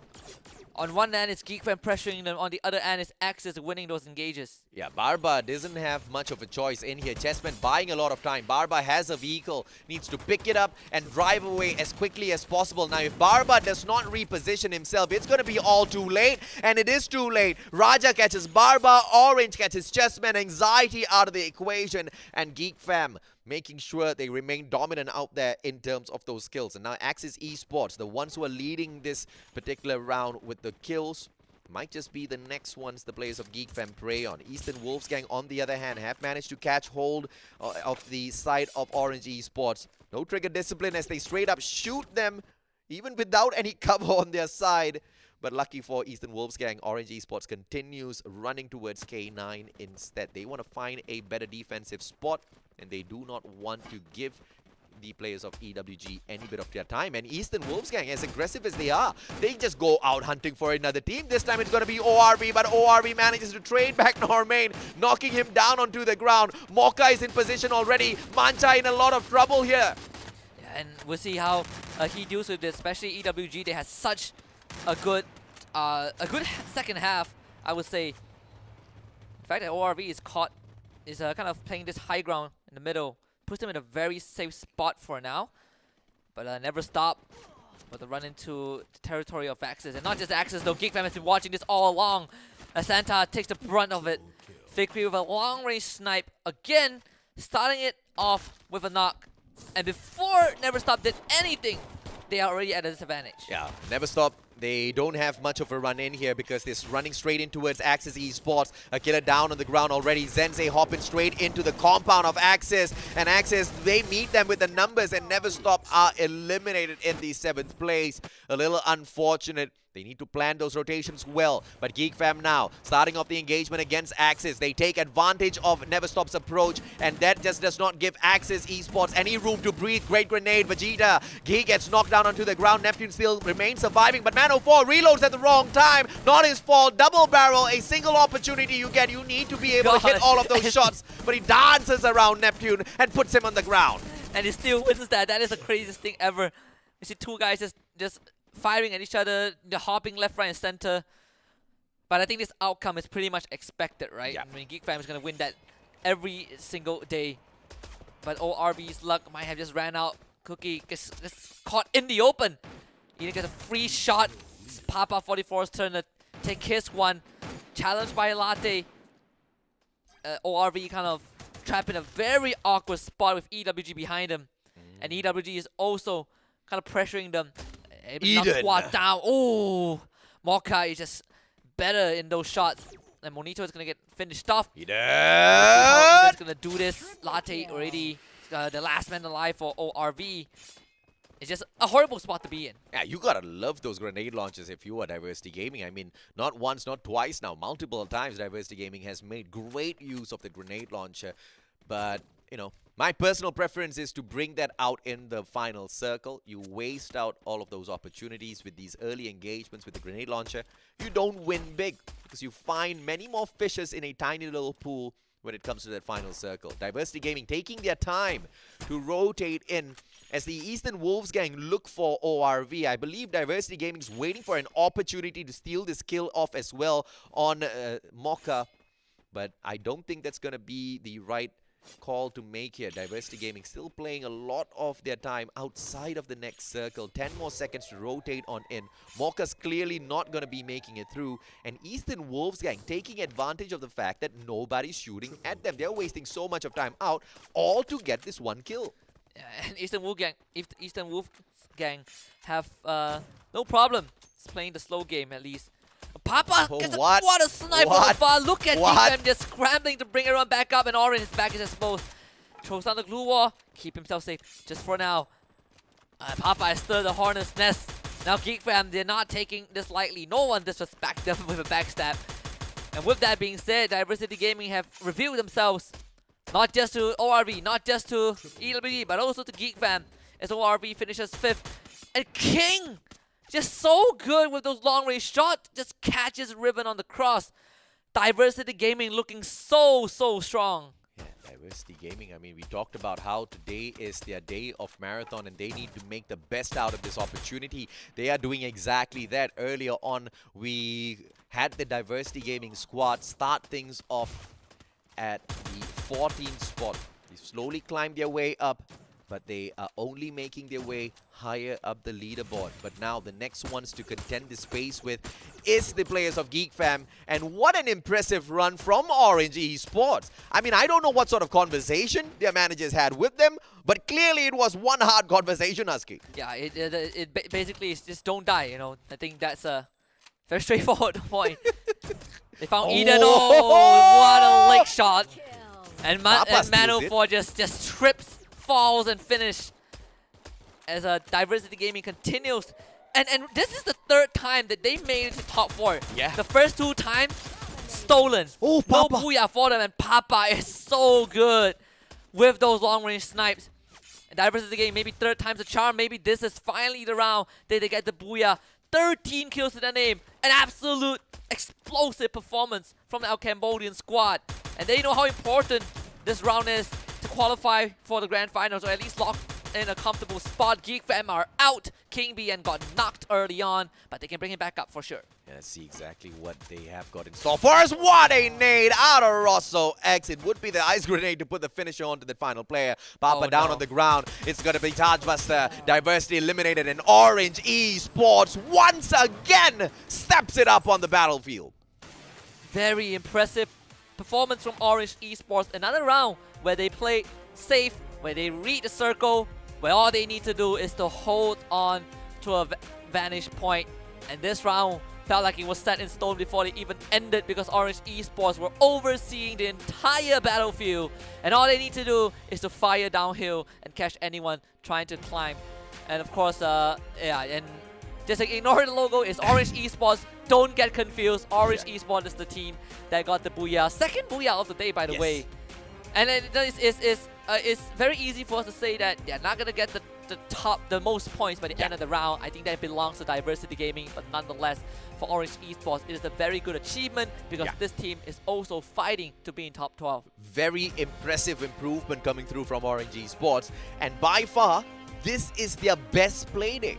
And it is not even their marathon day just yet. So talk about building momentum for a day where they can most definitely promise us a breakout run. Because if Orange Esports can secure such a well-recovered situation in the competition just with these 4 rounds that they have for themselves, imagine what they can do with the final 8 that they have tomorrow. Oh, I think that would be incredible if Orange Esports qualifies off of today and tomorrow's performance. That is something that they can be really proud of, right? Because but they also have to get through a lot of teams. Yes. Which I don't think is very easy to do. I mean, so far they've been doing absolutely fine. Yeah. And Geek Fam's that. And Geek Fam's that. This is the first time we've seen Orange Esports do something like this. Yes, right? correct. Very safe plays. I think this is their 3rd booyah, if I'm not mistaken. But all of the booyahs that they've gotten was that they read the circle right, and they were able to avoid all of these early conflicts. Yeah. But how consistent can they do that? I think that's something that was really going to be put to the test tomorrow. Yep. But so far in this 4 rounds that they have, they've done it 2 rounds in a row. Yeah, absolutely, man. I mean, I would love to get into a conversation with Orange Esports and just get behind their minds and understand exactly what happened in the first 2 weeks, because the kind of RNG esports that we're seeing out there on the battlefield today is nowhere close compared to the underperforming RNG esports that we've been spotting out there throughout day 1, 2, 3, as well as 4. The last time we saw them get the most number of points, that was 42 points on the day that they ran their marathon, where they played 8 rounds. And when they do not play their days of marathon, they average around 25 points a day, Husky, which is miserable. Very miserable. 25 points a day means that you are never going to qualify. Yeah. But they've already broken that average, at least for today, right? And if they actually do manage to qualify through to the grand finals, I will be shocked out of my brain, because they literally made it happen in the final 2 days of the league stage, which quite honestly should be impossible. Yeah, but we have seen that happen, right? We've seen, Yes. teams pulling ahead by just 1 point. We've seen teams kind of winning by just a miraculous final day. Yeah. I think we even came close to potential tiebreakers before, but in this case, I think we are heading down that direction. The conversation is no longer who is at the top, but who gets to join them in that trope to go into top 12. Oh yeah. And Orange Esports have finally, made their presence known in this conversation. And ORV is the next one that stands in the way of Orange Esports climbing up the leaderboard. But for Orange Esports to make the break into top 12, they need about 50 points.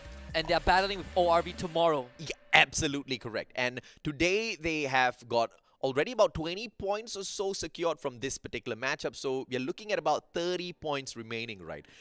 If at all Orange Esports now has a breakout mental round to wrap up the day, there is a potential they might be able to sneak into the top 12 by the end of today, which is insane with one solid day of performance. And once again, this is the kind of quality that we expected out of Orange Esports, hence why we've been so, I wouldn't say disappointed, but very, very, very, I guess, harsh with some of the feedback that we have delivered out for this team, because they've got such a strong lineup, but with nothing to show. Yeah, I think the thing about them is just you see the players on the team and you're like, why?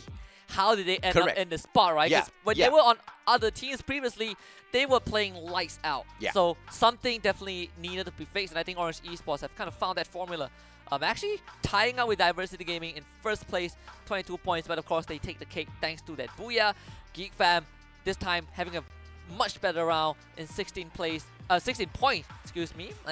Access Esports following close with 15. So overall, we see this top 14 just dominating the kill feed. Yeah, and ORV picking up 9 points will make it much more difficult for Orange Esports to replace them at the 12th place, as they will continuously run away from them. But it will also be an effort from Orange Esports to do it either way, right? Because today is the day where they continuously build up that momentum to set up a slightly easier day of qualifying tomorrow before they run their marathon for themselves. In the 6th place, Eastern Wolves gang. For a team that can hit really hard, Eastern Wolves gang really shocks me with their inconsistent performances, right? I mean, you're looking at them in the top 3 or they bomb out. This time around, a little bit of a difference. They are placing halfway at the leaderboard with 9 points on their side. K9 Esports bombed out a little bit too early. Placements not very strong, but with the initial 4 kills that they did manage to pick up, they still managed to squeeze into the 7th spot with 7 points. Never Stop with 8th place this time around with 5 points. And to wrap up the overall the round 7 standings here is Team Princess, Anxiety, X-Men Akatsuki, as well as Eternal Watch and Learn. Spotting Anxiety in the 10th place here, Husky.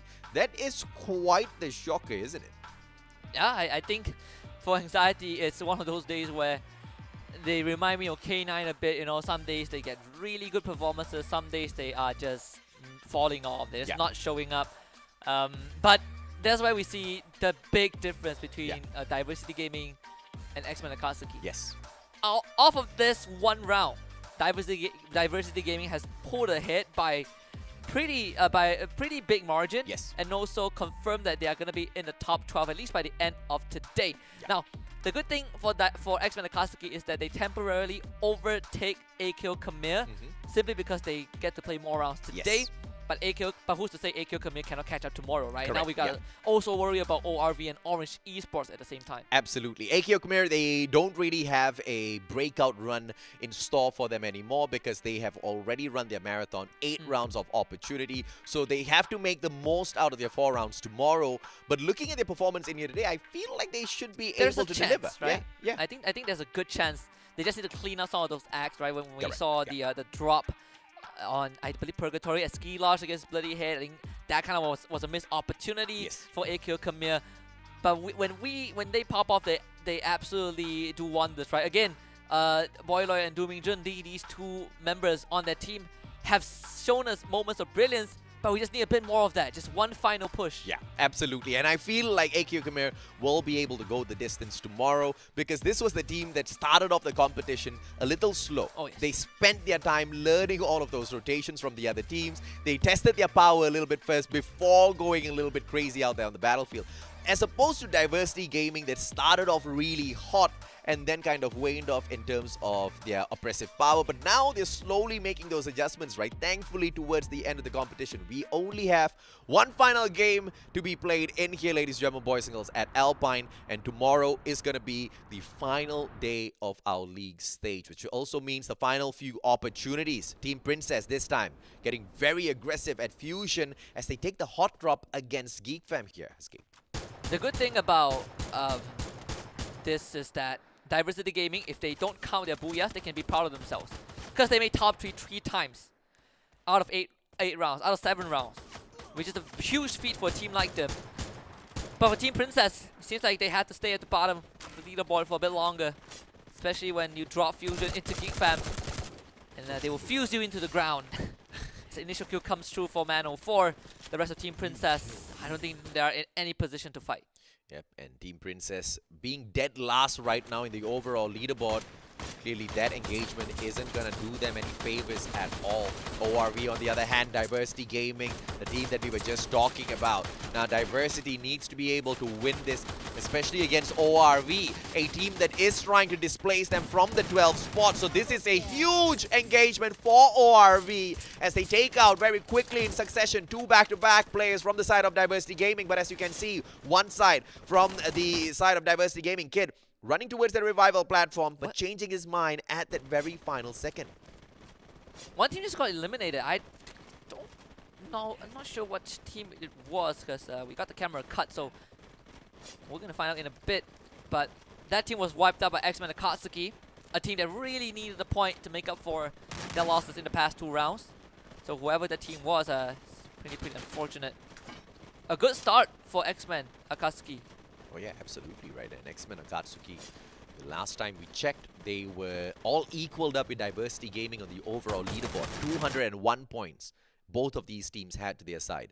So if they want to make their break in towards the top 12 once again before we move into the final day of the league stage, yeah, this is a great time to do it, right? So good win for them, but they need to make it through the final circle as well as Eternal Watch and Learn keeps an eye on Axis Esports. Off screen, Geek Fam, Jiraiya has been found. The best player on the side of Team Princess taken out of the equation. Vickery with the right-hand side flank. Man04 straight from the front, and No Name has no choice. The game of numbers against him, and Team Princess taken out of the equation. Geek Fam wrapping things up quick. Yeah, just swift and decisive. Classic Geek Fam fashion. Watch it on the other side, up against Axis Esports.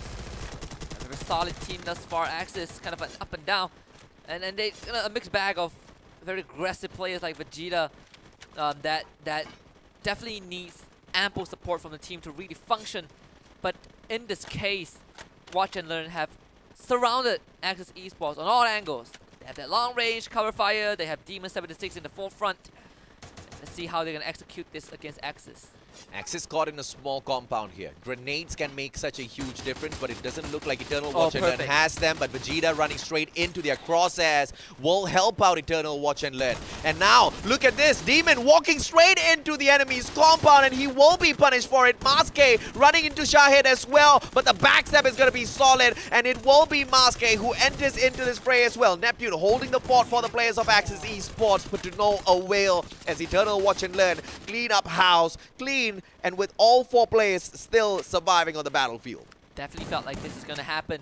eventually with how Watch and Learn, poised themselves to take that collapse, and they did it so well. It was a bit of a victory lap around the dead bodies of Axis Esports. Yeah. I don't think that was a good idea because now you are taking, digs at Axis Esports. I'm pretty sure they'll be returning into the competition to look for a little bit of revenge.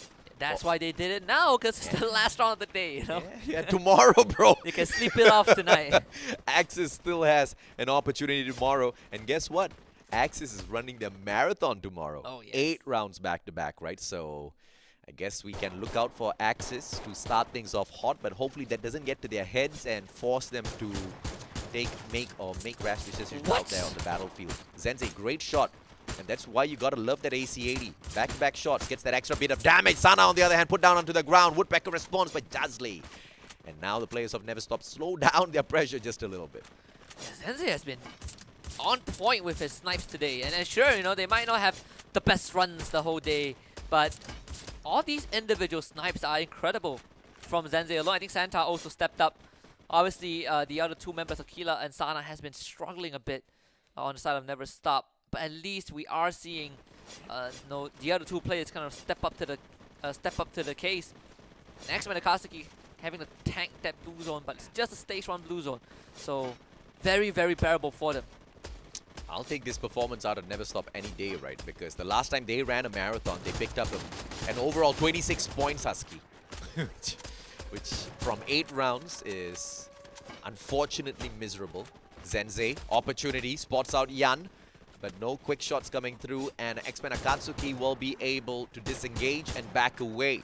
Both teams caught outside of the circle now, with the players of X-Men Akatsuki being the first ones to peel away from this engagement to find the next circle, and they turn their backs towards the players of Never Stop. That could be the biggest decision made by X-Men Akatsuki that could be played against them, but it looks like timing is on their side because Never Stop is not going in for the chase. Yeah, Never Stop just letting X-Men Akatsuki go, not wanting to take, the initiative, to chase. Kind of back to what we know about them, right? Just a very defensive team. Timing. Come on, Never Stop. Easy kills. Nah, they just allow X-Men Akatsuki to back away. It seems like they defaulted back to what they usually play, right? It's just a very conservative play style. Maybe also because they, got smacked a couple of rounds in a row. Yeah. And now it might have got into them. Yep. Not really sure about that. And hopefully that's not the case, because it's fine letting X-Men Akatsuki get away. It would be nice to take them out because you also want to get into top 12. But now they put themselves in a position where it's very hard for they themselves to get close to the safe zone. Because you have X-Men Akatsuki on one side and you have Watch and Learn on the other side. Yeah. And like you said, right, Never Stop. 2 back-to-back rounds where kind of got slapped around. So I guess you gotta understand the decision being made by them. Back away from X-Men Akatsuki. They don't know who they fight, but it looks like they don't want to fight anyone. Sana! As he tries to get away. Eternal Watch and Learn. There used to be a time where Eternal Watch and Learn used to just eternally watch the other teams and learn from them, but absolutely learn nothing as they made mistake after mistake after mistake. But it's such a different team in this competition, right? And it looks like Never Stop is going to be eliminated quickly here as Sana, the final player, low on HP, gets eaten up by Maske and his double barrel. Eternal Watch and Learn, 8 kills in here so far. And they look like they're just ramping up because this final round, Eternal Watch and Learn wants to use it as a stepping stone to continue climbing up the leaderboard, especially versus No Escape, who holds on to the exact same number of points as them, but also the 8th place. Eternal Watch and Learn, on the other hand, on the 9th spot. So moving up 1 spot here. And this is where things start to get really, really important, right? Because each and every single rank will make a little bit of a difference in terms of how much money you take back. Oh, Eden. You are so cheeky. Supposed to be between Orange and K9. Eden now steps in. Orange Esports loses their 1 member. And look at Normain. Strides in with the bite. Deco tries to go for the challenge. Bring around the Rosie. Jabat with good support fire. Finishes off Normain, who oversteps his boundaries. But for, in this case, I think for Never Stop at least, just off of 1 decision, they got not only got wiped in 9th place, but it pretty much concludes their chances of making it top 12. Yeah, and K9 Esports on the other hand, engaging out with Diversity Gaming. Eden gets knocked down onto the ground. Blank focuses on taking him out of the equation, and of course picking Wuxi up as well outside of the circle. Yes, there will be a little bit of damage, but not enough damage to knock them out of the competition just yet. And Diversity Gaming has to worry about another team as Orange Esports, the team that has just suddenly shown up on day number 6 of play, seems to be running circles around all of these players. And unlucky for Diversity Gaming, they just brought one guy back and they lost and then they lost one. Felt like nothing changed, you know, still a 3-man team at the end of the day. And Orange Esports has something to say about that. Going in for the rush, they know that Diversity Gaming, at least we know that Diversity Gaming only have 2 functioning members. It's the one that got brought back. It's probably not even in the compound. You can see they're going so far away.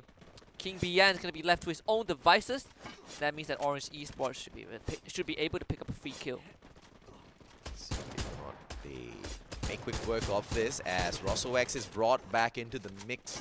Diversity Gaming should be losing one more player to the side of Orange Esports as the rest of his team members get brought back into the mix as well. King BN22 has got a great gun for that close range engagement, but that grenade from the side of Jabat, one that he could not avoid because of the distraction provided by DCOS. Perfect combo from the side of Orange Esports. Like I was about to say earlier on, it looks like Orange Esports is a totally different team out there on the battlefield, Husky. I mean, day 5 versus the first 4 days that we've seen them, this literally looks like a different team. Yeah, and a very crucial moment as well, right? Again, fight for the 12th space. And for you guys who haven't claimed this loot box just yet, please do so. Key in the code because it expires in an hour at 5:30 p.m. And you are only eligible for it if you are playing on the Singapore server, so do take note.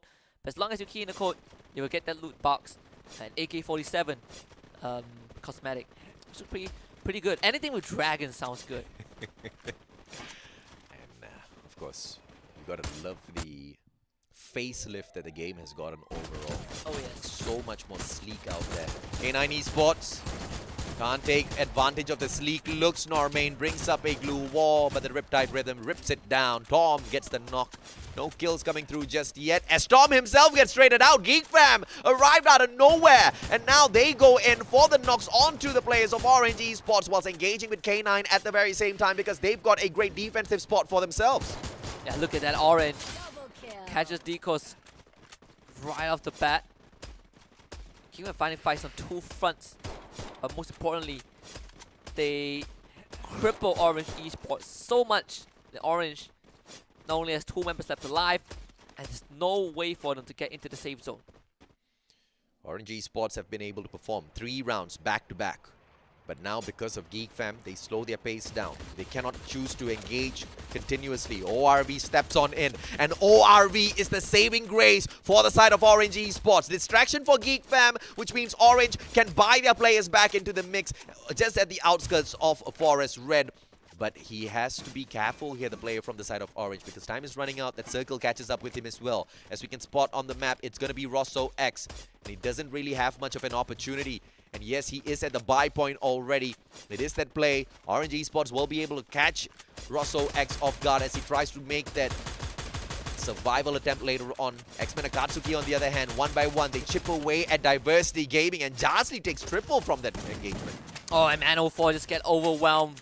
Very well done from the members of Orange Esports, but it's enough though to end this one. Geek Fam still has 2 members left alive. Fikri and Orin trying to bring Man04 back up.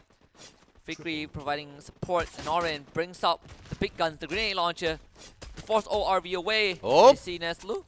Orin just blows him up. ORV losing control of this area. Geek Fam with a quad kill for Orin. They stay alive in this round. And once again, the players of ORV, the perfect sacrifice for Orange Esports to get out of there. And X-Men Akatsuki now hopping on into battle as well. After going to town with the players of Diversity Gaming, they now want to take that backstab against the players of Geek Fam potentially before they make their way in towards the next circle. Splitting off into a buddy system here. 2 players on each side of that body of river. Geek Fam, they face a little bit of difficulty in that engagement because of the position that X-Men Akatsuki holds over them, attacking from two different angles. And as Geek Fam tries to make it into the circle later on, it will be a challenge, but Orange Esports gets taken out of the equation, and 3 rounds back-to-back they perform, but thanks to Geek Fam, all knocked out. We know who's going to be looking for a little bit of revenge on Day of Marathon tomorrow, Husky. Oh, absolutely. Orange Esports still has a chance to work with Barbara. Completely flashed. Immediate follow-up. Not enough to take him down, though. Anxiety had the eyes on Blank. Gotta eliminate K9 Esports. Blank, I believe, is the last man alive. More. Out in the open. Barbara delivers the killing blow. We're down to the last 5 teams. Geek Fam still in the mix. Fikri. And Fikri completely exposed, but the bullets are not landing. Finally, it connects. And Barbara makes sure that it makes it count. Eden! Also around the nave, flying, and it lands. Maske with a 3-pointer of a lob. And Eternal Watch and Learn manages to pick off one clean kill through the guy. Anxiety, on the other hand, flanking from the right-hand side. And now Geek Fam going to be in a lot of trouble. X-Men Akatsuki, the buddy system being executed to perfection by the players of X-Men Akatsuki. And that gives them the greatest vantage point over the players of Geek Fam as well. Visibility, but a grenade launcher pops one straight towards the players of X-Men Akatsuki. And they scramble for a little bit of a defensive spot. And look at Barba as he catches off Oren. Nobody else there for the save as Man04 runs in straight towards Oren. He makes it through with a great glue wall played, and Fikri provides the suppressive fire, making sure Anxiety does not continue to pressure their players. Fikri with a masterful snipe, and this should be between Anxiety or Geek Fam, but X-Men Akatsuki staying away from all of those engagement, Husky. One of the best possible situations for X-Men Akatsuki to be in. It's all about getting those points and keeping themselves within touching distance of that 12th spot. And don't let Diversity Gaming run away with the lead, and Justly will make sure that that happens. They actually still hiding. And for now, finally snuffed out. 3rd place finish, not too bad. Orange on a grenade launcher. Now, Anxiety, the best round so far against Geek Fam. Yeah. Both eyeing for that Booyah. Orange grenade launcher out. Doesn't explode. A nade from afar. Orange dodges it. And another grenade launcher just lobbed down left, right, and center. That one connects onto Toby. Skanoho drops the glue wall. Another nade coming out from Oren. And he's landing all those nades left, right, and center. Fikri still alive. Oren peeks around the corner. Nails that one. And it's going to be the end for Geek Fam. And Anxiety puts a stop to their rampage. A booyah for them to close out the day. Great play from the side of Anxiety. Today has most definitely been a day that is not the best for the side of Anxiety. The best that we have seen from them in here today has been the 15 points that they brought out at round number 6. Couldn't secure the booyah for themselves, but this time around, they pick up those solid kills. They run to that final circle. They keep their positions, and this is what I like to see from Anxiety that we did not see out of Diversity. Diversity always finds a way to get their hands onto those grenade launchers, but prematurely uses it before getting into that final circle. Anxiety, on the other hand, makes sure they use that grenade launcher to secure that booyah. One bit of a difference, but it makes such a huge one in terms of points. Yeah, and unfortunately this time Orion was not able to land his grenade launcher shots, right? Because those cartridges, if one lands, that round is done for. And Anxiety just have a very good defense towards the very end. Not as much kills though. I believe 6 total kills by the end of the round. Geekfam probably has more than that. Yep. But if you're Anxiety, you should be delighted that you got those points anyways. Yeah, absolutely. But a team that deserves some focus, definitely X-Men Akatsuki, the best possible scenario for them to keep their toes behind Diversity Gaming. Yeah, absolutely right. And X-Men Akatsuki just managing to play that a lot by the positioning that they found out there on the battlefield, peeling away from all of those engagements. It was a highlight earlier on in terms of the point made for X-Men Akatsuki. They are desperately trying to make it into the top 12. And I feel like this great play from their side has been enough to just nudge them into the top 12, right? Diversity Gaming, they did perform tremendously well at that round 7, so that could be the only outlier in terms of holding back the players of X-Men Akatsuki, replacing them in that 12th spot. Oh yeah, and I think, the race is definitely not over just yet, right? Diversity Gaming, we said that they had an amazing day, at least on average, right? This is probably one of the better days for them, but X-Men Akatsuki also showed us that they can keep up with the pack. And it really comes down to tomorrow. Both teams have 4 rounds to prove themselves, and that is not including ORV, Orange, who are running their marathon to also break into top 12. It can be anyone's game. We might see Cambodian teams in the finals or none at all. And it's quite surprising to see how cheeky Geek Fam is and how their confidence just shines through, right? When they know that they really have to go out there and chug out and put out a great performance, that's when we see them hitting those high numbers. And we're talking about, like, numbers past 70 picked up within 1 day of play. And Geek Fam today, on the other hand, hasn't been able to play such masterful pressure, but managed to bounce back in that very final opportunity. 15 kills, 9 points from placement. Even though anxiety hits the booyah, Geek Fam snatches away that #1 spot. A great way to start that momentum to build into tomorrow. And we found out who was the first team that got knocked out. EWG. Started the day was pretty well, but ended on a very low note. Nonetheless, though, for EWG, a marathon day that I think is worth looking back at, because they did have a couple of good rounds that they can be proud of. Obviously, this is not the ending that they want to look for, but in the greater scheme of things, I think EWG did fine. Yeah, I mean, out of 8 rounds, you saw them pick up the #1 spot once and the top 3 twice, right? So overall, it's an all-right performance from the side of Eastern Wolfsgang. The most important point being they're nowhere near to getting relegated from the top 12. So, I guess even if the only thing that they might care about is just picking up an extra few US$ in terms of the overall prize pool that's available at the league stages. But apart from that, nothing else, right? So no harm, no fall from Eastern Wolfsgang picking up that final spot. But Team Princess, there's a lot of repercussions behind them picking up the 11th place earlier on in the overall leaderboard. We saw them dead last, and this obviously helps them in no way whatsoever. Surprising result, though, from K9 Esports. This time, 8th place with only 6 points, 1 single kill.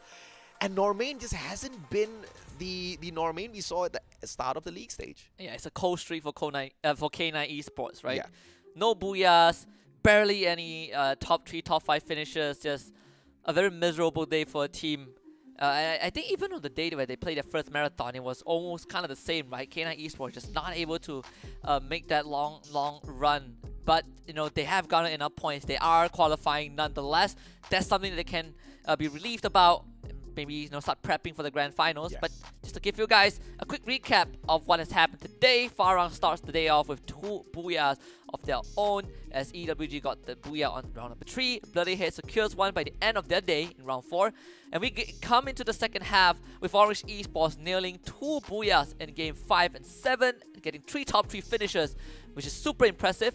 Axis Esports getting a booyah in game 6, and we end the day with Anxiety getting that booyah over Geek Fan. Of course, with Orange Esports doing really well in game number 7, I want to see exactly how far that's launched them up the leaderboard, right? Because we're once again talking about a team that started off last. They've been in the bottom 3 for throughout the whole of the league stages, as a matter of fact.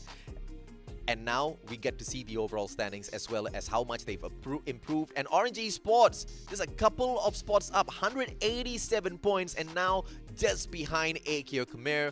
And this must be one of the best, no, not one of. This is the best run so far for Orange Esports in the league stage. Tomorrow, 8 back-to-back rounds. They will prove the quality of the brand. And the race, Ashman and Akatsuki have already secured a spot for now. They have to worry about ORV and Orange Esports tomorrow. So Ashman and Akatsuki are not in the same spot at all. But Diversity Gaming are in a more comfortable spot just because they had a better day today. AKO Khmer will have to fight for their lives. It's 4 rounds to 8. They have to have a breakout day to potentially join Diversity Gaming. But it's not to say that Diversity Gaming is safe, right? Because Orange and ORV could easily overtake them because they just have more rounds to work with. But for Team Princess, it's a big heartbreaker, because the last time we saw them, they need 1 point to catch up to Archangel, and now they still need 1 point because they got none towards the tail end of the day. And it's safe to say that Team Princess might not even make it at this point unless they have an incredible run tomorrow, which is going to be an insanely tough task. And it's really surprising to see the players of Geek Fam, I mean, is it surprising? Snatch back that #1 spot away from Farang, who had quite the good day out there on the battlefield, stringing along the all of the points that they picked up on day number 4. 104 points picked up in day number 4. Day 5 has been quite solid. Like you guys saw the recap earlier on, they managed to pick up 2 of those booyahs, 3 fantastic rounds, but nothing more than that. And the moment Geek Fam jumped right back into the race, look at the distance they put between themselves as well as Farang. And the more crazier thing about this is Geek Fam secured a grand total of 0 booyahs getting there. Oh yes. And that's the impressive part, right? They only got 4 booyahs. And all these booyahs, if I remember correctly, are from the first half of the group stage. Maybe they got 1 starting from the second half, but even then, and that is the big difference between them and Farang, right? I think what separates them the most is that when Geek Fam goes down, they take kills with them. Something that Farang does struggle with every once in a while, and that is why we see Geek Fam put out all these massive kills. And of course, a big part of that was also because Farang got out to a very shaky start. But overall, those minute details is what's going to set Geek Fam apart from everyone else. The fact that they will never go down quietly, and they will always make sure that they get something out of the worst possible situation. In fact, it's safe to say that Geek Fam will break through to the 400-point mark tomorrow. But if history repeats itself, we're going to see Geek Fam pass 500 points by the end of tomorrow. And that would actually be absolutely insane, right? For Geek Fam to surpass the 500-point mark, it requires them to hit more than 100 points. But like you said, if history repeats itself, once again, this is a team that managed to pick up 151 points the last time they ran a marathon. And Geek Fam should be able to show all of the other teams out there on the battlefield exactly who is the most dominant out there on the battlefield. Even Anxiety, who runs the marathon with them tomorrow, will have a hard time catching up. We are looking at about 100 points in terms of a difference between Anxiety as well as Geek Fam. And obviously, although it is difficult, we have no doubts whatsoever they will still try their best to catch up. The schedule pretty much remains the same in terms of the maps that we play as well as the rotations, but the one thing that will change is who plays that marathon. Today was day of marathon for Group B. Tomorrow it will be with Group C. So as you can see, Group C starts off the day going up against Group A, and then the second half it will be them going up against Group B. And it could not have been a better way to close out a chapter of our group stage. The fact that the race for 12th spot all comes down to tomorrow, and the teams that need these 8 matches are all in Group C, and we'll only find out who qualifies if Cambodia's pride is on the line. We know that Sri Lanka probably would not make it, which is very unfortunate, but Cambodia still has a chance, and it lies in the hands of Diversity Gaming themselves, and it also comes down to whether ORV and Orange can make that incredible run to qualify themselves into the top 12. And the stage is set. We know who's going to be in the lead. But as all competitive Free Fire comes down to when we reach the end of the group stage, it's always about who gets to join the grand finals. I'm a little disappointed, mainly because, you know, we talked about how it requires the Sri Lankans a absolute miraculous run in here today, especially for Never Stop, in order to make it into the top 12. And they started off showing us that perhaps a miracle is possible. So not only they went on a rampage to pick up all of those kills, they also secured a booyah, right? But, you know, for a team that was so inconsistent, I should have expected that. Because right after that, they got wiped out. It's kind of a carrot on a stick situation, right? They dangle it in front of you, but I think it's something that, regardless of the fact that they're not going to make it, I think Sri Lanka should be proud, because this is the first time that they debuted alongside major regions, right, in Malaysia and Philippines, and even Cambodia to a certain extent, because back then it's always MCP, but we never get Cambodian teams. So Cambodia making their debut and having a good performance to have a chance to qualify for the grand finals is a big achievement, but nonetheless, I'm pretty sure we'll see more of the Sri Lankan region in the future, and this is just the beginning. Absolutely, and I hope to see them right back in the competition with a lot more firepower, but things are not over just yet. I mean, a miracle run is still possible in here for tomorrow from the Sri Lankans, and it's all in their hands, it's all in their strategies. But of course, some of those eventual encounters out there on the battlefield will be decided by mechanical capability, and they've shown us so far that although they do have what it takes to overcome some of those situations, some of those teams out there on the battlefield, they haven't really been able to bring those plays back to back, which is going to be quite the concern. So a miracle run tomorrow for the Sri Lankans. Let us know exactly what you think. Is it going to be possible in the comments section, ladies and gentlemen, boys and girls? We think it's possible. But yeah, they need to think that it's possible too, Husky. Yeah, it's a big leap for them, right? Completely new environment. There's a lot of takeaway. I think they do not need to be too hard on themselves. But we also have, the replay of this the entire day, which I think is completely insane. That some of these teams have shown us so much. I mean, Farang, Orange Esports, EWG to a certain extent, and also GeekFam just showing us that they do not need the Booyah. Booyah do not define you. Right, it's like, you don't have to wear branded clothes to look fancy. I mean, GeekFam has proven that, right? They come in with socks and sandals, and they still smack the competition and keep themselves in first place. But Diversity Gaming also had an amazing breakout day. Took them a while. They had some rocky runs, but overall, they still were able to not only break into top 12, but to keep themselves at arms, not within arm's reach of a team like X-Men Akatsuki. Yeah, very impressive run coming through from the side of Diversity Gaming. And it's, even though quite inconsistent, they are able to still hang with the best out there on the battlefield. And like you said, managing to do just enough to kind of break into the top 12 and hopefully stay in there for the rest of the competition as well overall. Tomorrow will be a day where they are tested once again, and the Cambodians have shown us thus far that they can go the distance. Hopefully tomorrow's the same case. Yeah, and that's all for the quick fact that X-Men Akatsuki bombed out 2 rounds with nothing, right? But also, Lifeline was given by Diversity Gaming. Yes. Fate works in a very strange way, but Destiny will show us who makes it to top 12 tomorrow, or at least at the second half of the leaderboard. We're gonna close out the day for now, but do remember, the group stage still has one last day, and it's Group C's time to shine tomorrow. The race to top 12 continues tomorrow at the same time. We will see you then. My name is Husky. He is the Mustachio AJ. We'll see you guys tomorrow. On behalf of everyone, have a good Saturday. We'll catch you guys for day 6 on Sunday.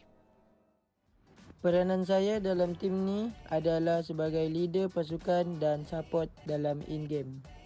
Peranan saya dalam permainan ialah sebagai IGL atau support Malaysia. Saya yang selalu membuat keputusan untuk membuat rotation.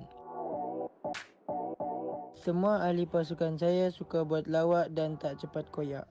Fakta yang menarik bagi tim Princess ialah tim ni baru sahaja ditubuhkan seminggu sebelum FFCS bermula. Seterusnya, player yang dikumpulkan ada yang berpengalaman dan ada yang juga baru bermain untuk Liga. Bagi player yang berpengalaman ialah TPJ Raya, iaitu Farang Pablo yang pernah mewakili Malaysia untuk Free Fire World Series 2022 dan sekarang bermain untuk tim Princess. Cabaran utama yang kami hadapi adalah mencari chemistry sesama kami kerana kami merupakan tim yang baru ditubuhkan untuk FFCS kali ini. Cabaran yang saya hadapi ialah ketika bermain di handphone kentang dan lain selalu problem. Tim yang kita orang akan hapuskan ialah WNL dan tim Princess. Tim yang kami tak sabar untuk lawan ialah tim X-Men, WNL dan Todak. Bagi kami, tim ni adalah agak mencabar sebab mereka mempunyai potensi masing-masing dalam FFCS kali ni.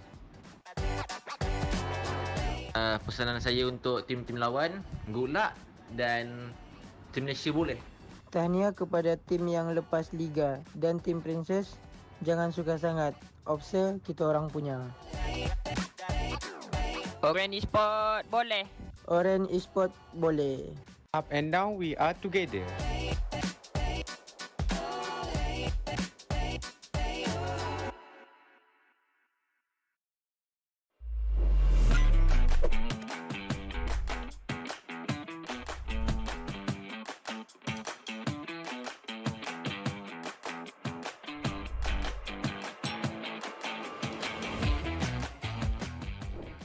Hi Free Fire fans, I'm Santa from Team Never Stop.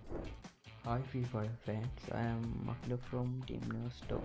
Hi Free Fire fans, I am Roma from the Archangels team all the way from Sri Lanka. Hi Free Fire fans, I'm X-Gun from the Archangels team all the way from Sri Lanka. I'm the team leader who serves as the shot caller and the sniper. I basically use a sniper, but I play at a medium range because it lets me lead the team while supporting them. I'm the close range rusher. Usually I'm the first in my team to rush in and get us some entry knocks. I'm the sniper and I am the IGL for the team. My sniper skills are strong and I will always cover my teammates. I play as a flanker for the team. I am playing this role because I am good at explosives and long range headshots.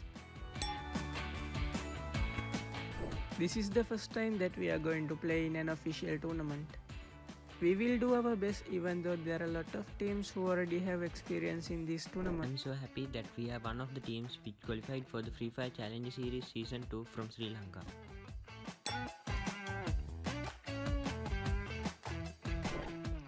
Sensei always want to play sniper, even though he's a rusher. Let me think, Sana always like to play with female players than his team. Specifically the Auto Knockout team. It is one of the most famed and the most experienced teams we are facing in this tournament. We are looking forward to meeting Team Todak in battle. We wish them to do their best in the league stage. This is going to be our first experience in an official Free Fire event. So the other teams better watch out because we are coming for the win.